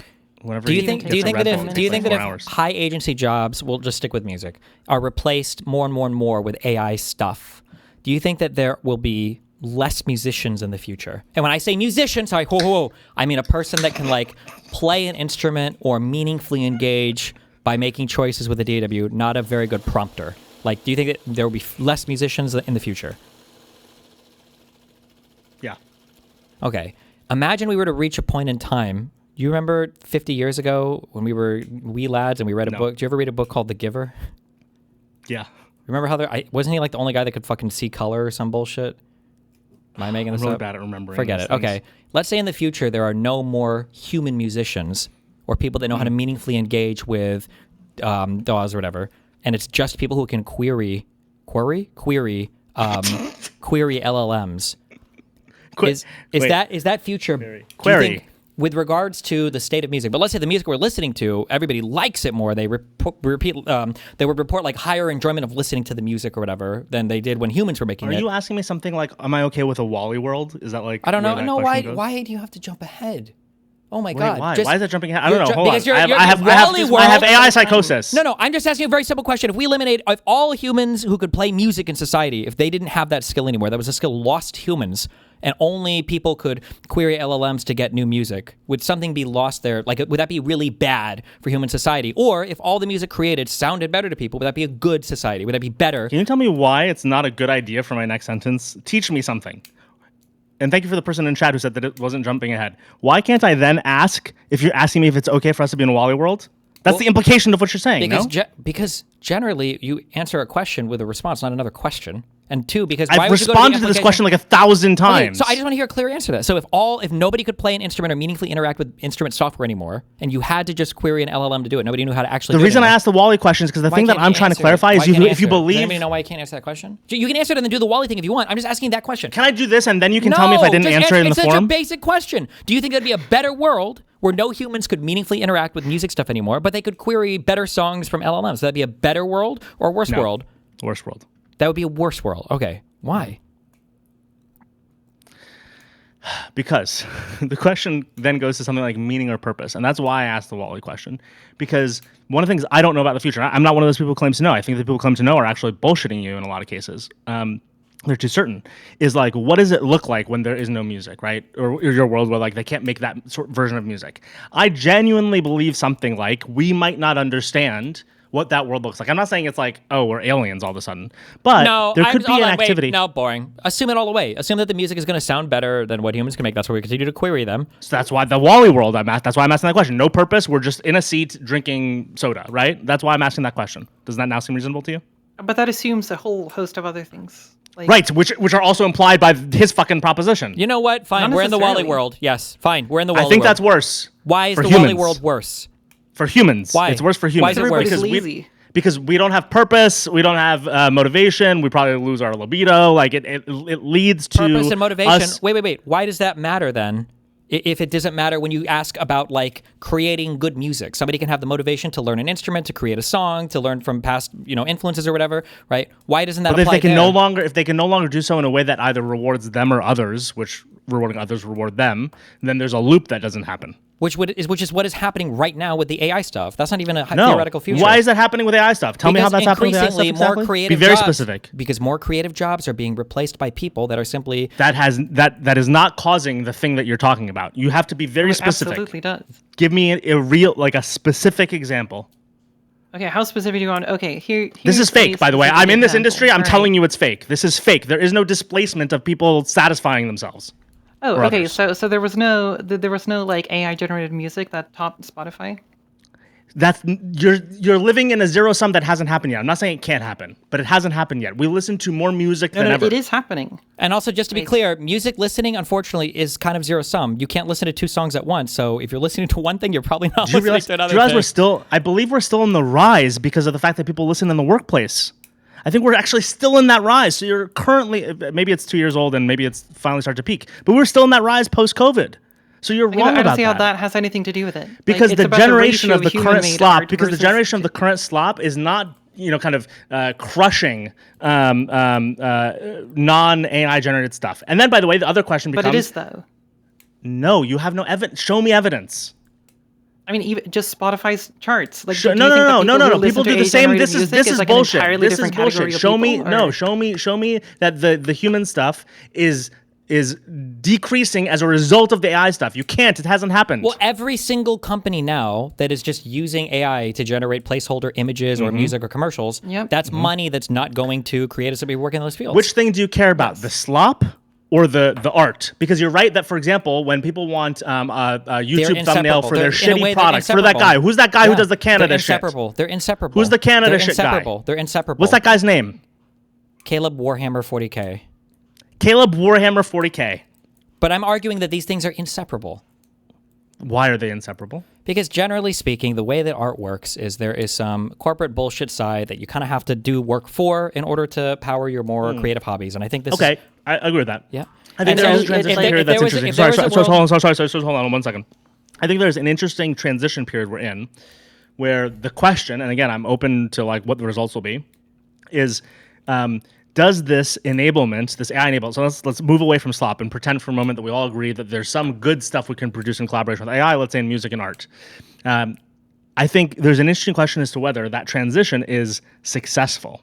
In other words, do people get to make more good? And that could look diffuse, as in it's niches, I'm making it for myself or my friends or for a community, or it could be grand, which would be like, oh, there's more big budget movies than ever because we lowered the cost of it by some amount, therefore we could produce a lot more of it. So there's these, that could happen. What I'm trying to make, real quick. What I'm trying to make you understand is every time you start saying this, you could produce more, blah, blah, blah.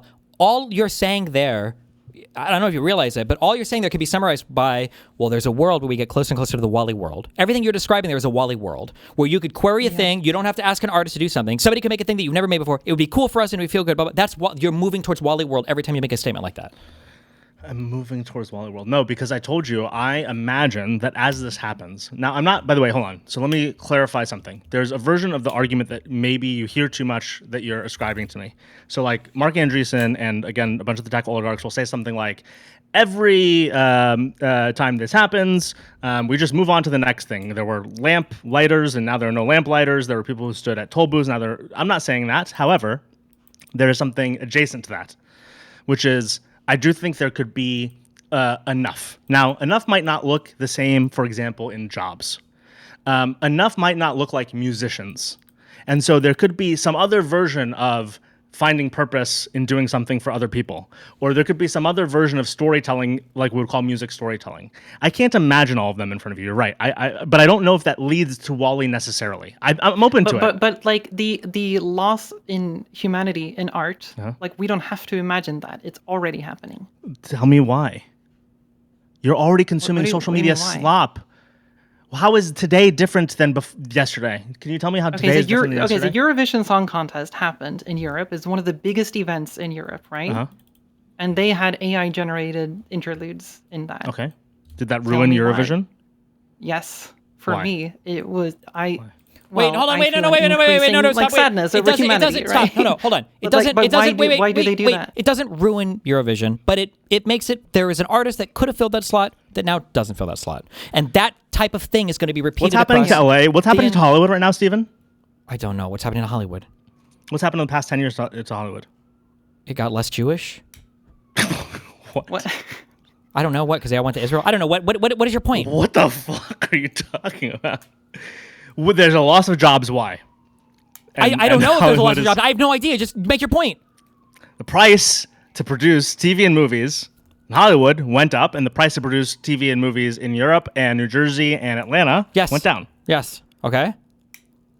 What about It's the it? same thing you're So? saying. There are economic factors to all of this. You're right that there's an artist that doesn't make money. But by the way, No, by the but same when you say token, economic hold factors, when you say on. economic By the same factors, I just token, wanna by the know same 'cause token, you're hold on. gonna- Hold Oh my on. God. There might I'm be a gonna say the exact YouTube same thing version I of was gonna say. Eurovision. Now there are 2 Eurovisions. That's There's the great. main Eurovision, and there's, the 3 of us decide to start our own Eurovision because Okay. it's cost economic. Let me go back to the thing I You said asked before. for a specific real quick. example, Let me right? wait. The thing that I said before, you didn't understand the question, but you keep coming back to it without realizing it. As I asked you earlier, do you think everyone is entitled to all talents or entitled? You do. No. You do. I did answer it, by the way. You I did do. answer it, by the way. You do, because you keep making this argument that, like, well, what if somebody could create a thing? What if we could do this for cheaper? What? Maybe this sounds mean. Maybe, I guess, I don't know, or bougie or whatever. Maybe you shouldn't have the ability to create a thumbnail for your YouTube channel. Maybe you shouldn't have music for your video if you can't afford to pay somebody for it. Because maybe it's okay that not everybody can have access, like the Wally world, to every single human pleasure at all points in time, but that there should be some amount of life, work, effort, whatever, that we have to Should we trade take away Photoshop? for other people's life, work, You can't effort. edit an image. Sure. Should you not be able to access Photoshop? I don't know if I would say that editing is a meaningfully high agency choice. Those are the ones that I'm talking about, that as those disappear from society, we're losing something special. If I were to say that Photoshop got rid of every single person who could edit a photo manually to get rid of, like, artifacts, I don't know if we care that much about those jobs. Whereas if we eliminate all musicians from society, I think we do kind of care about those jobs. You are assuming that endpoint. I don't see it the same way you do. I don't think we eliminate musicians. I think Kanye will use AI tools to be an AI version of Kanye. Do you think something was lost there if Kanye starts using AI? No. Well, it depends on what for, I guess. I mean, I don't That'd think be that wild to me.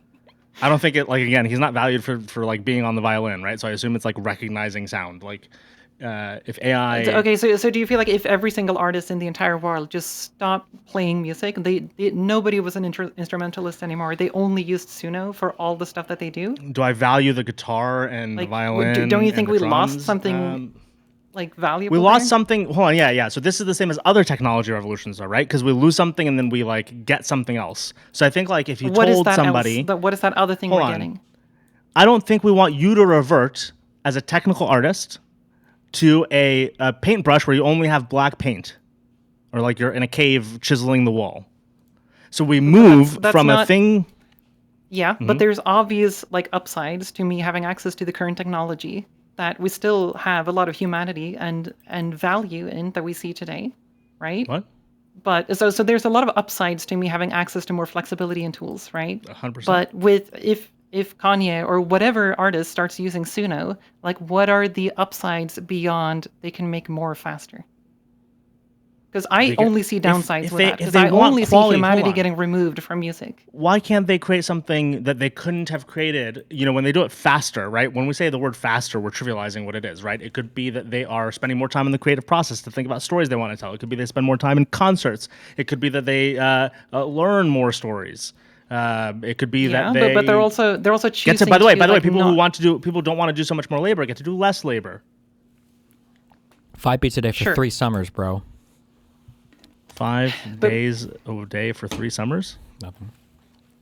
Okay, so I don't know. It kind of feels like you don't really see much of value in the like performance art in art. What I said whatsoever. Because I feel like right now that there's kind of an inherent performance art in every piece of art, and I feel like you don't see that value. I don't know at why all. you said that. Why do you say that? Because it feels like you're totally I go to okay with baseball every musician games. I go swapping out to with concerts. Suno. I go to bars. What? No, okay. But then why did you say that it was fine if like every musician swaps out all of their Because you instrumentals told with me Suno? they have a set of or you told me that there's something next, right? So Suno is Suno. I don't know like how they're using Suno. Are you saying Whatever, that all they like- do is they just sit there 2 a.m. and they just go, "I want a rap song"? That'd be bad. If they get to use it in a more elevated fashion, right? Because we talk about the transition from film to digital. We talk about the transition from not Photoshop to Photoshop. We talk about your ability to use Unity. You get to tell more elevated stories. You get to use the time you have to create different economics. I don't mean just financial. I mean also like you get to do different things behaviorally. Yes, but don't you think that there are degrees of creativity that you're giving up Sure. depending on what tool you're using? Sure. And I think that And if other you're people used to make swapping the from, same like, if you're argument. So the printing press, right? I didn't have to Yeah. write all the words in a book to or like speak the book to you. Yeah, I but could you didn't suddenly make any creative decisions there if you're just copying something. I didn't make any So creative you're decisions, I was foregoing copying something that doesn't, So I'm like, foregoing have any something. What do you creativity in mean? it anyway. What does that mean? So is there some skill and craft in copying something? Like you have a piece of paper and you want to create a copy of it, like before the Yeah, printing press. You yeah. have to manually copy things. Like, yes, there's some skill there, yeah. But the amount of like creativity that you're foregoing with the printing press is pretty small. But if you, and the same thing goes And for I'm like not if you switch suggesting from that Kanye doing- should go Hold on, give me can a I rap finish my song? point, please? If you have physical art, you're painting something on a canvas. The difference from that to something like drawing with a tablet in Photoshop, like there is something getting lost there, but it is not very big. Like you're still largely doing the same thing, but you've just changed the medium. But all of your creative decision making largely stays the same, mostly like small difference in physicality. But when you go from like giving up way more agency than that, like you're replacing like decision making in whether it's decision making in what your melodies should be in music, whether it's decision making for problem solving, if you're doing science or if you're programming, like you are giving up something that I think is valuable to have, and not only like societally, but also Why are you personally. giving it up, by the way? 'Cause- Why do we keep saying that? Because that is how people use AI tools right now. So it's their behavior. Yeah, obviously. So But do you it's think encouraging that Kanye- Do you behavior. think Kanye does more than, let's call it, 1 million producers who are also around at the same time as Kanye? I don't know what that means. Or like Kanye what West. am I quantifying here? Why do we have to Yeah? use the fucking Nazi? Let's use somebody else. Who's another one of them? Kanye East. Fine. I don't know. It doesn't matter. Pick whatever. Okay. It doesn't Other matter. people also did what Kanye does at the time Kanye did it.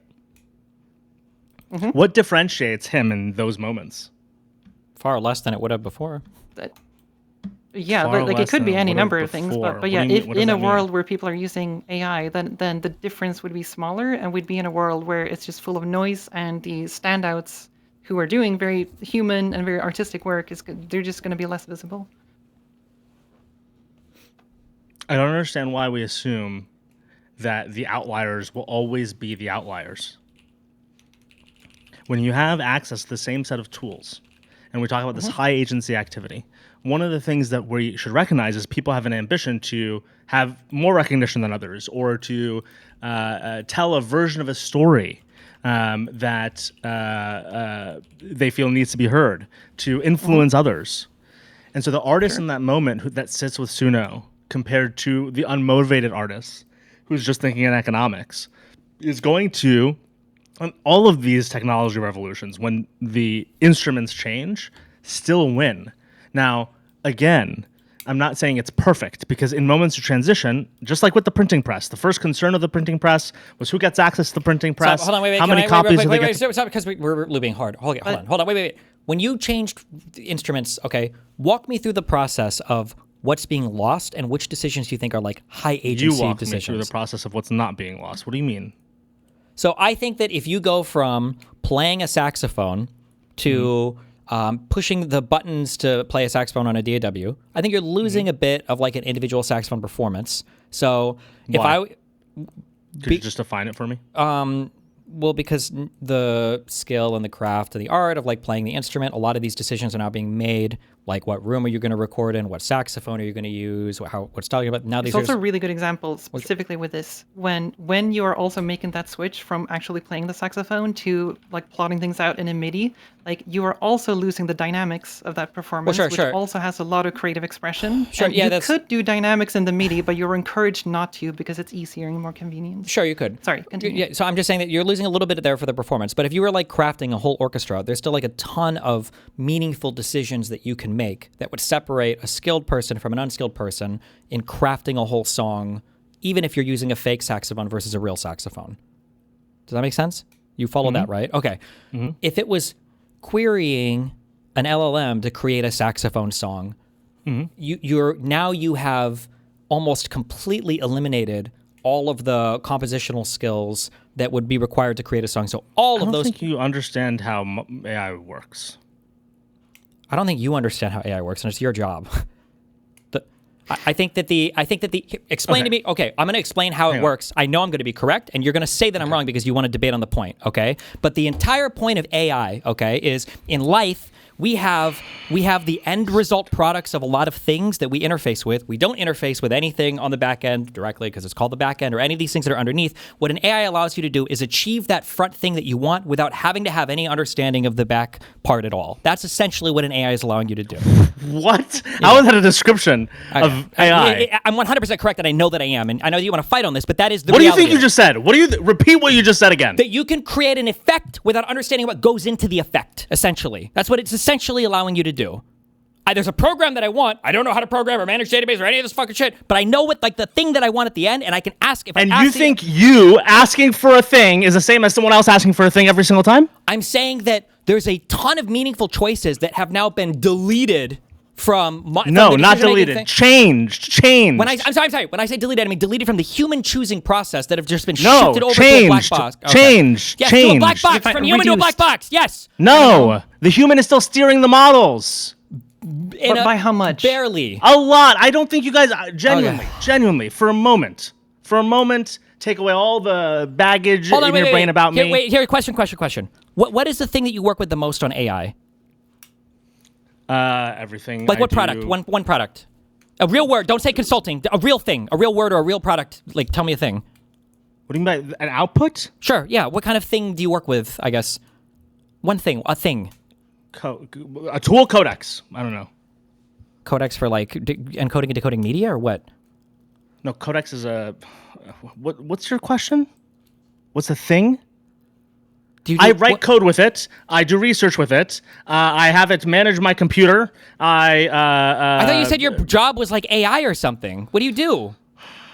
You're like an AI consultant, no? Don't you tell people with AI implementation of their businesses or something? What do you yes, implement but what AI are you for? asking me? Yeah, but what are you asking me? What do you mean by what do I do?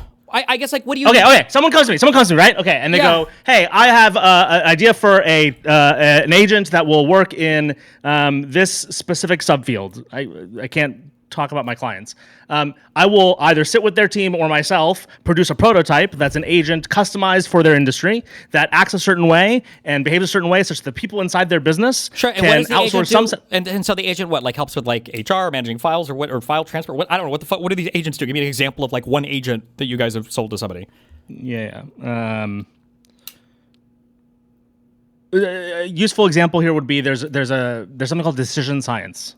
Which is like a whole academic field that's gone into corporate, where like oil and gas companies and large multinationals will like make choices using this concept of decision science, where you have to like get your information in a certain way, your variables in a certain way, and if you have a decision science professional, they'll help you like sort it into math. It's kind of like a logic, like intro to logic course, but advanced, where you run like all sorts of Monte Carlo simulations, and you go, okay, here's the choice you should make based on the information you have. There's an agent that will basically act like a decision science professional. So they'll elicit information from the person. What are the potential investments you might make in oil and gas in the next few years? What are the budgets? What are the potential returns? What are the risks? What's the climate in all of these places, et cetera, et cetera? Okay. And then it comes into the model. Gotcha. Model okay, I understand. Sure. Okay. Okay, so I'm curious. Okay, are you personally an investor? Like, have you ever managed other people's money? Okay. Oh, personally? Yes. I'm sorry. Wait, sorry. No, I other people's money? Assets under No. management of other people. Yeah, not just you have investments, right? Okay. All right. Have you ever compared the fundamentals of one company to another or done any of the, like in an investment, from an investment perspective and trying to risk weigh things as part of a job as being like a hedge fund manager? Part of a job? No. Assets under, okay, that's okay. So when I say that there's a whole bunch of decisions that are being meaningfully deleted by when you task these AI agents, what I'm saying is there's a whole bunch of stuff that's happening in that black box that you have no control over and aren't making decisions. You're just looking, me or them? You and them. You can maybe tweak like what you're hoping to come out at the end, but the decisions itself are out of your control at that point. You're tasking it to decisions of what? Of the agent to produce the best investments. For whatever the thing you just said was, or to make the best like financial choices. Again, let's use the example of if you were in a room for a few hours and had the time to do this, and I had the room for a few hours, do you think we're gonna have the same result? No, but I'm just saying that you don't know that you seem to take issue with me saying that a lot of the choices, meaningful choices for that thing that you're testing with, those are now out of your control. No, I don't know what that means. I decide how the agent acts. I decide the restrictions. I decide how it steers the conversation. Yeah, I but decide how the information so much is more held. coarse. Like that's a way Why is higher that level coarse? decision making. Hold on. It's a higher level decision making. If you hired foregoing to make decisions. if you hired somebody to paint a wall in your house, would you say that you had meaningful granular control over that entire painting? Assuming you had basically no art background, but you hired people to paint things before. Would you have anywhere near as much control as the painter themselves? No. No. You're asking them, you're prompting them, paint me a sick fucking Star of David blowing up every single whatever. I don't know. I don't prompt, hey, build me a sick agent. Whatever you're prompting, whatever you're saying, I don't know how you want the phraseology you want to use or whatever you want to hide behind. You do not have access to the actual tools or skill set to do the thing itself. That's why you're asking the AI to do it. What does that mean? Hold on, which part? As in, if I ask a painter to paint my wall, I do not gain skills to paint. I can't paint. I can't make any meaningful painting decisions. I can't paint it at all. I can't do anything. I can ask the guy for a different painting or to make it look kind of different, but I can't do it myself. I wouldn't know what to change, like individually on what the guy paints. Can you really not even fathom this? So in the process of doing this particular thing, I got a book on decision quality, one of 3. I read the books on decision quality. I understand how agents work. I have built so many of them. I understand the concept of agents. When I sit there, I don't go, build me an agent that does this thing. I sit there and I go, okay, what would be the best way to take the principles that are studied in decision science and applied at these large companies and put it in the form functionality of an application. The application has the agent-facing thing. It has a back end. They're going to have to log in a certain way. There's also product decisions there. Then I want to onboard them. I want them to know how to use the product. When they're asked for certain information, I want it to be displayed to them that, hey, if you say something about your business, that's going to be a value or an alternative or a risk. Then, as they're chatting with the agent, I wanted to do web research, but not necessarily all the time because you mostly want the person's own information, not outside information. So I want to build, using products that I know about, a deep research functionality versus a first pass functionality. Okay, let's test that. I understand what you're saying right now. I would bet my whole life on it. God crush my balls right now that every single question that you just answered or asked right now, you probably have boilerplates for all of these things. Okay? Well, you swap a subject or you swap a business, and you're more or less. Yes, you personally or your company. Absolutely. You have boilerplates for probably most of these things. So how do we resolve this, Bet? Well, hold on. God crush my balls if I'm wrong. My balls are uncrushed, so I'm right. Okay? Stop. All I'm saying is that by prompting... No, Steven, you're fucking wrong. Now, by the way, I'm unique. I realize that. You can't possibly disagree I with have me zero boilerplate. I have zero fucking boilerplate. Zero. You do not gain access to the skills of the thing that you're asking to do the stuff for you for. You definitely... What skill? What skill? Name the skill. Doing. What you just said was weighing different things for a company. The figuring out the magnitude of a thing for a company sounds like a skill in and of itself that you're not doing. You're asking someone else to do it. Much the same when I ask a photographer to take a picture, when I ask a painter I read to paint the a painting. fucking books to understand how they you read the books on how do to the formulas. on how to ask the questions, not how to deliver the answers. What do you mean deliver the answers? What do you think they do? They run Monte Carlo simulations. That's what the AIs that's do code. For you. That's code. You're not writing the code. You're not making the decision of what code to write. Why does that matter? This is known software engineering. This is not complex. I'm not saying whether that's complex. I could write that code. I'm just saying that you're asking somebody else to do it for you. You're meaningfully removing that part. You're saying optimize this. What is the implication of that if it's something that is known and solved science? Because if it was just known and solved science on a small level, then that's fine. That would be similar to the, what was the example I used earlier? This is on a big level. This is the entirety of decision science. As it becomes more and more macro, and you encompass more and more of how we would assume the humans are making decisions on things, at some point, the Healthy Human Secretary's director is going to wake up out of bed and he's going to go, what should U.S. government healthcare prioritize I think that would be today? bad. I have no... I understand that you're saying that would be bad, but you've given no reason why. Why is it that the guy saying, hey, Code Monkey, build me an input sanitized prompt for usernames and passwords that stores it in a MySQL database? You haven't told me why that is meaningfully different than the Health and Human Services Secretary saying, hey, what should the U.S. work on for healthcare today? Did I claim they were the same? You haven't given a difference. There's no, what is the difference? What's the difference? Then tell me what's the difference. Then tell me what the difference is. Isn't the first thing I said in this conversation, would we prefer Elon Musk in a room with Ashley St. Clair or an intern with ChatGPT?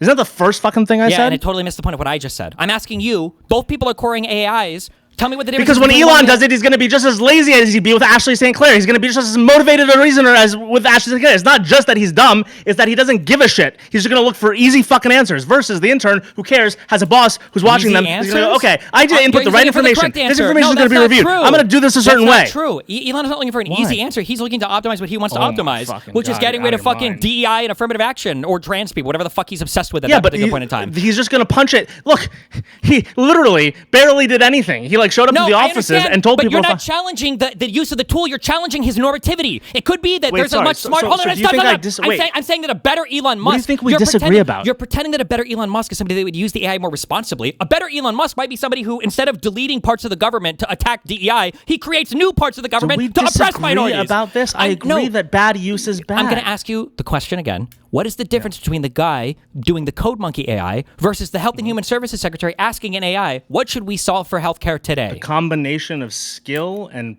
intention. Blah. What do you mean? It was blah. That was blah. It was a combination of skill and intention. Okay, what if the guy querying the AI at the top of the Health and Human Secretary, what if he was the best querier in the world? Then he's not going to do it lazily. Okay, so you would have no problem tasking an AI with the question of what should we solve today in the U.S. healthcare system? I wouldn't have a problem if that person uncritically took that and just did what it said. You would have a problem or wouldn't have a problem? If they took that answer today uncritically from a model and just implemented it, I would have a Today, problem. sure, because they're not sufficiently complex, but as they become more and more complex, at some point, that guy would be doing the same thing as what you'd be advocating for, just on a more and more and more abstract level.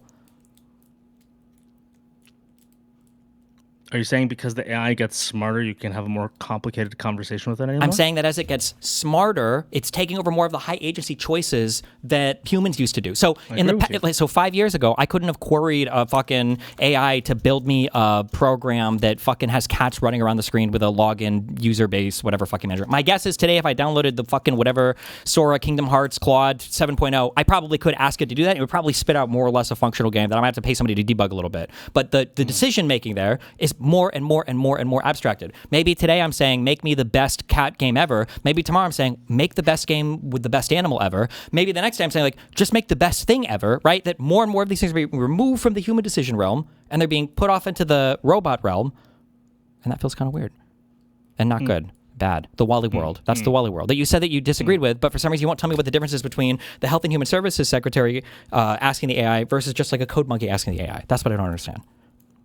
I've told you repeatedly, but you don't actually listen. I don't. Take that back. I do. Sorry, go ahead. I don't know all the ways in which the world will be complicated in this future. So as an example, let's just take it 20 years from now. I believe there'll be far better AI than today because we have recursive improvement, recursive self-improvement happening with these models. It's going to be rapid.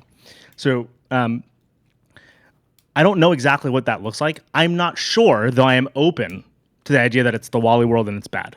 I've said that repeatedly, but I've also said in the same breath, this is the problem too, by the way. I come to this fucking stream and you think that I'm trying to die on a hill. I'm here to have conversation.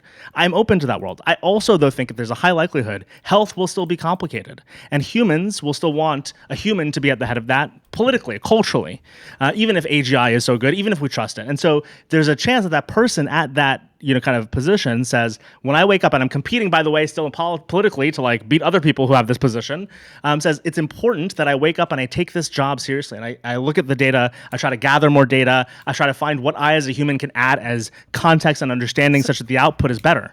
It doesn't mean, though, that in the same way as maybe the Human Health Secretary 10 years ago had to look at a printout of only 5 pages because that's what their report gave them.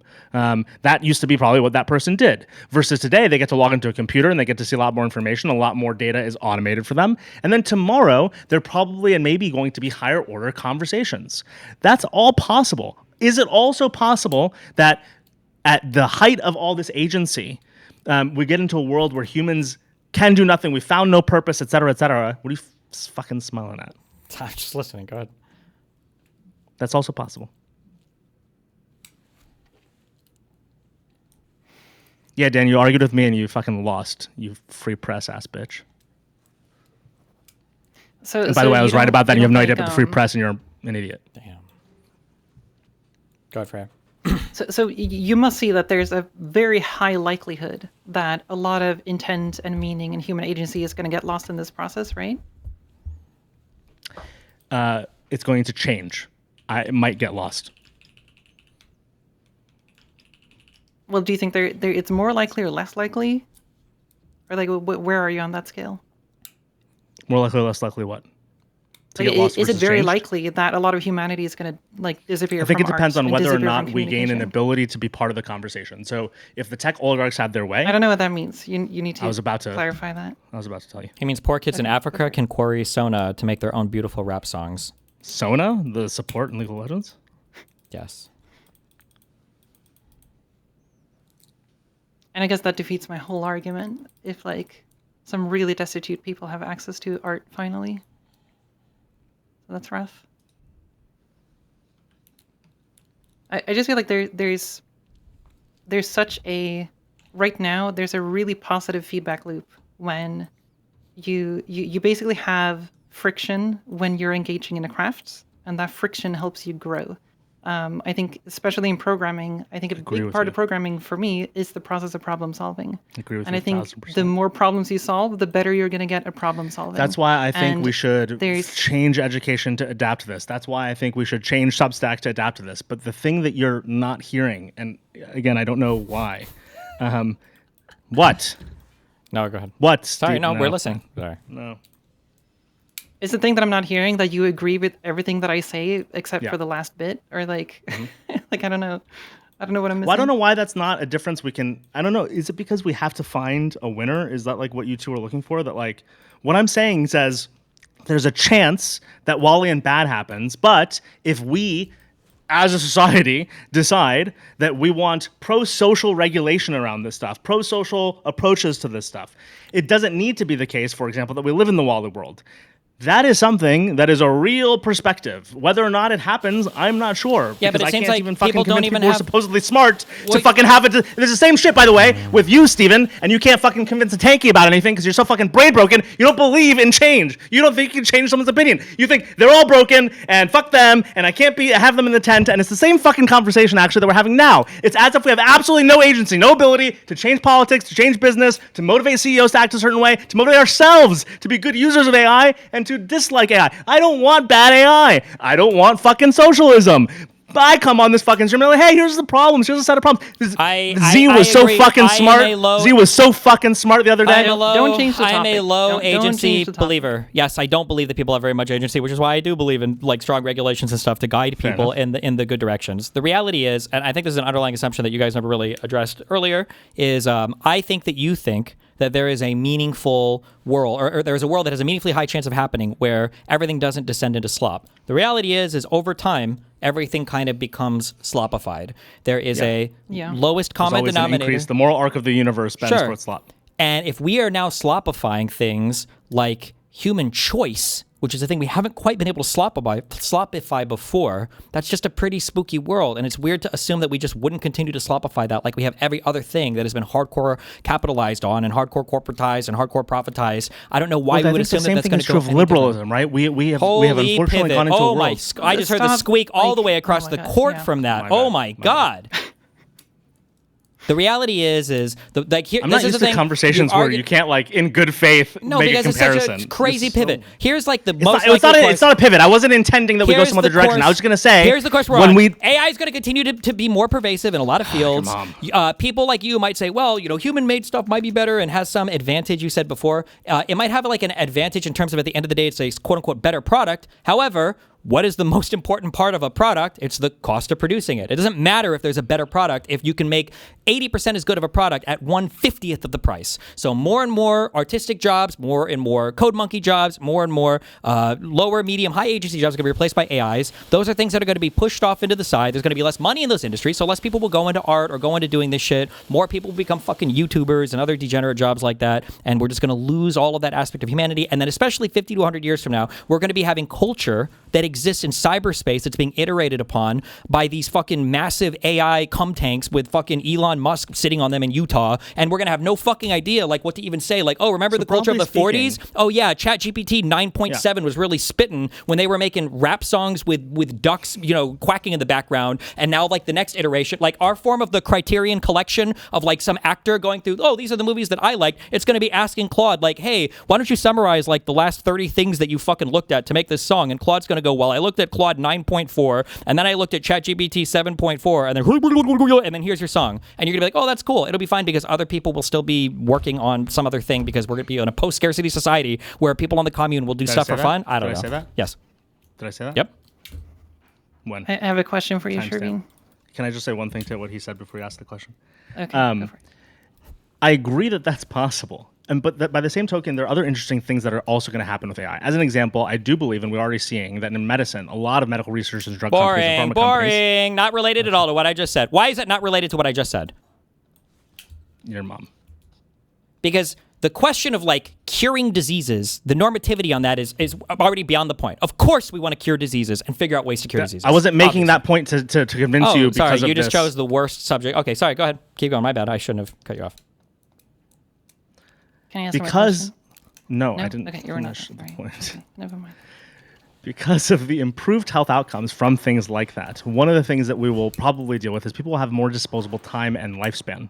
I don't know all of the implications of that, so I'm not suggesting that's going to But is it worth living that life in that future, though, when everything is locked? Great question. But I brought up that example to say I don't know all the implications. For example, if we have to dedicate less of our hours to labor, and I mean labor in the sense of like jobs where we have an employer that we like work for money, or again, medical outcomes are different, or, and I don't know about post-scarcity, and again, there's a whole thing around who's in power right now, but if we have some of these effects, I don't know all the implications, and I'm interested in them. Now, at the same time, I do agree the moral arc of the universe bends towards SLOP, so I'm also worried about the same time, but like, do I think as a percentage, we're going to be in 100% SLOP, therefore this is like the end?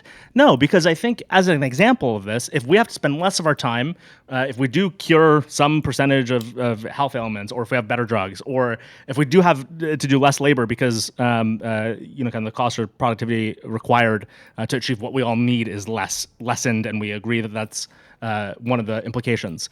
I don't know what that, kind of the exploratory nature of that. If we'll have more time, do we spend more time together, literally as a result of this? Like, because, okay, we don't all want to be in our houses. Okay, we're already, but that's that feels way more fantastical to me than imagining a future where there's not only, just to be clear, not only is it fantastical, labor has sorry, continue. We should just, but not only is it fantastical, like it's not. That's literally the opposite. You of what's live in happened. your apartment, and unfortunately, so do I, because of an autoimmune disease. So we just fucking should just, kind of do nothing.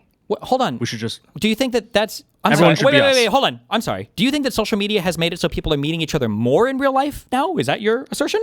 And it's just you and me that we're the outliers? I didn't say definitively. I am saying definitively. People meet people in real life less as a result of online chatting things. No. I'm saying now, yes, I agree with you. Yes. I said in the future. Because if we have a lot more time, hold on. If we have a lot more fucking time, right? Why do we have more time? I'm interested or fascinated. He's a socialist. He believes in the lump of labor fallacy. My bad. You think that we'll solve I don't believe in lump of labor at all. What the fuck are you talking about? When you say I don't believe in lump of labor. I'm not a socialist. You mean post-scarcity. Can't keep doing this to me. More time is post-scarcity. You're saying we're going to have so much free time because there's going to be no work I don't believe in lump of labor. I hate lump of labor. I think lump of labor is the dumbest fallacy on the fucking planet. Why do we have more time? Why do we have more time? Where's the more time coming from?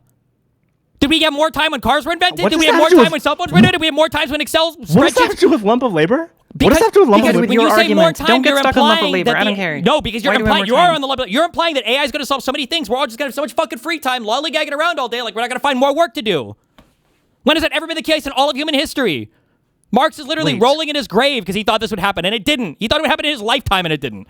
We will always find more stuff to work on. Hi, sorry. The implication of lump of labor is there will always be a transition to something that is displaced by the unit you're displacing. Yes, and right now we're displacing human creativity and art. And why would we assume that somehow that's going to be... I was talking about labor, right? So, for example, in the world where we go towards Wall-E, and we take all... I was going into your guys' world. High agency tasks are taken over, right? So where would people go? Excuse me? We would have to assume in your Wall-E world, there would be less labor. Wouldn't we? Because No, you are creating this. They would Why? just work on I don't know other how to make that things. They would connection. either work on other things. No. What things would they work on in the Wally world? Okay. If You there's would no sit in things to work pods and on, train the AI. if there's no Like, things to work I don't on, know, then you're talking something. about a post-scarcity society. Is that? I'm sorry, my retort. Is that not the definition of post-scarcity? Is we no longer need to work because so many of our needs are provided for by other things? Is that not what post-scarcity means? Isn't that the Wally world? Yes. That's what you want to live in, the Wally world.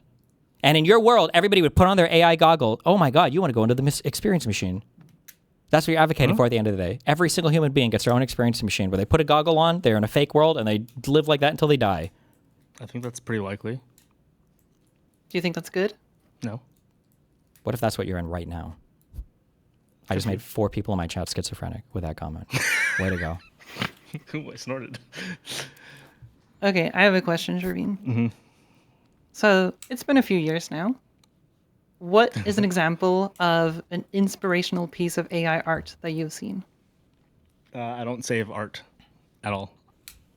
I was wondering if you've been inspired by anything now that people are empowered. So I'll tell you that there was a good when Midjourney first introduced personalization, where they finally they start to look at what you would like on the platform and start to allow you to both generate using that personalization, but also see images similar to kind of the stuff that you liked. There's a time where I logged in, kind of what I assume people would log into DeviantArt or Pinterest back in the day, looking for that stuff. I never really did that myself, but I found myself going, wow, I really these images are striking for me. There was a visual to them. There's a storytelling aspect to them that I wanted to see what was in my feed that next day.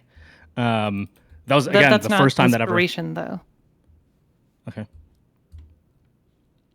Or that's basically that's like consuming sugar. It's it looks cool. It's cool on a surface level, but inspiration is when you you yourself get inspired to do something beyond that. You yourself want to get creative because you were inspired by something, and you're like, holy shit, this gave me a new perspective on the world. You want to know what the hidden horrible thing is? What's actually happening here is the reality is I'm sorry, especially men have this issue, but a lot of people that work in any type of science, engineering, programming related thing have no mind for and no appreciation of any of the artistic things, the whole things in society that even make fucking life worth living. And if somebody is sat in front of a fucking computer long enough, they think that Mark Andreessen and Peter, they can solve politics. And if they sit in front of an LM long enough, they can solve fucking art. They can solve and they have no appreciation for any of the things that go. Do I think they can solve politics? I don't know. I think that it's. I think. Hold on. You know me well enough at this point. Unless you just don't listen. Do I think they can solve politics? Yes. Are you being serious? Do you think that AI can't someday make choices? I hate these people more than Hold on, wait. you do. Do you think that at some way? Are you saying that are you saying that LMs at some point can't make huge political decisions? Boring conversation. Oh, no, you don't want to answer the question now. Can I say it again? I wasn't listening. Sorry. No, you already answered it by your response. So yeah, that's what's actually. I guess I don't really get decisions. Yes, I can make decisions. I feel like there's a contradiction here. I just haven't been able to identify it, but it really feels like you're agreeing with so many things, and yet you're still so supportive of these things, and I don't understand that.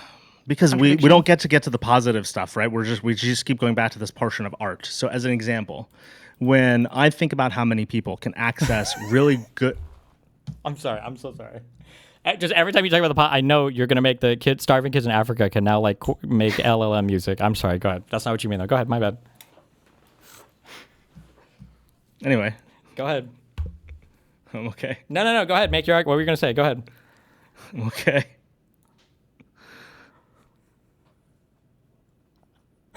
No, go ahead. What were you gonna say? That's not what you're gonna say. No, that's not. Go ahead. What were you gonna say? But I wanted an answer, okay? Even if you have beef with Destiny, I still want an answer. I'm good. No, I do genuinely want to know all of these positive things. That's what he was going to say. That's what he was going to say. What you said. And where are the good things? I wasn't going to say fucking shit about people in Africa. You keep bringing that up. Oh, then what were you going to say? My bad. Prove me wrong. Every time you today have thought I was about to say something, I was going to say something else. So I don't know why the fuck you think you're so clever. Okay, This go ahead. was supposed to be our debate, Sherveen. Yeah, Why are you arguing with the moderator? Yeah, answer her. I'm done. Go ahead. Moronic. No, I do appreciate you chiming in, though. I'm fine with a three-way conversation, but... Okay, so where are the good things? I'm waiting. Where are the good things? Like, please just cure my depression around AI. Like, I need your help, Sherveen. Like I don't know, make me optimistic. You know? Okay. Where are these things? I'm not seeing them anywhere. I'm just seeing creative industries like collapsing around me, and people who So are I'm like gonna I'll tell some don't personal pursue stories. their I'll tell arts some personal anymore. And stories. it's Do you guys sad. mind? Will you indulge me in like a little bit of a monologue? And you can interrupt me, Just but don't I'm sell like, your products again. Just like Freya, I didn't do that. I don't appreciate the comment, and Mm-hmm. I really don't, because I'm not. I was gonna give you a framework. Yeah, I talk in frameworks because I think about this stuff all day. I have never linked to my products at GGG. I don't talk about it. Other people talk about it. You bring up what I do as this factor. Don't make this my thing. Okay? Anyone in GGG who emails me can get all of my coaching, my classes for free if you find it.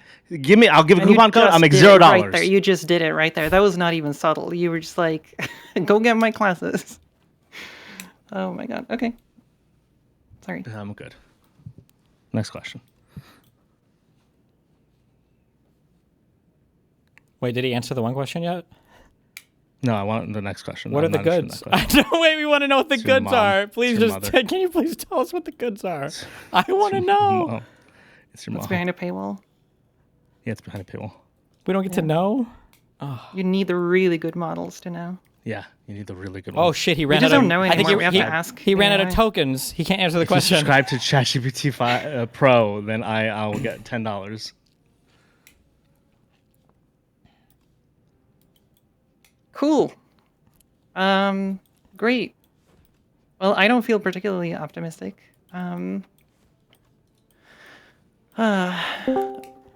Okay, let me just read through my enormous amounts of notes.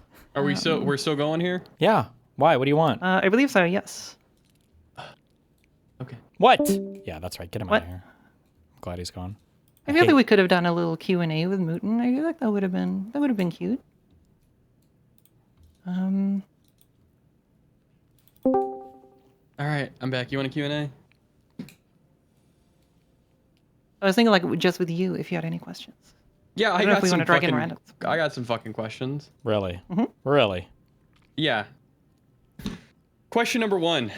Did you actually think that Sherveen was gonna change their fucking mind through a conversation? Whoa! No, but I think I think most debates are mostly about like the people listening and whether people on the fence might change their mind or get a new perspective. So I don't think I would be able to change Sherveen.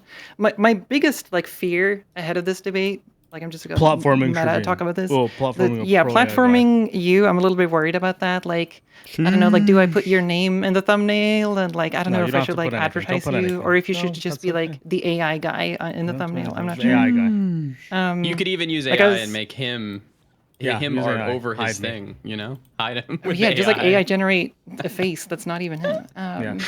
No, but I was like, I was genuinely worried that you would kind of vaguely agree with everything I say and yet feel like we never really like got to the disagreement, like kind of the punching clouds type of situation where it feels like I thought we would have a disagreement and it sounds like we're disagreeing given the amount of like microphone clipping, but then somehow you're like, I agree with you, and like that is kind of what happened. so I'm not sure, but I did genuinely want to hear like where the argument would go, and also just like Then you shouldn't have made the comment about the courses because I didn't bring that shit up. And I from just thought it was funny that like right after I told you not to advertise them, you did, which I thought was because it it's the was- second I time know, you made that comment out of that is nowhere. art, actually. Did No, the first that was time I art. say something? Did I say something first time, or did you bring up my courses? I'm gonna be honest. I think you brought up your own you did. courses through. I an did not analogy. bring. No, I didn't. Both times it was Freya. You've Watch the VOD. You've done that more than once. Watch the VOD. Watch the VOD. Last time people disagreed about the VOD, I was right on the VOD. Watch the VOD. Can we? Well, we'll get some. Can we get people AI on to that, roll the I tape think. back? Can't we just ask Claude Jarvis? like what he thinks about the? Does Claude like existing? Yes or no?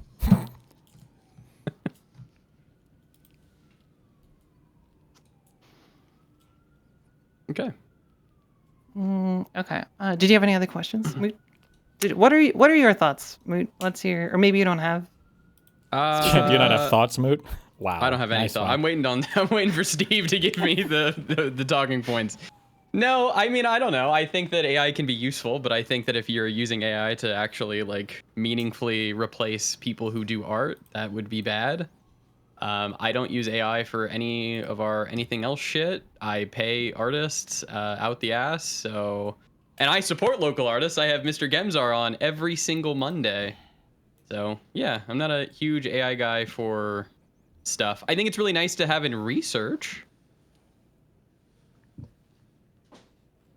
Yeah, I feel like there is value there, and like it is nice to have something like a search function that understands natural language. So like for very like impersonal, practical, robotic things that, yeah, I think it's useful for that kind of stuff.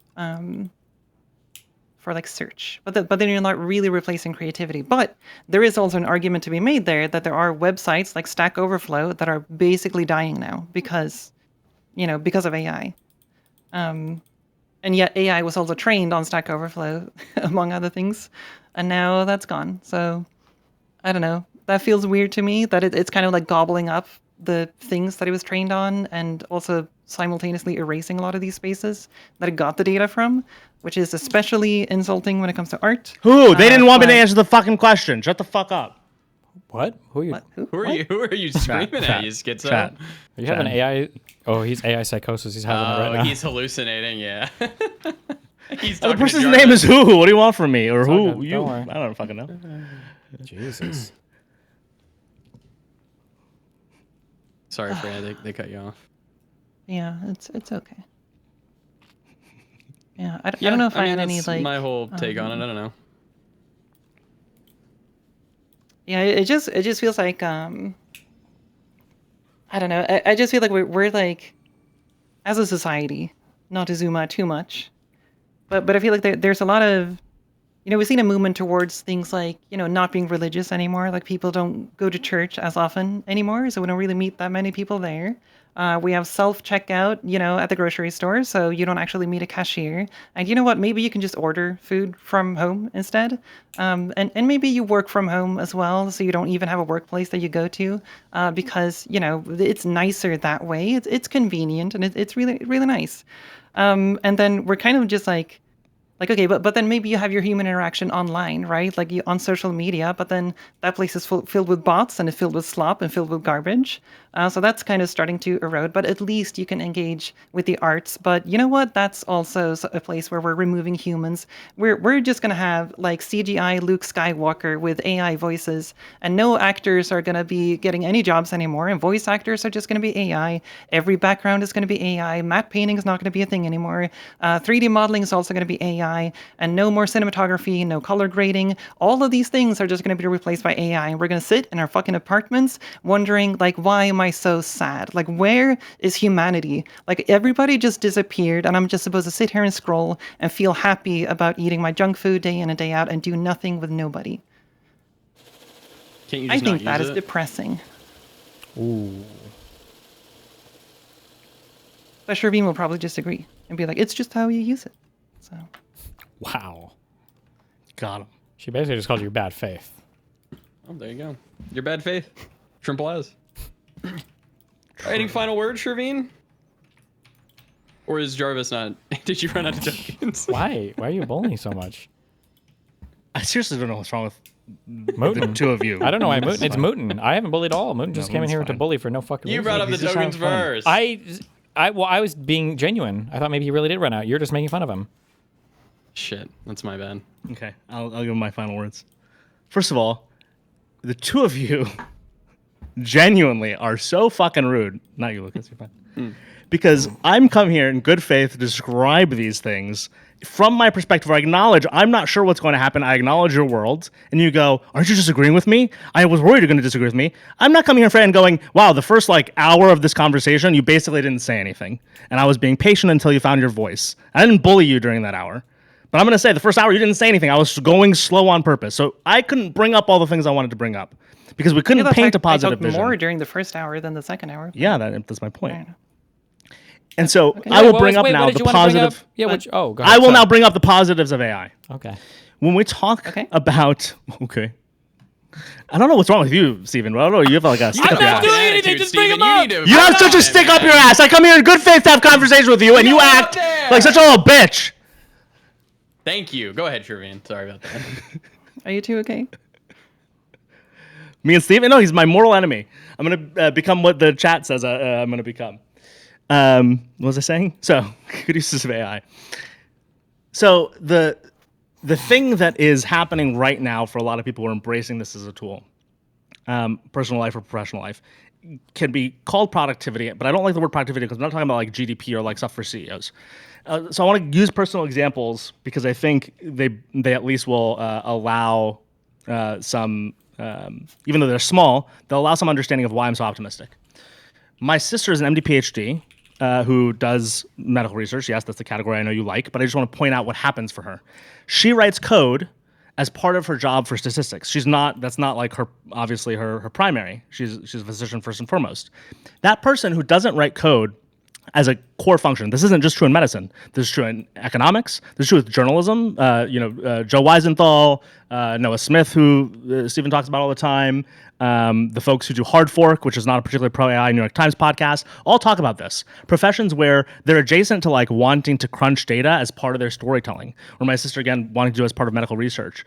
They use these tools because otherwise they have to either write the code themselves, in my sister's case, or these other individuals, they have to rely on others on the team. There's this approach that they can take now where they go, what the fucking hate you so fucking much. There's this He put up AI.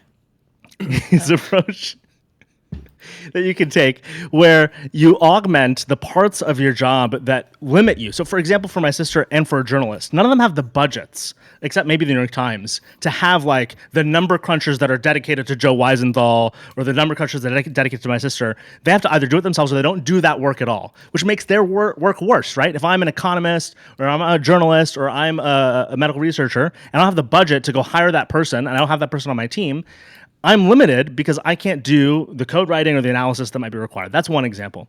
Another example that I think is really good is kind of productivity that gets loose ends away.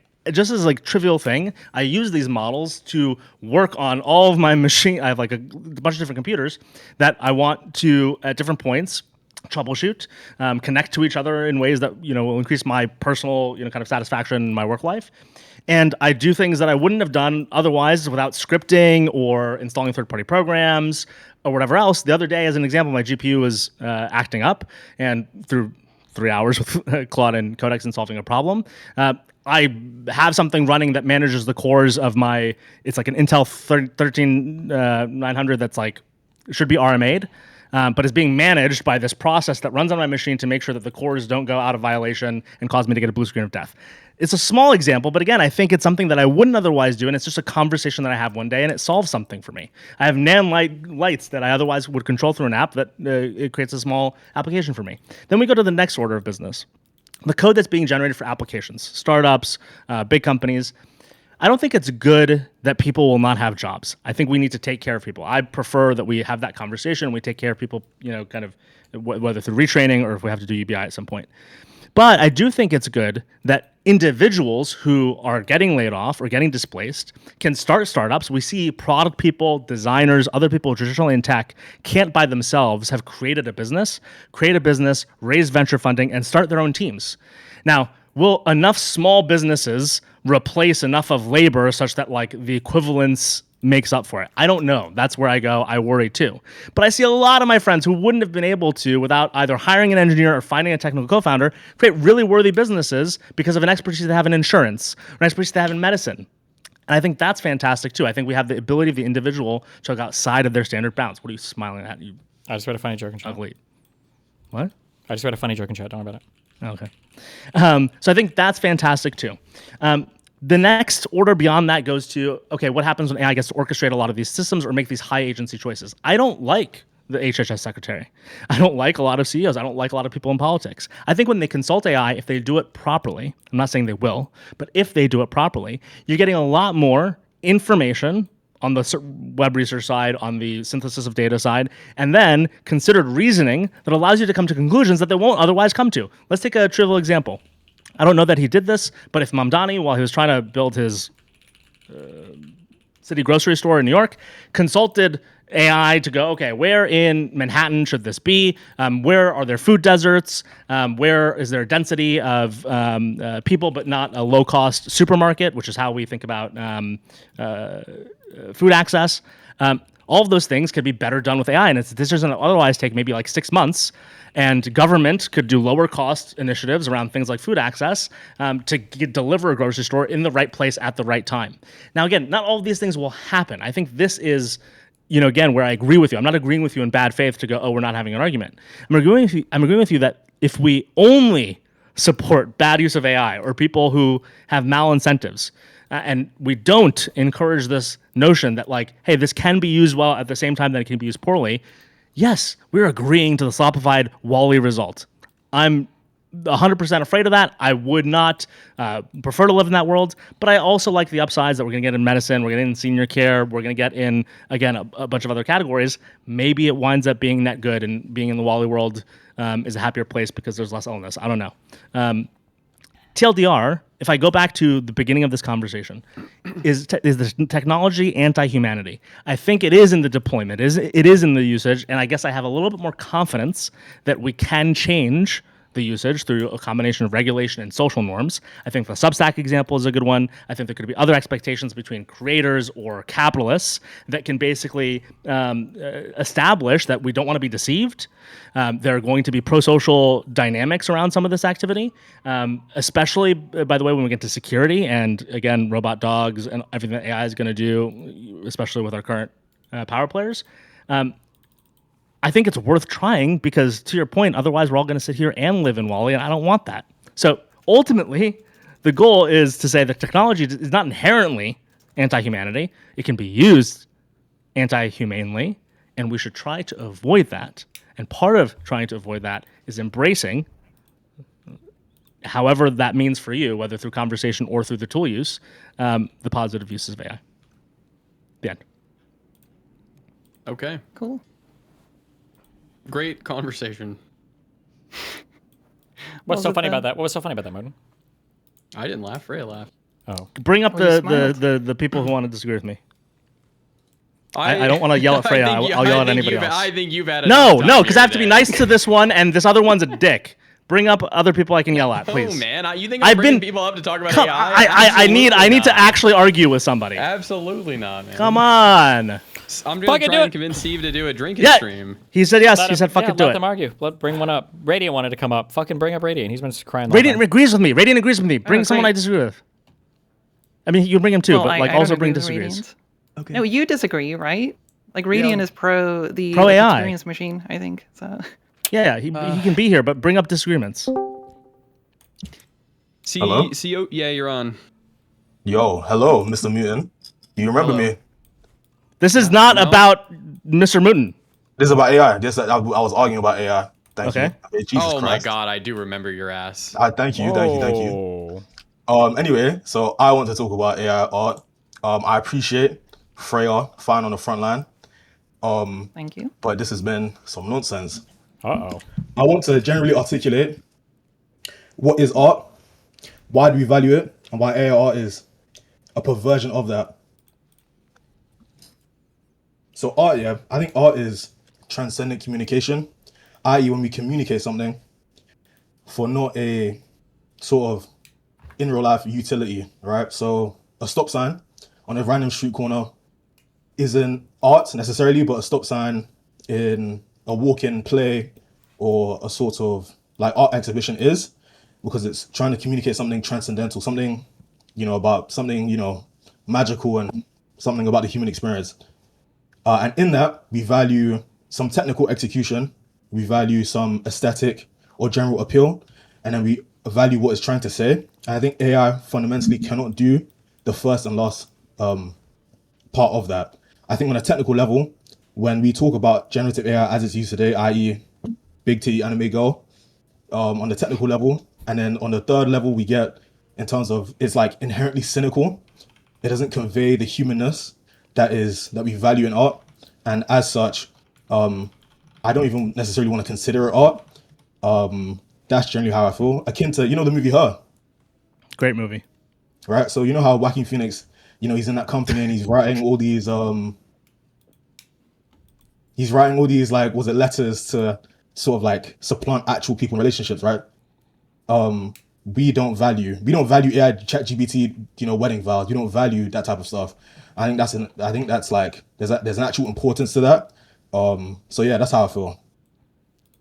Yeah, I feel like that this thing about communication and using AI for that, I think is like wild to me. Like I get support emails for some of the stuff that I make, and like someone was asking a support question, and I was gonna reply to that email, and Gmail right now by default generates a full AI generated response in the draft, and it was just factually incorrect. It was useless in the way that it like formatted the whole message, but then it also added my fucking signature at the end of that email. And I think that is disgusting. And I think that is like, it's wild to me that Google is this massive company with so many resources, and they are basically encouraging people to lie to other people. Another example of this is like YouTube comments. Be able to send emails on behalf of their executives.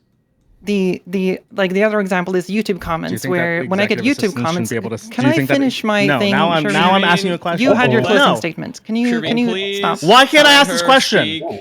She's speaking. She had plenty of this. Because how conversation works in real life.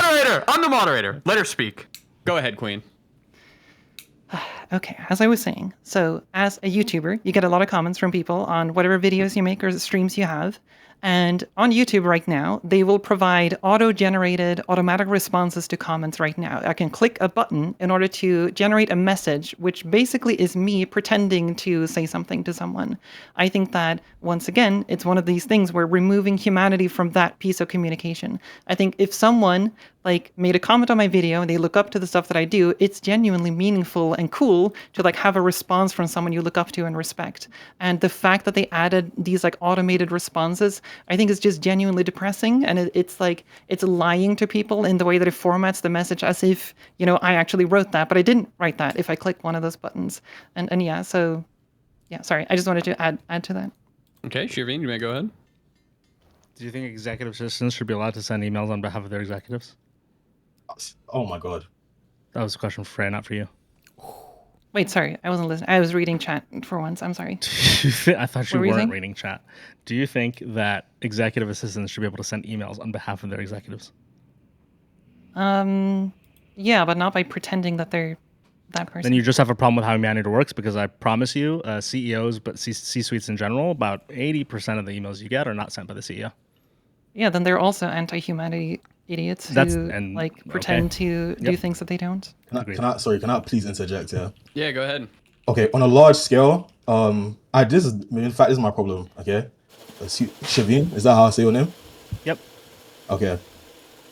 Do you think that all these systems, where the culture is heading to, do you think that's a good thing? Generally, just to vibe check where we're at. Like, do I think our culture is good? Yeah, so wait. Super quick question. It's kind of real. Okay, wait. Can you guys email me? I'm just curious.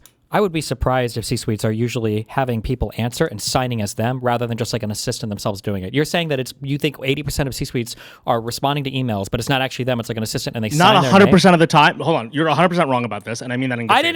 I asked people. I just said it didn't feel like it. So I asked people. Hold on. It's not 100% of the time. So keep in mind, I also CC when I had my EA, and then I never did this. Other founders, every EA I ever hired wanted to do this, would offer to go out of my inbox. I wouldn't give them permission for my inbox. You said C-suite. I'm talking about real business people, not founders, not retards with money that start a company. Sorry. I mean C-suite. It's even worse. What do you think? You think C-suite people are outsourcing and delegating more activities to their executive assistant than founders? I was asking people, real business, not found. I don't know that. I don't know what you mean. Startup, founder, whatever the fuck. I don't know what San Francisco. No, CEO, C-suite. C-suites is fine. C-suites is fine. I meant what you think what you want. I meant it. I meant it. At least one employee on a W-2. That's all I'm asking. Okay, I just meant one real company. One real employee who knows a fucking CEO, please.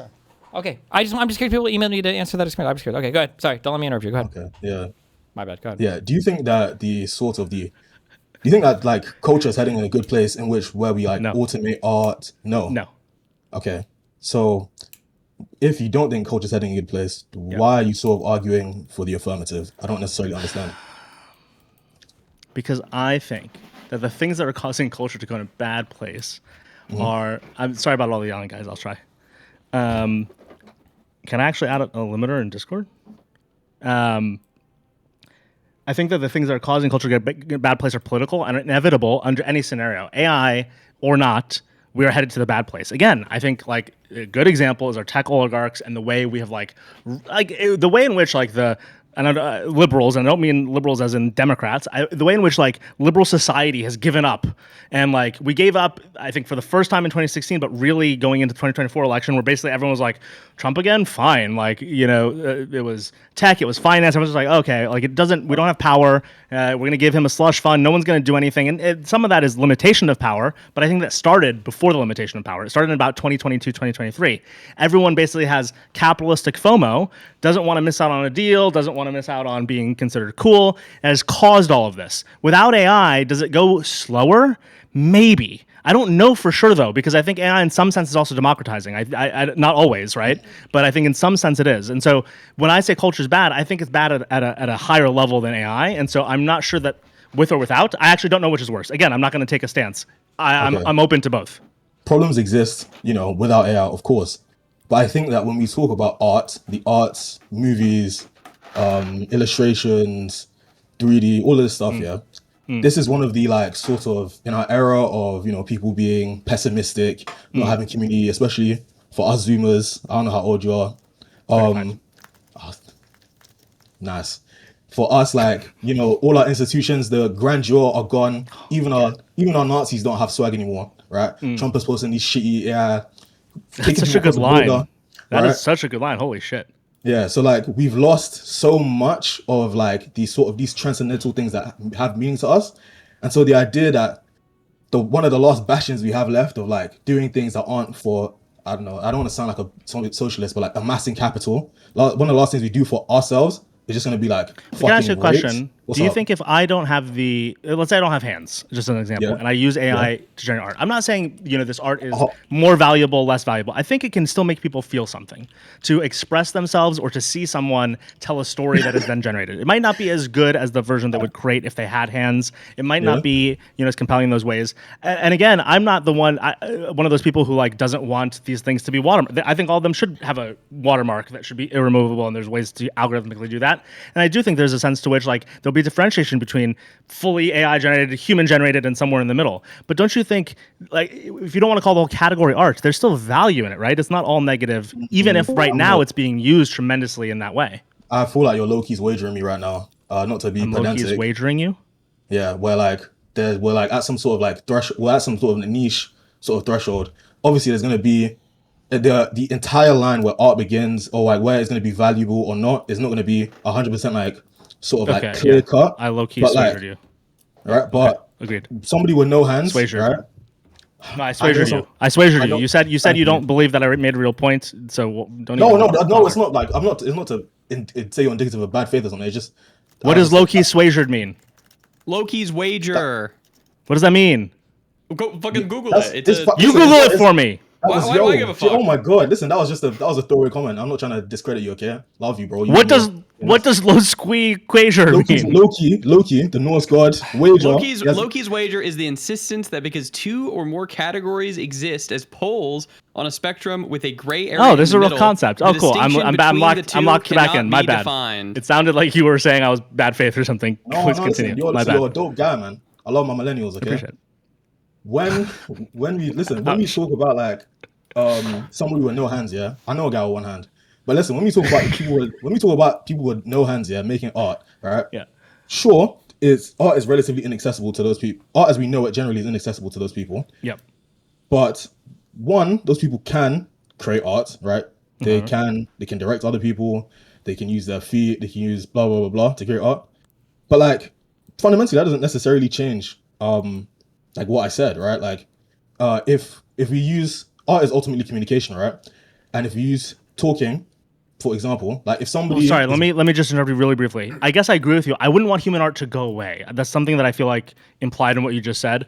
I don't disagree with what you said. I do believe it's one of the last bastions in a lot of ways. And in fact, in this moment, I think music and art, human-made, but also maybe AI-assisted as well, is I agree with you, and it's by the way essential. So I don't want that to go away. I was kind of living in their hypotheticals to like take the argument.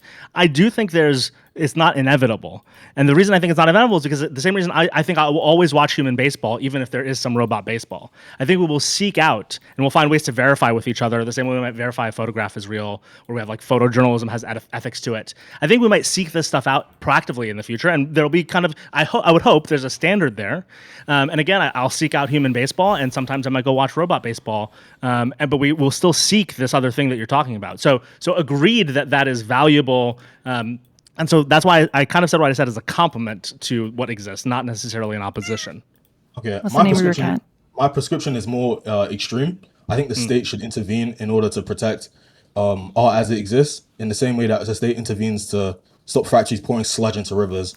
I think that what you said about watermarks and maybe some metadata that is unscribable is obviously helps and should be done by the state. But I think that, and there's a radical idea that because data sets were trained off copyrighted material, that you shouldn't be able to monetize them. How do you feel about that? I don't agree on the large language models at all, because I think a lot of that was public text data. I do agree on the image models. I don't know how we fix it. I wish we would have that conversation, but no one's serious having that conversation.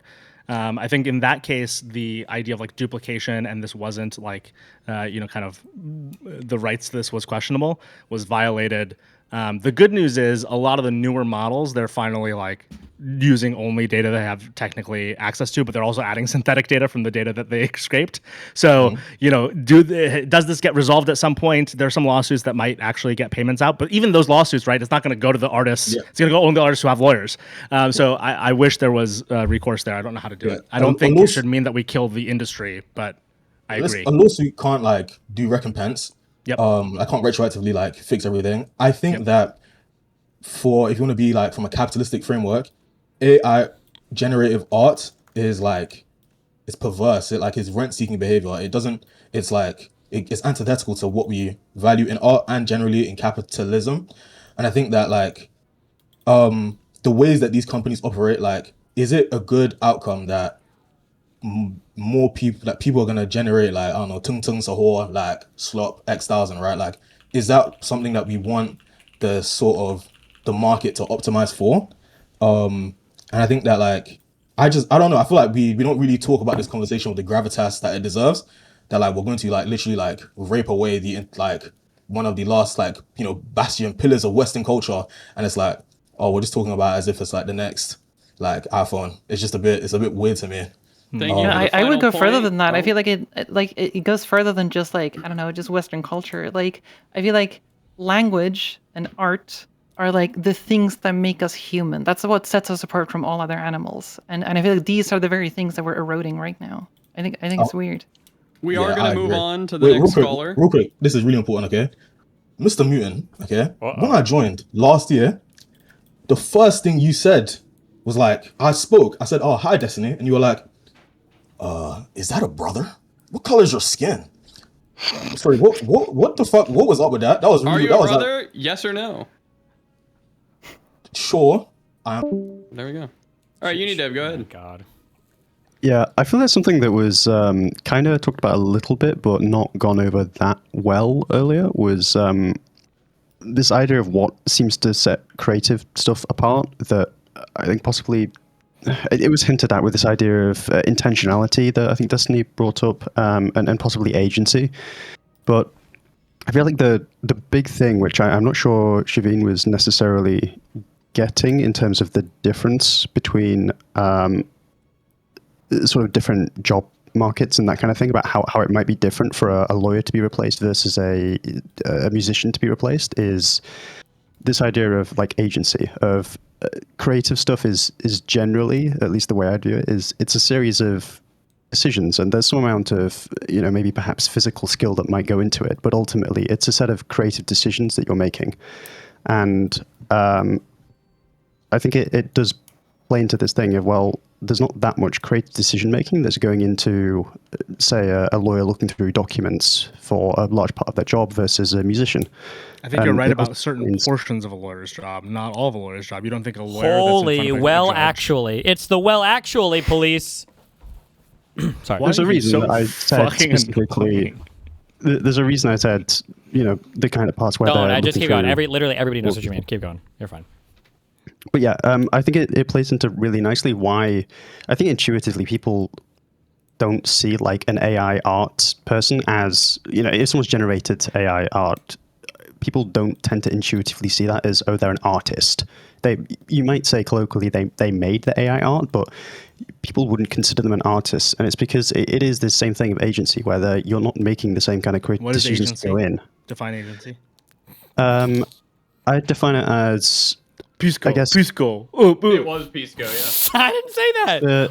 Sorry, God. By the way, who says this all the time in debates to other people? Fucking Steven. Forgot to say your name for a second. So it's going to be a little bit like, it's not something you would hammer down exactly, but I describe it as creative decision making. So decision making that is perhaps unique, or there isn't necessarily one objectively correct thing that you should do at times. So if you're a factory worker, you might be making a bunch of decisions, so to speak, but you wouldn't really say. Sorry, it's I truly meant it in good faith. So please feel free to explain to me, why is the idea of the lawyer in front of a judge not, kind of a creative, even if for the sake of an end? I genuinely, I swear I'm being good faith. Why is that not kind of a similar thing we would want to protect in the sense that it's high agency? Lawyer Because might, after they got all that have information- been a bad example there. What he's just saying is that like sometimes there's just like the obviously correct set of choices to make, and it doesn't require a bunch of thought. Agency at its most simplest, purest form is like the ability to do otherwise. This is why we say humans have agency, because to have morality, we have to be able to choose to do good or bad. But isn't that the last 5% for both, right? Both the artist, the musician, and the lawyer, the last 5% is where they're applying high agency. I don't get why Do you the think lawyer that every doesn't- job has equal agency? disagree on the amount. No. Okay, that's what he's talking didn't about. say then. that. The factory worker probably has less Oh. agency than like an artist. Wait, I never. I maybe I miscommunicated. I did. agree with what we You just don't. said. I'd always. Your mother. It felt like earlier you were What? speaking a lot to this idea of like, it seemed very binary, of this idea of, well, either it has some amount of agency and therefore we care at all, we must care about it, or it has no agency and we don't care about it. No, Or I there's think some kind jobs of go to a thing. higher level of orchestration. So I use this word orchestration because I think what you're doing in that case is like the high agency portions of your job become the only parts, and so a lot of the low agency parts. It used to be junior people, now will be AI, maybe a combination of the two, depending on the job. Also, depending on if there's a physical component. So, in the lawyer, they're no longer, a lot of the AI products that are really most interesting in the law stuff do the looking through documents and discovery. Yeah, it's the search and discovery stuff. Yeah, Right? and then now a paralegal can actually help where an associate used to help, right? So there's a weird dynamic there. And the high agency portion becomes the lawyer going into the courtroom and telling a story and trying to compel people, kind of to an end. So, that's when I say orchestration, I guess I mean also that's the high agency portion of their job, because that's where you're taking all the material elements, physical and otherwise, and you're using that for the high agency interpretive or synthesis or storytelling portion. Yeah. So I guess we might have disagreements about how that agency works out in practice, but I think it's probably fine to go with this, where I heard you very vehemently disagree with Destiny that the point of AI is to be able to just basically ask for some end result, and the AI does that without you needing to really understand anything about it. That's how AI works, really. And it works to varying degrees of success in terms of achieving that. But in terms of end goal, I think it's quite clear that basically every single frontier lab is, especially with all the talk about like recursive self-improvement, the end goal is you can ask AI to do something, and it does it without any human involvement, really. So I disagreed with him because he said that's how it worked. I don't even think that's how he thinks it works, but like maybe we got lost in kind of terminology there. But the other thing is, while I agree that's how people use it and it's how the model makers might want you to use it, I don't think that's how it has to be used.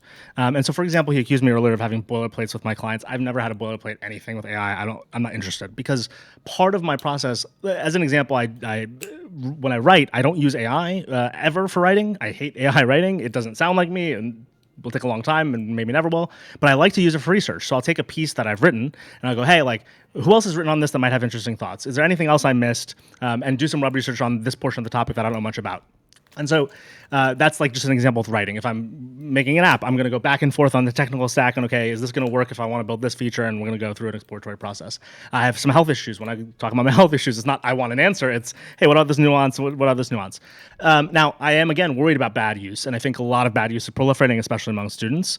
I don't think it has to be that way. I don't think the model makers even necessarily want it to be that way. They want it to be that way only to compete with each other, but they probably want you to like use the product more if they had, kind of their preference for it, or rely on it more. And maybe there's a version where talking to it more would actually make you more addicted is a strong word. But anyway, I agree though that right now it seems that is not how people are being, kind of encouraged or taught to use it. And I wish there was more conversation about that.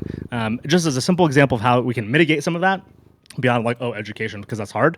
I do think there's a sense to which when you talk to these models about complicated topics, we should be encouraging the model makers to not deliver like these instant or quick results. This AI overview, GPT instant, like we can't regulate this. I don't think it'd be hard, but maybe social norms around the stuff that gives you bad answers, like AI overview. And I know Steven on stream will pull it up all the time. It's like one of the worst Gemini models that doesn't know how to do web research and will like synthesize 3 results that are right below it incorrectly.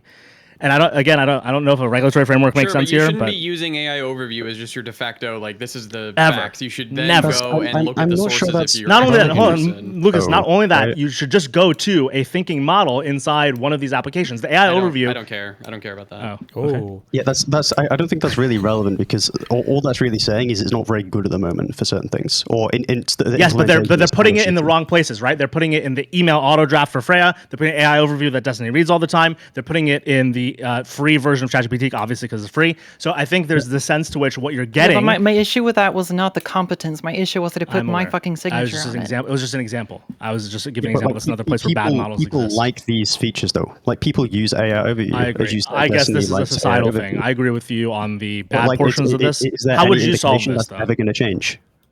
I wish we'd have more conversations around norms around AI, and I think we actually could have an interesting conversation around this where the model makers aren't encouraged to put cheap AI models everywhere. They're encouraged right now because no one is fucking part of this conversation other than the tech oligarchs who are like, more, make everyone dependent, also make them very doomer-pilled about all of this so they feel like they have no agency. The entire artist community have been yelling about this since like 2022, so like all of us have been trying, but nobody's listening. The artist community does not matter to the capitalistic interests that be. You'll never change their behavior. It's not enough capital. That's a pretty good summary. Damn. It's unfortunate, but the truth is in LLMs, it's all businesses using it, as you know. The revenue is mostly B2B, not mostly, maybe like 60-40 B2B. And it's what growth will come from. So unfortunately, the amount of dollars is... in case you guys didn't know, that was a cool insider term for business to business. That's what B2B means, in case you guys didn't know that in chat, okay? Well, so it's backwards. All right, we're going to get Radiant up here, I guess.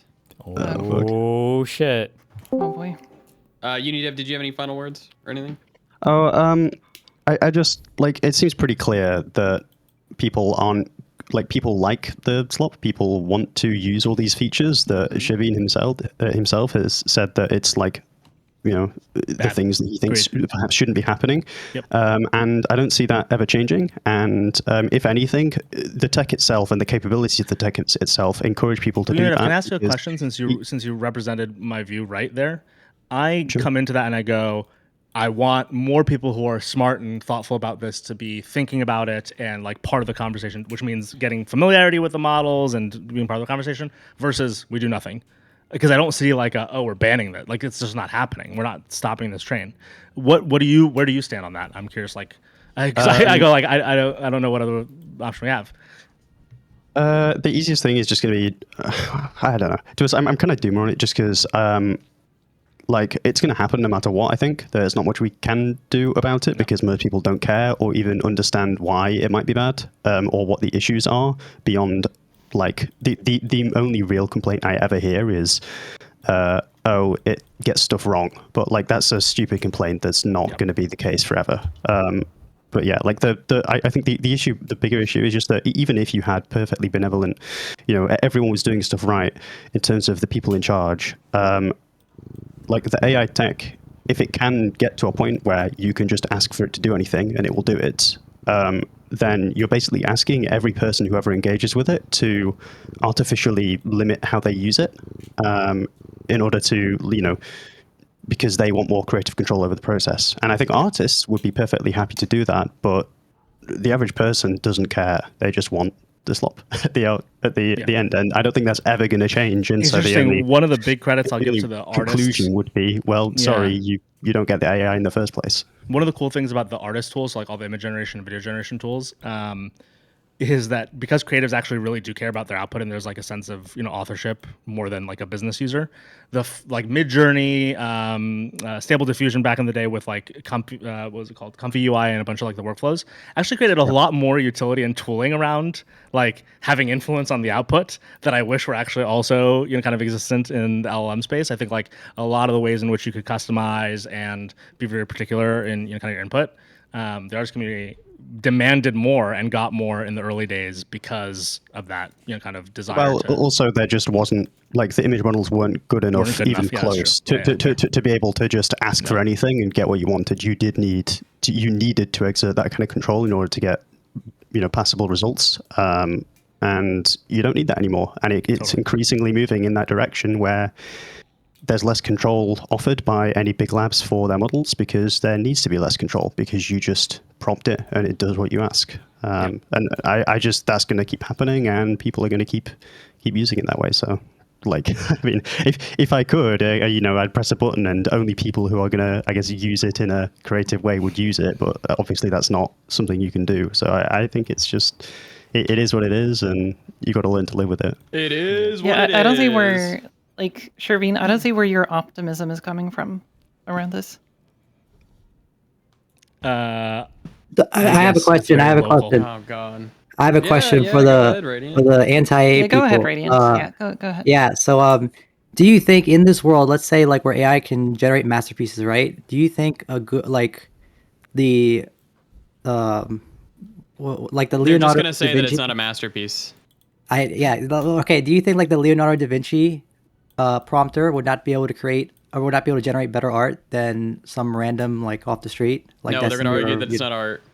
The difference is going to be quite small, especially compared to the current difference between a competent artist and some random person. Define art, Radiant. Yeah, but that quote unquote difference, right, is pretty important because I think that's what's gonna the best that difference, right? That difference is only going to get smaller as the AI tools take over increasingly more of the agency in the process. Okay, fine, a painting. Okay, what is a painting? Art. I don't. What do you want to do? Why are you trolling me? I don't get it. No, Ray, they're actually brain broken. You're not. That line of argument is like so far from this room. It's unbelievable. No, Destiny isn't. I've heard him talk about this in other days. No, he's playing a role. You've got to do it to know. Wait, what was the question? Repeat that question. Hold on. Like in the future, let's say in this future. Radiant's saying that there's an algorithm that can basically do a Leonardo da Vinci. Yeah, sure. Yes. Let's say in this future, in this future, right? We're in a world where you have a model that can generate masterpieces, like just with a simple prompt. Yes. Right? Are we saying in this world, Leonardo da Vinci, the prompter, can't make better art than some random guy off the street? Oh, sure, but that now the floor for what all art is, what any random retard can create, is massively increased. There's like a much higher floor. Like even a dipshit can create. Sure. And also in like a maximal AI future where the AI is like, I don't know if you say infinitely competent, but the AI is incredibly competent. I would say yes, there would be no difference. Like, but we're also like, I feel like we're also the like, floor is raised. So Stephen, what? So what? What's wrong with that? No, but I feel like we're also conflating like the quality of a piece of art and the fidelity that it's produced. Maybe, but Stephen agreed already. I want to know what's wrong with that. No, but wait, what you just said is really important. What she just said because really it's different than what Stephen said. Okay. Get him to answer. Then she can go. Sorry, Fred. It's just like well, the floor, because I mean, there's two big reasons. So one is that on a downstream level, you're just deleting the number of people that are actually creating art in society, and then. Well, I consider art to be probably like the pinnacle of expression of like what humanity is. It's a personal kind of protection of humanity. Wait, it's fine, by the way. Oh, no, but I want you to admit it's just a protection over a thing that you believe is the whole domain of humans. It cannot be the domain of AI. Correct. Just like how I think that like we shouldn't like murder people or rape people or set their homes on fire. Yeah, that's a personal. Should we murder pigs? Pigs are not humans. I just asked you a question. I didn't. Why are you jumping ahead? Should we murder pigs? Why are you jumping ahead, Stephen? Okay. Why do some people disagree with you? I don't know. It's a separate thing. They can have their arguments, though. It's not a separate thing. Oh, I'm sorry. So I need to be able to out-debate a vegan in order to argue why human-created art is different than AI-created art? Actually, yeah. Okay. Well, I mean, in your world, then Anyway, what's you your would second walk thing? around and every single thing can just be AI generated stuff, and you don't think that there's your anything that's second been thing? lost there. What's your Well, one second is the thing? deletion of most people just creating art, and then the second thing is I think that I don't think that. I don't know if I would even consider AI generated art to be art, or rather it's less art than what existed before that, because Define they're art. removing the intentional humanity in creating a thing. Essentially, that when some human sets his mind to intention to create something. When to, some human, so human is part of your definition. Yes. Can I you think that give makes me an sense. example of non-human art? So how can Stop! this art AI matter? generated art. AI generated art. Besides ahead. AI generated art, can you give me some? Also, nature. What? Name one thing in particular. A waterfall, Niagara Falls. I don't think people would look Well, at. that's I not think when they look at Niagara Falls, art. they would go, "That's beautiful," but they wouldn't go, "That's art." It's not really art. The Grand Canyon. That's not. It's not art. They're just beautiful I'm things. sorry, I'm sorry, guys. I'm sorry. What makes it art? It's not. Why What isn't makes it something art? What makes something art? I think human intentionality is what makes it art. I think that art is a thing that does not exist absent a human mind in the universe to intentionally create said thing and then observe it, I guess. And I feel like that there's a really important aspect to art, which is the story of how it was created. And I think that meaningfully changes the way that you look at art, even if the piece of art looks exactly the same. And You don't compare know two how a different lot of the art you situations, like is all of that created. stuff You have no matters a idea. lot. So No, wait, but you're saying that we make assumptions, though. We do make assumptions about how Yes. the art is created. You know If what I- happens when you make an assumption? I beat the shit out of your mom. No, I beat the shit out of your Yeah, mom. right there, Steven. Boom. I think we make assumptions about how the art is created. I think we found out the art was created in a substantially different way. I think we would engage with the product in a different way. So sounds like we're saying that Leonardo da Vinci, the artist, the prompt or whatever, would make better art than random guy off the street and would probably make more money. He wouldn't make art. Well, he would make something that would be more consumable. Yeah, it would be a better product. But I mean, would it be better no, art? wait. You're saying better product? Yes. Well, I mean, what are people consuming this thing for, right? Like people who are consuming art are doing it because they were trying to enjoy the art, Yeah, right? they're Like, not- consuming. They're Because consuming ideally, part of the products through a consumption, feed. Like, cool. ideally, part of the consumption of an artistic product is an appreciation of the art itself. Oh my Ideally, Is your YouTube channel art? Yeah, I mean, yeah, like, but like it depends on like what the art form Is is, your YouTube right? channel Like, art? no, I don't think I consider it art. Are you I sure? think. Yes. Oh, so you're not an art is everything guy. Oh wait, I thought think you said that's art is right. everything. I've never. Like when did I everything that ever humans say do. that ever? Okay, It doesn't no, matter if you well, said it. then- I don't think it's right. Great. But yeah, I don't think that whatever. What, You, I don't, wait, do you think you're right? about what? Your YouTube channel being art? No, I wouldn't consider it art. Are you sure? He just said I don't that know how three many times now. times- How Yeah, No, many but I times don't know. have I'm you not said sure he's sure. I can hear the like. I don't the know. little I bit do of not doubt. consider. Well, like if I'm making music with Albert, then I would consider that art. Sure, but generally, See, no. Lucas. Well, no, Sorry, now I'm Elliot. I'm so hedging sorry, because I don't know chat. what you're I'm trying to. so No, sorry. I don't necessarily I keep consider this like forgetting. Hold on, art. let me find a Unless you little bit consider of like OBS. debate like an art performer or something. But generally, no. So like, what about a video essay? Does Or like OBS have a when you, make, limiter? when you make like the Jan 6 video, for Sure, Sure, example. that could be. YouTube Sure, that content could could be be. art, Maybe yes. I guess. Sure. Or maybe if you really want, you can consider live stream a form of art. What does this have to do with anything? Yeah, I just like. I don't know, just everything is art, but like Well, how is everything art? The most important part that I mentioned, the most important element is anything the about human human intentionality. intervention. Yes, that's what I am. A human. Yes. Cool, yeah, but like the human is again is prompting to create this masterpiece that's coming out.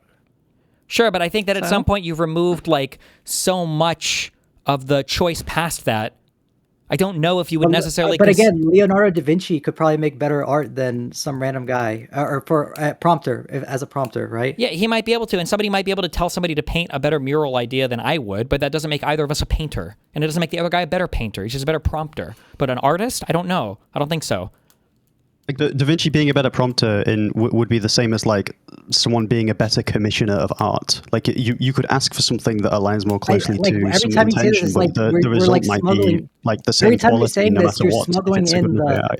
Every time you what? say this, you're smuggling in the idea of like prompting being fundamentally different than actually doing the thing itself. Because it like, is. I don't even know. No. I'll even go further. Wait, I wait, don't no, even wait, know it's if not a it smuggle. would It be- literally yeah. is. It literally is different, no? It's not. It's not. It's not though. It's So like wait, there's no difference between saying, there's no difference between commissioning a painting Not and... a meaningful difference. Okay, what's the we're difference just between me super- telling somebody? What's the difference between me telling a robot how to move every muscle, whatever, to paint like some art piece versus like Because you know, you're doing not telling myself? it to move every muscle. You're telling it to figure out which muscles to move. You're just saying, do Well, this no, thing. but It's a trivial difference. Yeah, but it gets if you're being honest with abstract. yourself, it's a not trivial trivial. difference. It's If it's a trivial Between a musician It and a gets abs- composer, they're Well, no, totally but different. I'm saying, but it gets abstracted enough to the point where it's not like like if you're more precise in what you're making, then you get a better art piece, right? I think that's mostly true now and probably in the we future. get completely different responses with different prompts and different prompting strategies and different settings to your models. You can laugh, We it's have a true. prompt engineer over here. My God. No, I was wait. Sorry, no, because Destin, you Do you always think I'm wrong? Destin, I swear, it's so annoying listening to you and Freya because I know you guys. It's honestly just reeks of the idea that you guys just do not use AI in your workflow. You It's and so Dan obvious. were talking You to guys- that fucking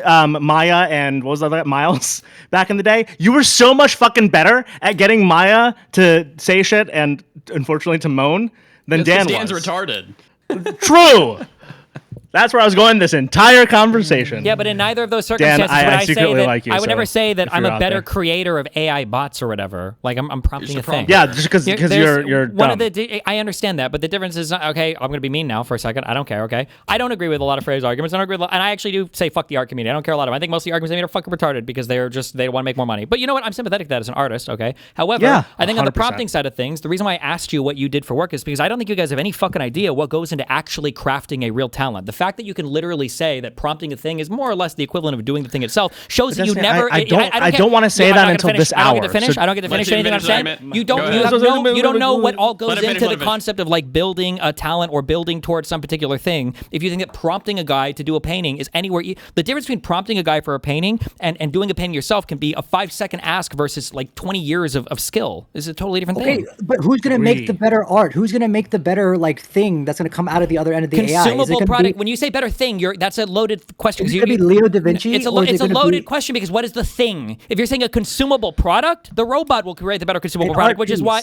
no consumable product, an art piece. If you don't consider AI art, then the human will always create better art. It just like the question is not Okay, then difficult. you just answered the question. Okay. No, It sounds like no, AI that's not what you're art will asking. always It's have a not a place. It difficult. sounds like art will always have a No, place. you're not asking a difficult question. It seems difficult because it's the definition of the word art is the difficult part of it. The question is do you consider things that were created by robots to be art? If the answer is no, then the human always creates better art. If the answer is yes, and it's just about a consumable product at the end, well, then the robots create the better consumable product. You can't compete. If it's more I'm just so confused about how you're phrasing it. Like if the thing that's coming out is like, let's say a painting, right? Like the people who are going to want the human made painting are still going to be there to Who do buy you think human-made was a paintings. better songwriter? Whoever the fuck wrote songs for Third Eye Blind or fucking Mozart? Mozart? I don't know. Who do you think produced? Who do you think produced? If If you could ever objectively quantify whatever, who do you think produced better art? Mozart or I Third don't Eye know Blind? what Third Eye Blind. I don't know what that is. Third Eye Blind. I How don't know old are what that you? is. I don't know. Justin Bieber. What the fuck do 27. you guys listen to? I don't know. What the fuck? Name some Cardi B or the Kanye Doja West. Cat. Kanye West. Kanye West. What? B. Not besides anybody It's- Why do we besides. keep going to the Nazis? Is Kanye or Yeah, Mozart Nazi. better? I can't compare them. I don't know. I feel Okay, like how art is about very not the best subjective. fucking like? What's a random Art is rapper? subjective. Art is subjective. Art is subjective. Do you Oh, think it's all Jackson subjective? Pollock? Fuck, Do you think okay, Jack? whatever. It is. It literally is. Do you No, think you're a Jackson tech Pollock? bro. You're fucking do you think retarded. Jackson? Do you think Jackson This Pollock is is the worst artist? Do you think Jackson Pollock is the worst artist than like Leo da Don't Vinci? rate him, please. It Don't. depends with regards to You what have you would no have to start asking idea. questions. I'm just saying that in terms of like overall skill, I think most people would probably agree that Mozart is probably a better composer than like a guy working for like an alt rock band. But if you would ask, what mean, music would you depends. rather listen to? You'd probably rather listen to the music that's So, closer to your have you ever heard generation. So Radiant, when you let ask him like finish. when you ask what's the better art, I mean like that's a challenging question. But like the better art isn't always the thing that you'd rather consume. I listen to a lot of lo-fi hip hop slop, but that's not like high art or anything. It's not high quality art. It's not difficult to make. I just like the way that it sounds. But it doesn't make it better art. Yeah, but I feel like there's also like I feel like there's also like composite art of like if you're watching a movie, for example, and there's a song in that movie that you then start listening to after you watch the movie because you really like the movie and then you like this song as well. Let's say that this song was in a genre that you never listened to ever. I think some people might look at that and be like, hey, like you don't actually like the song, you just like it because it was in this movie. But I think that kind of has that separation of like there's one way you can appreciate art in isolation where you're like, oh, I appreciate the like instantaneous feeling that I get consuming this thing, or like you like the fidelity or the visuals, but you always have some kind of emotional attachment to stuff. And I think that that's where a lot of value in art lies, in those connections and in those compositions. Okay, sure, but but what you're saying right now is that the people who actually value that stuff in terms of like, oh, the human made this and the human we're listening to this guy's experience when they made this song and like they're talking about their life or something like that. Like the people who value that will still be around. Like Destiny, the fact that you listen to lo-fi hip hop or whatever does not mean you lost all desire for something like Kashiwa Daisuke. Nobody's No, arguing that. I am arguing. Yes, that is the argument. The argument is that if you remove all of that from where humans can see it, you're just gonna, by virtue of that, you're just gonna consume way fucking less of it because it's not gonna be in front of you anymore. Because there's gonna be easier alternatives. You consume less, but not for the purpose. But you're gonna consume less, but not in the places where you're not, or where you're appreciating it, right? I'm just saying that if you replace everything with SLOP, you're just going to consume less art because it's just easier to do, and people tend towards low friction thing. If you have to make a concerted effort, you weren't getting that value out of it. You weren't getting that value out of it. You can get value out of it. It's just now you have to put, like, if you have to make high effort, high friction choices at all points in your life to consume something that's worth consuming, you're probably just going to tend towards a lot more SLOP. That's just how humans are. There's no person that wants to put that much effort every single day into making sure they're watching a real TV show or a real movie or listening to a real song or whatever. I feel like there's a really good example of this. It's like forcing people to like watch The Sopranos when they just want to watch like The Boys, right? Like, it's just like, yeah, like there's better shows than The Boys out there, but like it's not like sometimes that is better. If you were to ban being able to watch reruns on Netflix, that would be better for the state of art in the United States. That the 7 trillion hours that were spent rewatching The Office probably hurt the overall state of our culture, art, and creation in the United States. That's a statement I would make, yes. I mean, I feel like if anything... Would you say the same for music? Wait. Yeah. Yes. Hold on. Wait, can I answer? You only consume one song, and that's it forever?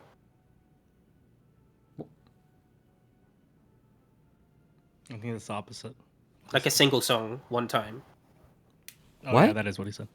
Can you listen to Graduation one time and then you have to move on because it's better for you to keep listening to more music? I think it's better in general to have a forward momentum on your art consumption than to get stuck listening to the same thing over and over and over again. Yes. Yes. I think there's a really good microcosm of this. So there's a community online that watches movies every now and then.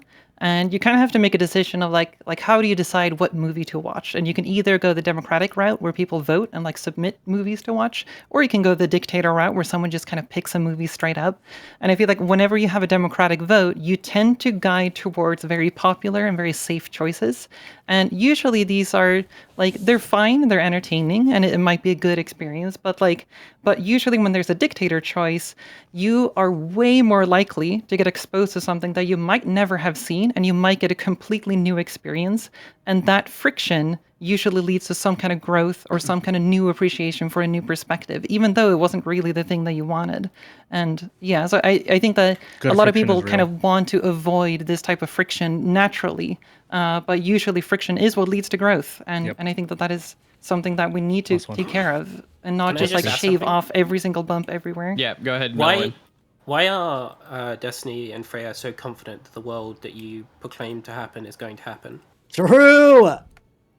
That's a general trajectory of like where they don't use it. They don't use AI. Hold on, can we let them answer? First of all, I just love how every AI slopper is always like, oh, it's because they don't use it enough. It's like, what have you done with AI lately to increase your... Shut up, go. What is one thing that you've been exposed to as a result of AI? You asking me? Whoever said that AI slapper answer, like, oh, it's because they don't query enough. Oh, I didn't mean it as an insult. That wasn't my point just now. That's what I thought. Exactly, slappers. Ask your question, Middlewood. My point was kind of harkening on to... Oh, wait, hold on. What does that mean? What are we exposed to? What does that even mean, by the way? Makes no sense. My point was kind of harkening on to the idea that you guys seem to have an extremely... And I'll say this for both sides, I would say as well. Both sides seem to have an extremely high confidence and conviction that they're... I literally said I'm not confident. But just remember that. But based on historical examples, no matter what you say about how much AI is taking agency away from us or what it's impacting, pretty much every single time, 99% of the people that think they are intellectual and have the information are always completely wrong on their extrapolations of where the innovation is going to go. So it makes me very skeptical that I understand the arguments you're giving, very much I do, but you guys have absolutely no basis for those things except for the fact that you see a trend and you're just extrapolating it to infinity. That's very bad argument. Wait, what is a trend? Wait, what is a trend that you think is extrapolated incorrectly? Well, you're extrapolating the agency that AI is taking away, right? You're saying that... Well, you can continue, but from my take, it seems like you're saying, you and Freya, I'm not saying you believe this, but you're giving an argument. I don't know if that's true. what I'm saying is that you think that as AI takes more agents away from us, we will do less things, humans, and we will create less things, right? And as such, AI will take over more of the creative aspect of the human experience. And this is bad, right? And this is based on your understanding that you see around you more and more things being done with less and less human aspect of actually engaging with them in terms of like a physical way or a material way in terms of just doing a prompt. Steve, Is can I that respond? correct I understanding? want to add something. I still feel like it's like it's still. Hold on. I would like them to be able to respond to that. Sure. I mean, I think that in order to make an argument that something new is going to happen, you have to point to a novel thing that's happening that's not like things in the past. I agree with that, but I don't know what is the equivalent agency removing thing right now that has been done in the past. Would you say that?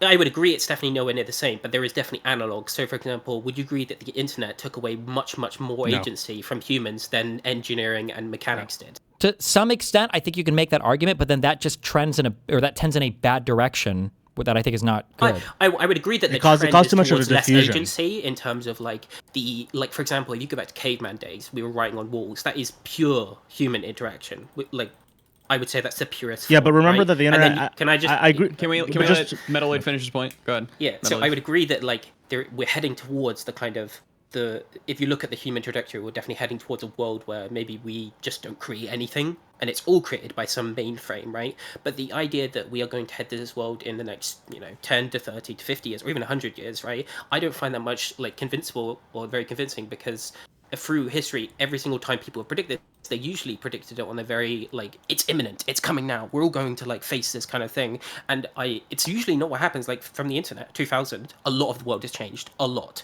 but I would agree that some of the aspects of your saying have come true, but I would never ever ever agree to any of the predictions that the people made in like 1990s on like how much it would affect the world and how fast. That's just like a nothing statement though, no, of just like, oh well, it's been fine before, so it'll be fine now, and not. People are usually bad at predictions. Because the issue is that a lot of the stuff that we're talking about is already like very clearly happening, even with current technology. Okay, but it was happening back then. It was let yuniDev finish. Let yuniDev finish. It's not the same thing though. The thing that happened back then is not the same. Of course, it's not the same. It's engage with Suno or any of these like AI image generations like Gemini, ChatGPT image, like the people are putting in a single prompt and being very happy with the result. And they're doing no creative decision making. And I don't see any reason, especially as models are going to get better and they're going to get likely indistinguishable from actual, human-made images. I don't see why this wouldn't continue to be the case. Yeah, but you're misunderstanding what I'm saying. I feel like you have to make quite a compelling argument for that, no? Your argument is basically that as the models get better, right, the necessity is that people will rely on them more and more and the agency will be taken away. Right? Even if they just like rely on them in the same ways that they are currently for the people who have adopted them, like unless you think there's not going to be any further adoption. No, that's not my point. I don't see how this like is follow. A lot of people when the internet was happening, they thought that the ways that humans interacted was going to radically change in such a short period, and it was going to be based on like specific like contextual instances. Like for example, something might happen in like the 1995 or 1996, for example, and they would extrapolate that forward, and that instance of like what was happening at that point is going to be going forward. We don't know. There could be a scenario, and I agree this could happen. My point is that we have no idea how it's going to shape. For example, there could be a novel fucking innovation that happens that completely changes the way that AI does stuff in the next 5 years. We have no idea. We didn't even know this was possible. Well, what is the point of what is the point of?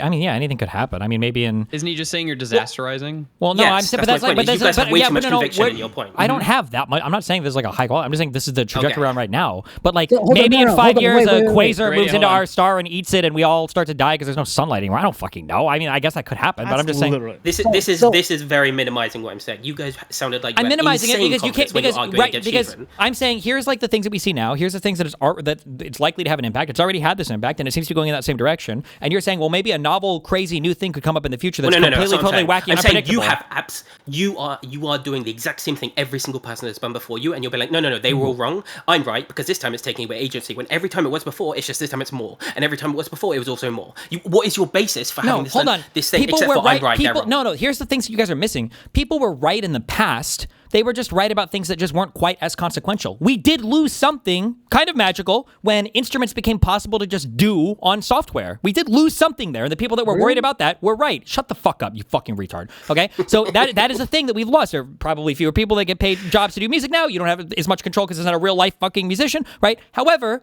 we didn't lose like the whole composition process of making songs. The thing of like being able to query a thing and getting a full ass song at the end, that's like an even greater thing that we've never had in the past. And there will be something lost there as well. So a lot of people were wrong in the The past. difference with AI, the difference with AI, the very distinct mechanical difference with with AI is once it comes for one portion of high agency activity, unlike past versions of technology, it then goes for the next thing as well. So, I do agree that I don't know if Stephen really holds the point, they were catastrophizing earlier, but there is a difference distinct from the internet or from the printing press, whatever, which is that this technology uniquely, because of how the models are continuously trained and RSI, you are going to have basically every high agency takeover leads to the next high agency takeover. It's the nature of the technology. I don't agree with their implication necessarily, but that is why it's different. The explicit goal of from all the major labs of this technology is recursive self-improvement and AGI, which is if like I was- the definition of that is it can do everything that we can. Oh, wait, so just to be clear, what's his name? Sam Altman and Dario and like I think also Zuckerberg, they've all like shifted their thing into being like designing AI tools That's for humans. because they're unpopular. I know. I was gonna say, yeah, I know. Don't believe that It's shit. unpopular, but I don't. No. think What do you mean? They literally spent years walking into every fucking conference, going, "Jobs are going to go away. High agency activity is going to go away. People should prepare for this thing. We want governments to prepare for this thing. We want an international thing." And then finally, they're so unpopular that they need to change their comm strategy. Sure, I, yeah. by the way, like them. I'm not saying it's a bad idea, but they're it's changing their comm strategy.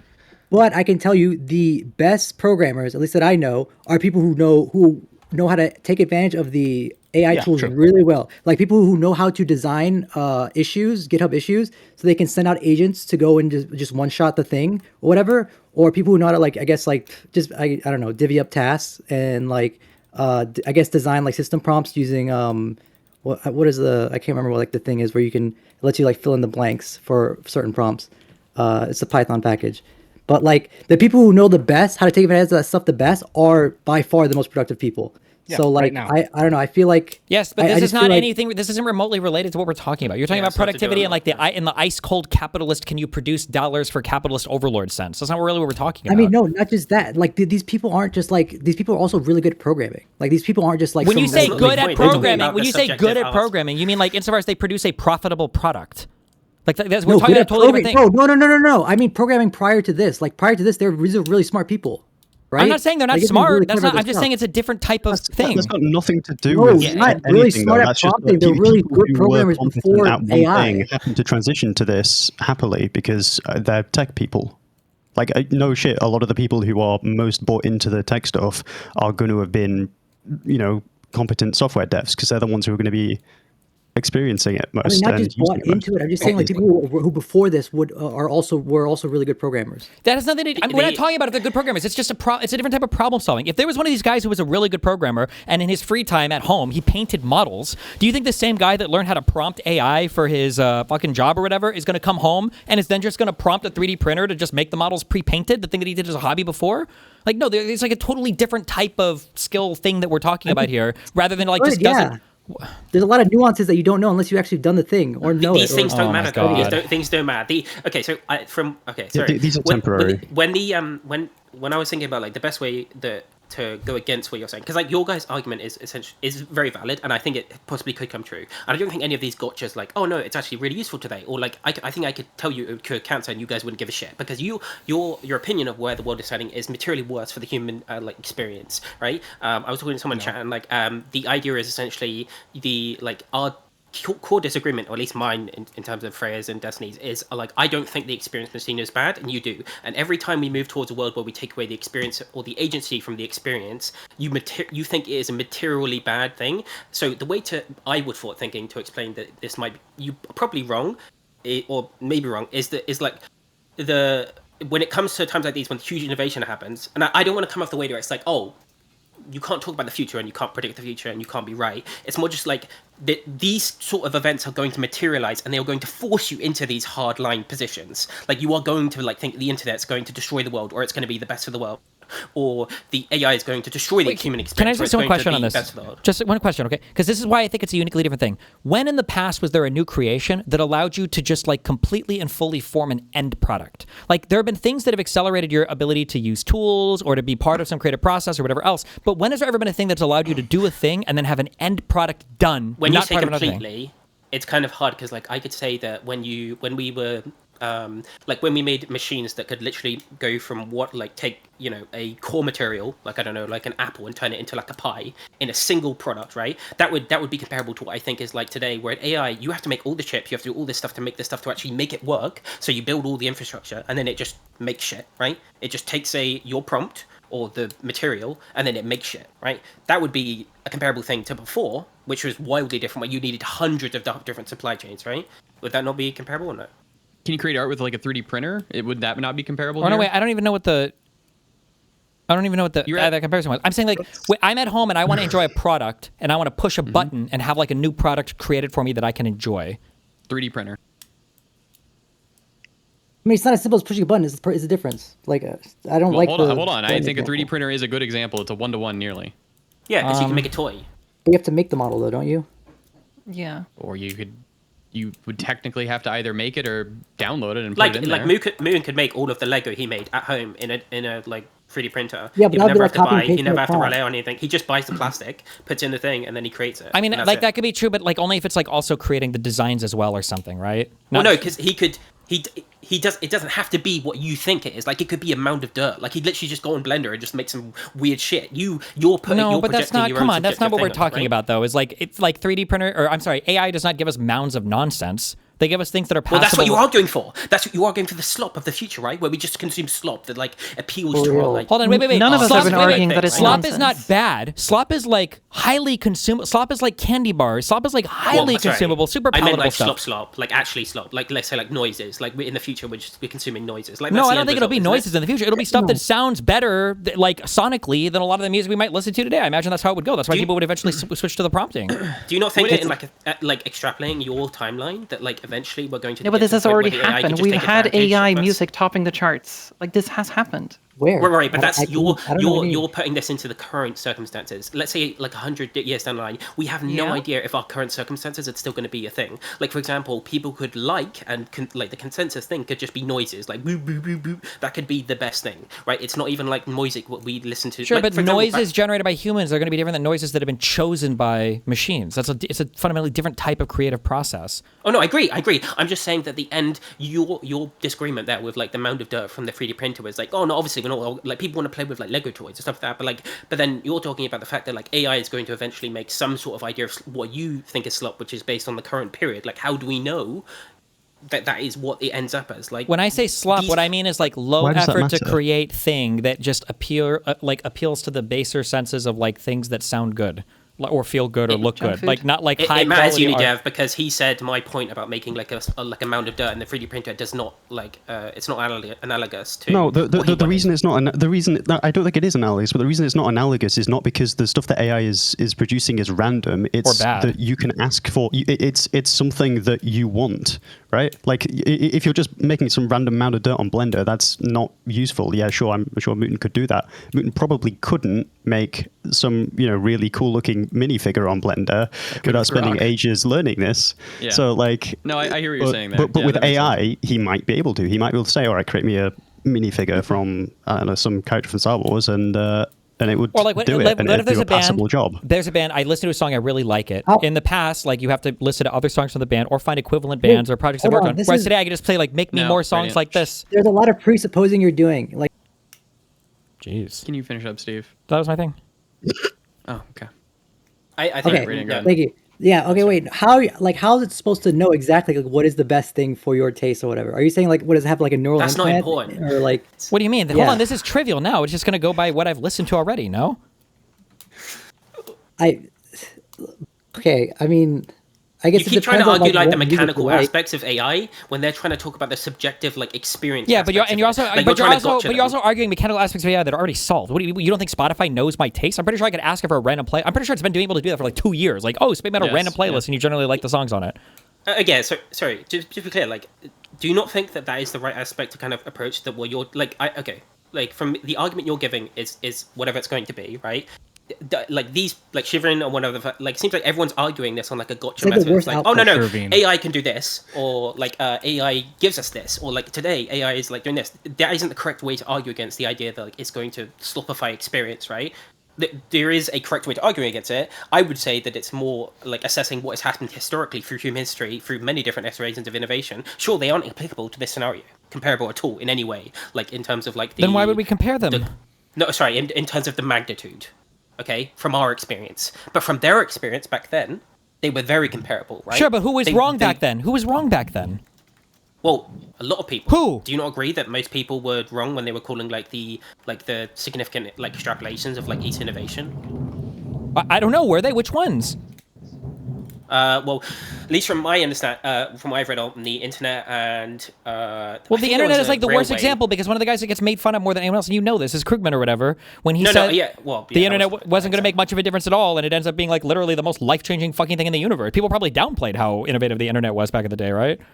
Well, I was actually going to bring the main one I was going to bring up was going to be the railroad one. When the railroads were happening, a lot of people thought that like that there was going to be significant changes to just how we operate as a human society in terms of like we were going to have railroads everywhere. Like every mode of transportation was going to be railroads. Like that sort of like extrapolation. I guess they might have been wrong on that. I don't know at the time what arguments they were making. That seems kind of dumb because you have to build rail everywhere. But cars ended up being a massively different thing, right? They thought they were going to have hover cars for like what 60 years. We thought we were going to have like computers that could talk to you. Like in hold on, there's a difference between people who there's a difference between like random dipshits who are like, well, maybe we'll have this. Versus but these are consensus opinions. Consensus opinions of random dipshits versus like people who are actually in the industry. No, consensus opinions of educated people making like extrapolations of the current dynamic. That like this, I feel like. I don't know if there were. Maybe I missed this, but I don't know if there were super like educated people that were like, we're gonna have hover cars, and especially people making like guesses 50 years into the future. That's a long time. If you don't believe that, then that's a wasted. I'm not trying to say. Okay, sure. I mean, people might have been wrong. Listen, people might have been wrong. People might have been wrong about things in the past. I agree with that, but there have been things in the past that have been completely monumentally changing of entire industries and have actually like completely totally transformed all of human society. A lot of the internet people. A lot of the internet people got it right. Like they like right and wrong. Like for example, a lot of the internet people thought something would happen to the world in terms of like societal aspects. Like we would talk to each other like through internet and like we would exist online, like the metaverse kind of thing. But the way they thought it was going to happen and the speed at which it was happened and like how much it was going to overtake all of our experience was dramatically overemphasized. And that was kind of my point. I feel like it was. Sure. I mean, maybe we just disagree on the same. I feel like it was underemphasized. I don't think anybody accurately predicted how quickly the internet would encompass every single part of our lives. I just want to say, I hear what you're saying here, Metaloid, but I think that conversations like this are important to kind of maybe like prevent going that way in the future. If nobody can have like the hard conversations or whatever about like, oh, well, what if all these crazy things do happen? Then you might just get there. So I think that this I would agree. I feel like the I was just kind of trying to say that the way that the aspect from the pro AI people was coming at it, it was like it was going to like a brick wall. Like Tiny and Freya were never going to change their opinion, even if you told them it was going to cure cancer, because they don't care about that. Like they think it's good, but they don't give a shit because they think the experience harm is going to be dramatically higher because they abhor the world where we live in the experience machine, and it doesn't matter what you try to tell them. To be clear, I don't. We probably agree with this. I don't necessarily disagree with like using AI and like that we should stop all AI research or whatever and shouldn't cure cancer or whatever. I just think that if AI is applied towards like the arts or culturally related things, that once you start having it take over a bunch of decisions there, it's optimizing for a non-artistic, like medicine, as weird as it is, these are not like artsy human things. This is just like a scientific process. We're trying to create some technology that optimizes around some fucking, it could be proteins or cells or whatever else. It's a lot different than like art. It's like a different thing, I think. Oh, sorry. I wasn't trying to make the idea that you like. Sorry, no, I know your take broadly, sure, but I was trying to make the idea that like the idea that it's going to cure cancer does not beat the idea that it's going to destroy the arts. It's what I meant. Maybe I don't know. Yeah. What would you say that? Because I don't have a strong. I don't have a strong position on it. I have a question about I was trying to think like if AI does affect the way like media entertainment the way you guys think it is, probably, or worse, let's say, right? But it lifted every single person in the world to such a higher living standard, and not mean like a shit living standard, like a like experience machine, but like an actual higher living standard. Would you say that's worth it? Like similar to how like machines and stuff like polluted the world for ages, gave people loads of diseases, but we materially like raised our living standards in the West. That'd probably be a I better feel world. like I'd it's probably really agree hard with because that. I feel like it begs the question. Because like I don't know, you're sort of assuming that everything's going to be fine. Well, I'm just with asking that, you, right? I'm just asking you. So, like, I'm not. There can be many problems with my question. I'm just trying to gauge your thing, right? That's how you come between an argument. like, You try to specify so- where so- you disagree. I see a huge issue in epistemic collapse, and I think AI is going to massively contribute to this, and it's already contributing to this, and I don't think we've seen the worst of it yet. And so, like, if it is the case that we're just gonna like the whole world is gonna turn into like warfare everywhere, and nobody trusts anyone, and everybody just like lives to 30 anyway Okay, because but do you everybody's realize that's dying a in really- war, hold like on, let Wait, Freya- but maybe what it's would you like say maybe Fred, it's like to fixing change your cancer mind? wasn't worth it. Hold in on, that to change case. your mind because you're going like, oh, if the world was better, you're so uncertain. So what would you need to see? What would be a signal to you that things actually are going in a positive direction? Because you're kind of going, the best of the world would not be an indicator because I'd be worried about the worst of the world. What would you need to see? But like, in order for what? For you to change your mind about the upsides. About AI? Net of downsides. Well, I would need to see a lot of upsides, right? What? And right now, I'm just not seeing it. What would you need to like? He just asked you if we got everyone's living standards to kind of a high, let's call it like the standard of the United States across the world. Let's use that. Your response was to worry about epistemic collapse. So it seems like you're going, even if we solved so many of the world's issues. But if you're going to make the assumption that like everybody lives happily ever after, are you really That's going to not the prevent point. that? Like, no. No, that's not the point. Obviously not, right? I'm not trying to give you. There are instances in history where we have innovations that have had massive downsides near term that have also had huge advantages long term. Like for example, oil when it was originally used was terrible. It probably added. I mean, it might kill us all, like through the global warming. We have no idea. It might, right? But it also Or nuclear lifted, weapons. It also lifted basically every single country materially in like their living conditions by magnitudes more, right? That is I would say 100% that is a worthwhile like give and take, right? I'm asking you, what is the give and take like level? Like if or would you accept a level where we materially increase similar to that or more, like but you take the downside on experience machine?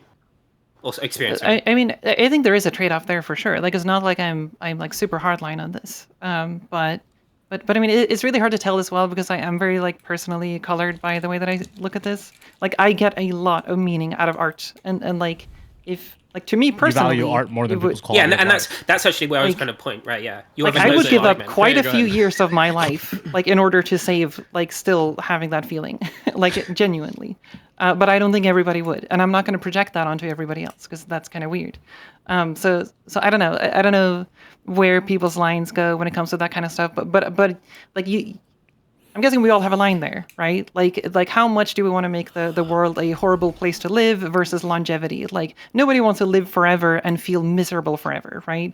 And I think nobody wants to live for like just 1 second and have the most amazing experience ever. Like these two extremes are both bad. But I don't know. It's hard to draw the line there, I feel like. Yeah, I just don't understand. Like just because the experience machine exists doesn't mean people are gonna like want to like do some whatever thing that you're saying is like makes it more meaningful to you, like creating art. Because there's That's gonna be not other the people point. out there that probably design art. No, But- but that's like everybody's all like that's always going to exist. Like personal art and like small scale art, it's going to exist all the time. But that's not really the. Your point is like, oh, trains exist, so people aren't going to use. Some people aren't going to use trains. They're going to still walk. Like, it's not a good argument against it because they're arguing that like these are going to consensus like material impacts on everyone. Everyone is going to be impacted by them, so they're going to have to use them. And humans conform. We always Right, conform. but why should the people okay? who don't value it have to participate in that? I don't get like it's Because like some people think the world gets worse when we go to a world or we get to a situation where AI makes people conform in a way that they also have to be pressured into that point. So for example, Freya might want to do music in a certain way, right? But in 50 years, that music kind of creation might be no one ever does it. She's alone in that thing. She can't share it with anyone. She can't share the like enjoyment of it with anyone. And all yeah, those but why are you just doing people it? Then doing if you AI. need- why are you doing it if you need other people? Because to humans are appreciate it? human. I don't know. Well, like, wait, Grady, Why? do you think I we should don't- force? it Wait, doesn't Grady, make sense. should we force people to read? Is that fair that we force every single kid to go to school and you have to read, or should people have the option to opt out? Maybe you just don't want to ever learn how to read. For kids, yeah, because kids don't really have free will. If Well, you're an should adult- parents be able to make that choice for their kid? I don't want my kid to learn how to read. I don't think we should have to learn how to read. Generally, no. That's just because it's just better for them. I can see the argument you're trying to make. I just don't think it applies to this because it's like this is a subjective thing. Art is subjective, whereas like What do you mean by everyone, art is subjective? No, but stop diffusing the whole thing. Wait, no, wait. What do you mean Like, by obviously some art is wait. better for What do you you mean than by others, no, right? wait. What was the question? Hold on. Humans objectively are built to enjoy art. That is an objective fact of our existence. I don't know what this. When you say art is subjective, programming is subjective. The hardest science you know, to some right, extent, but can be everyone how enjoys you the solve same a math art. Not equation. everyone Can be, enjoys the same art. what? But not everyone enjoys the same art. That's so. Not everybody enjoys the same programs or likes What the same was the buildings. question? No, I'm just saying for like the programming stuff, that's like a utilitarian type thing. Like it's not like art where it's just like as in like, oh, I enjoy this art. Like I'm not. Like, Hold on. does that How make you sense? differentiate between some art? There might be some subjective taste there, but the overall enjoyment of art, that's not a subjective thing. Objectively, humans are built to enjoy art. Like objective, that's a facet of our existence. I mean, yeah, but Chat, what like, was the question? Your mom's tits. he was asking No, about your mom's tits. He was asking me if parents I don't should like be that. I required take that to back on my side. Good. if parents should be required to send their kids to school. If they don't want their because- kids to learn how to read. Yeah, because If they don't want their kids to learn how, oh, I see. Why was that question asked? There's probably, it's okay to enforce some type of like cultural, so like we should all probably generally speak the same language. We should all probably know how to read. We should probably have a shared understanding of our history, basic understanding of like science and math. Like these are all good things. in trade-off to like a standard quality of life for most of the human population? Yes. I mean, yeah, I at a don't baseline, think but if like, you told me that you Is could that the create- argument? Don't yes me. Yes. If you told me that you could create a 10% better society by forcing everybody to live in brutalist style housing where it's just cement, where it looks like I'm building in Minecraft, and you just have 10 by 10 rooms and every single thing with a mattress on the floor, I would say, you know what? Fuck it. Some of us will starve, but we're gonna live like meaningfully better lives. Yes. I don't think that's meaningfully better though. That's the problem. You're Yeah, what the presupposing it. fuck are you talking No, about? you don't, because you live on the just mattress. presupposing it. You live on the You are mattress on the presupposing floor. it. Your living room You're just adding- is a computer on a desk, and this is the height of living to you. I understand because you're a tech What? bro. I understand this. That's what I said at the Who are you beginning. talking to? Tech bros have no True. appreciation of Who Who are you modern talking society. to? Who are you talking But to? they My were mattress later- is on a fucking bed frame. Oh, You're sorry. literally just All saying right, it's all better because I said it's better. That's literally what you're saying. I fucked your mom. I think My we're gonna bring mattress is some on a more bed people frame. in here. Thank you, Radiant. Okay, I have to leave pretty soon. Just let you know. Wait, real quick. Real quick. Really? You have to leave. Coward. Wait, real quick. If anybody in Discord is listening, please, if you can take a look at the appeal for to Radiant_Soul, please. Radiant_SOL. Please. I got All banned right. for that mass reported. Before Thank we you. get rid of Radiant, DRT0 had a question. He says, can the pro AI people each give one decently consequential regulation on AI they would support? Radiant. Oh, you want? Okay, I'll start. Regulation. Probably what they're doing right now with Mythos, where like I guess like you'd have to test frontier models before they get released, because like I think there is probably a realistic threat of these models just like completely destroying every cybersecurity thing out there, just because of how good they are at it. At least according to what they're saying about Mythos. Okay. But yeah, that's what I can Sherveen? think of. I'd start to do some sort of a tax on displacement. The good example is in New York. If you introduced Waymos, you could add a surcharge that would go to a fund that would either retrain or be an investment fund for displaced drivers. Okay. All right. Next part of the question. Can the anti-AI people each give one realistic solution / mitigation / remedy to any of these problems that they bring up? I mean, I do have a lot of like pie in the sky stuff, like labeling every single AI generated thing would be good, but that doesn't really solve the issue of like composite art, where you have an art piece that's made up of smaller pieces. Like you can't like label everything single like 3D model in a video game. That one's difficult.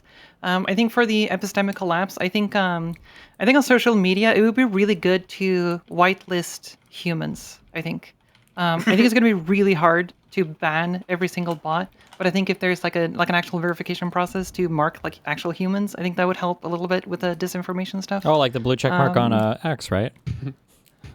Well, yeah. Yeah, it used to be. You know, yeah, I think there's also, Yuval Noah Harari, I don't know how to pronounce his name. He also had this Sloppy. idea of Sloppy never human. giving AI personhood, which I thought was an interesting angle. I don't know too much about Legally? like Oh, that's- legality and that's stuff around already that, done. but Don't That's worry. actually a really good idea. All right. Perfect. Thank you, Radiant. Thank you, yuniDev. I'm disconnecting some people out of here. Damn. All right. Metal Age, you're going too. I love you. Damn. It's gone. All right. We're going to Damn. bring up 8. How much longer do you have, Steve? I don't know. It's 2 about 2 hours. minutes. 2 minutes? All right. 2 I'll bring up minutes. the only tier 5. Aiden, go ahead. Ask your question. Is that Saw? Hello? Hello. Aiden. Yeah, go ahead. Does the quality of something impact whether or not it's slop? No. Who are you asking? What do you mean by quality? No. The answer is no. Marvel movies are probably kind of like cinema slop, but they can be super, super, super high quality. You can have very high quality slop. You can have very low quality slop. You can have high quality art. I think there's I think fidelity is a really useful word here because AI is generally very high fidelity, but they're quite often low quality. I would Okay. say. Would you concede that this doesn't really align with the common intuition? No, it does. Okay. What do you mean? Like the common intuition about slop is that it would be bad. No. It's not. No, but I mean, it's like junk food. Yes. Like it's comfort food. It's the thing that you're like consuming because it's the easy route to go. It's palatable. It's like hyper palatability within art, and it is going to be what people prefer. That's why we have AI stuff topping charts now for music, which I think is gross. But yeah, people like it, and that is the problem. That is why I'm concerned about AI. If people didn't like it, I wouldn't be sitting here being concerned about it. Okay. And then my second question, my last question is, where does the normative value in like having a more refined taste in art come from? Like, where does that come from? Normative value. I feel like it sort of lies in some kind of personal growth. Maybe I value that, and maybe not everybody does. But like I feel like there's value in friction. There's value in exposing yourself to that kind of stuff and getting new perspectives. But yeah, I don't Art know. is I don't the know if I answered your highest question. form of human expression. The telos of a human, okay, is best expressed when that human has the highest form of taste because it shows that he's refined the most human parts of himself. So high taste humans are the best people among us. That was some slop right there. Okay, so in that case, then, isn't this kind of similar to how Christian nationalists will sort of advocate for, like they believe in this beauty in this art, and they use that in a similar way to just describe, like, things that are just morally bad, but that we wouldn't agree with. I don't know. If Hitler Do made you better think art movies, is morally bad? if Hitler made better movies, maybe more of us would have been Nazis. My understanding is the super fascist regimes that try to commission art like that, most of the art kind of sucks shit. But Well, they had fashion though. I don't know where their fashion originated from, but maybe. Like I don't know if they had like. I'll give him that. That was one thing. Yeah. Because a lot of the pushback, I think in Germany there was like some kind of what do they call them? Fucking bohemians? Is that what they called them? The people that were making music and shit, and these were people that the rowdy ones, conservatives like viewed, rebels. Yeah, viewed as being losers or whatever the fuck. So I don't know how much of the fucking whatever the fashion people. Fuck, what's the name of the company that everybody points to? Hugo Boss. Yeah, Hugo Boss. I don't know how much they were informed by the degenerates of fascist society regime before. yeah, Because Hitler took over a lot of private companies and forced them to create shit for them. So you know. Yeah. I know that in Italy they were heavily influenced by the futurist movement in art for the fascist ideology, so that would make sense. Well, all right. But I don't think that's like art in general. Like they might have favored a certain aesthetic for sure, but I would hope that most people have some kind of favorite aesthetic. But I don't know. Okay, I guess my main thing is like if somebody just genuinely like enjoys slop, like why is it like morally better for them to like do something else instead? Well, because it would enrich their experience. It's like even if someone doesn't really want to work out and go to the gym, like it is going to make their life better if they do, even though it doesn't feel nice in the moment. Well, how do we quantify or how do we even define like enrich? Like someone else might think something is enriching, something. This comes from someone their else might not. privilege. Because there's an idealized version of a human that has the time to pursue some kind of. It could be virtuosity in athletics, it could be virtuosity in music, it could be whatever. And the people that can create the highest stuff in this embodies the best of what it means to be human beings, okay? Now, these guys don't like that because they just like to look at lines of code. And by lines of code, I mean prompts that they put into their things all day. Steven just started to use AI for the first time. We're getting some that is slop what it right means. here. That is what it means. That is some primo slop. I mean, how is this different from someone just being like, yeah, you should be a good Christian in life, and I'm going to advocate for all these Christian virtues, and it's not and that's different. just because these are the good things. Well, that's what they think are. I mean, those people think that that's part of the design of humans is to be the best Christian. I mean, that's their opinion on that. Sure. But isn't a big part of liberalism like recognizing that like, okay, not everybody wants to do the same things in life, even when it comes to personal things. People so, like, might not want to maybe do the we same should be thing. more pluralistic. People might not want to do the same thing, but even Christians, for all their fucking religious bullshit, created arguably some of the most beautiful art, right? The Sistine Chapel, they've got massive organs in these huge churches that sound absolutely beautiful, Gregorian chants and monophony music or whatever. In the beginning was like the start of like all of our romantic era, whatever bullshit music that started to be made. Like, I mean, like even religious people have engaged in the arts, right? It's not like religious people were devoid of art, no? I mean, of course, I wouldn't say that like they didn't do art, but I'm saying like, well, why would it be bad if one person decides that they don't really enjoy that stuff? And because I'm assuming in the Well, would it be bad? It'd be bad because it'd be a slightly sad mark on humanity. But if all of us started making that decision, it'd be a really bad choice on humanity. Okay. Yeah, I think we just have like a more fundamental disagreement here about like what makes things. Do you think right now, if every single person chose to just scroll reels infinitely on their Instagram, would we be in a better artistic environment in 5 years or a worse artistic environment? Does everyone get food every day? Well, Yes, around the world? they can all eat. Even the African kids Then can it's eat better. and scroll on their phones. Okay. Then it's better. Okay. Better world. Okay. What depends on Seriously, just better? Well, my answer depends on the quality of the things, because that's what I'm concerned with. Of the food. Yeah, that's true. It should be good food. Healthy. If it's, well, me when I say slop, I mean like 6-finger, like random nonsense videos. Like that's why I don't like it, because it looks like shit. But Ooh, then you're primed for these guys. You're gonna be their future customers when they're make an AI slop for you that looks good. Well, I mean, I would jump into the experience machine immediately if it was perfect, but I think that's where the fundamental disagreement here would be. Steve, you don't disagree that sometimes AI slop is like funny or whatever, right? You're just saying like it can meaningfully hurt art. It can be. I mean, low quality, low effort shit can be funny sometimes because it's just funny. Funny, Yeah. Yeah. Yeah. Okay. Yeah. I think that's about all I had. Do you think it's fine that it exists? Or do you think its existence I mean, kind of I think fucks it's okay over- that it exists like in its form right now, where it's like a small percentage. But I mean, I do think it's going to be sad. Like the problem is also we slide into this very easily because we're already at the point now where when you see something funny, you have to think like, "Fuck, is this real?" Because it does kind of change the way you feel about it, right? It does. And that's just going to become more and more and more and more in the future. And it's like, well, fuck. Okay. I feel like it's going to just lead to a general like detachment from social media, or actually that's a good outcome. If people actually detach from social media, that's my positive future. But the negative one is people get stuck in horribleness. I think they get stuck in watching the shitty content because it's perfectly curated for them now, and then they only watch more of it, and then they get it. Yeah, I'll go more. Yeah, and then just wait until they like implement like all the generative AI stuff in the like recommendation algorithms, and it's like super optimized for exactly what you want, like way more than they've done before. Then I think it's like that feels like it's just over at that point. I agree. Okay, I need to leave. I love you guys. It's You're been fun. leaving? Thanks for chatting. Steven. All right. Sherveen, I hope that the Fun. African kids that are going to be programming and making music now, they're going to be so happy when you start making those products. So thank you so much for that. You're welcome. Yeah, okay. I could go on Yeah, for a I'll little see you bit next longer time. on my stream Okay, sure. if someone wants to hang out for a bit longer. Yeah, you guys are free to chat in here. Have fun. Be careful. All right, I'm out of here. Ciao. Great. GG's. Thanks for moderating and joining. Yeah, no problem. Bye. Thank you. Wow. Bandwagoners. Seem we'll just jump out of here. Yeah, nobody wanted to stay and chat. Okay, all right. I really appreciate it. That you were up for doing this. Yeah, no problem. I look forward to the hit piece you'll make on me in 2 years, along with the rest of them. Good luck. I'm just kidding. What? All right, be careful. Bye. I think I would make a hit piece. Bye.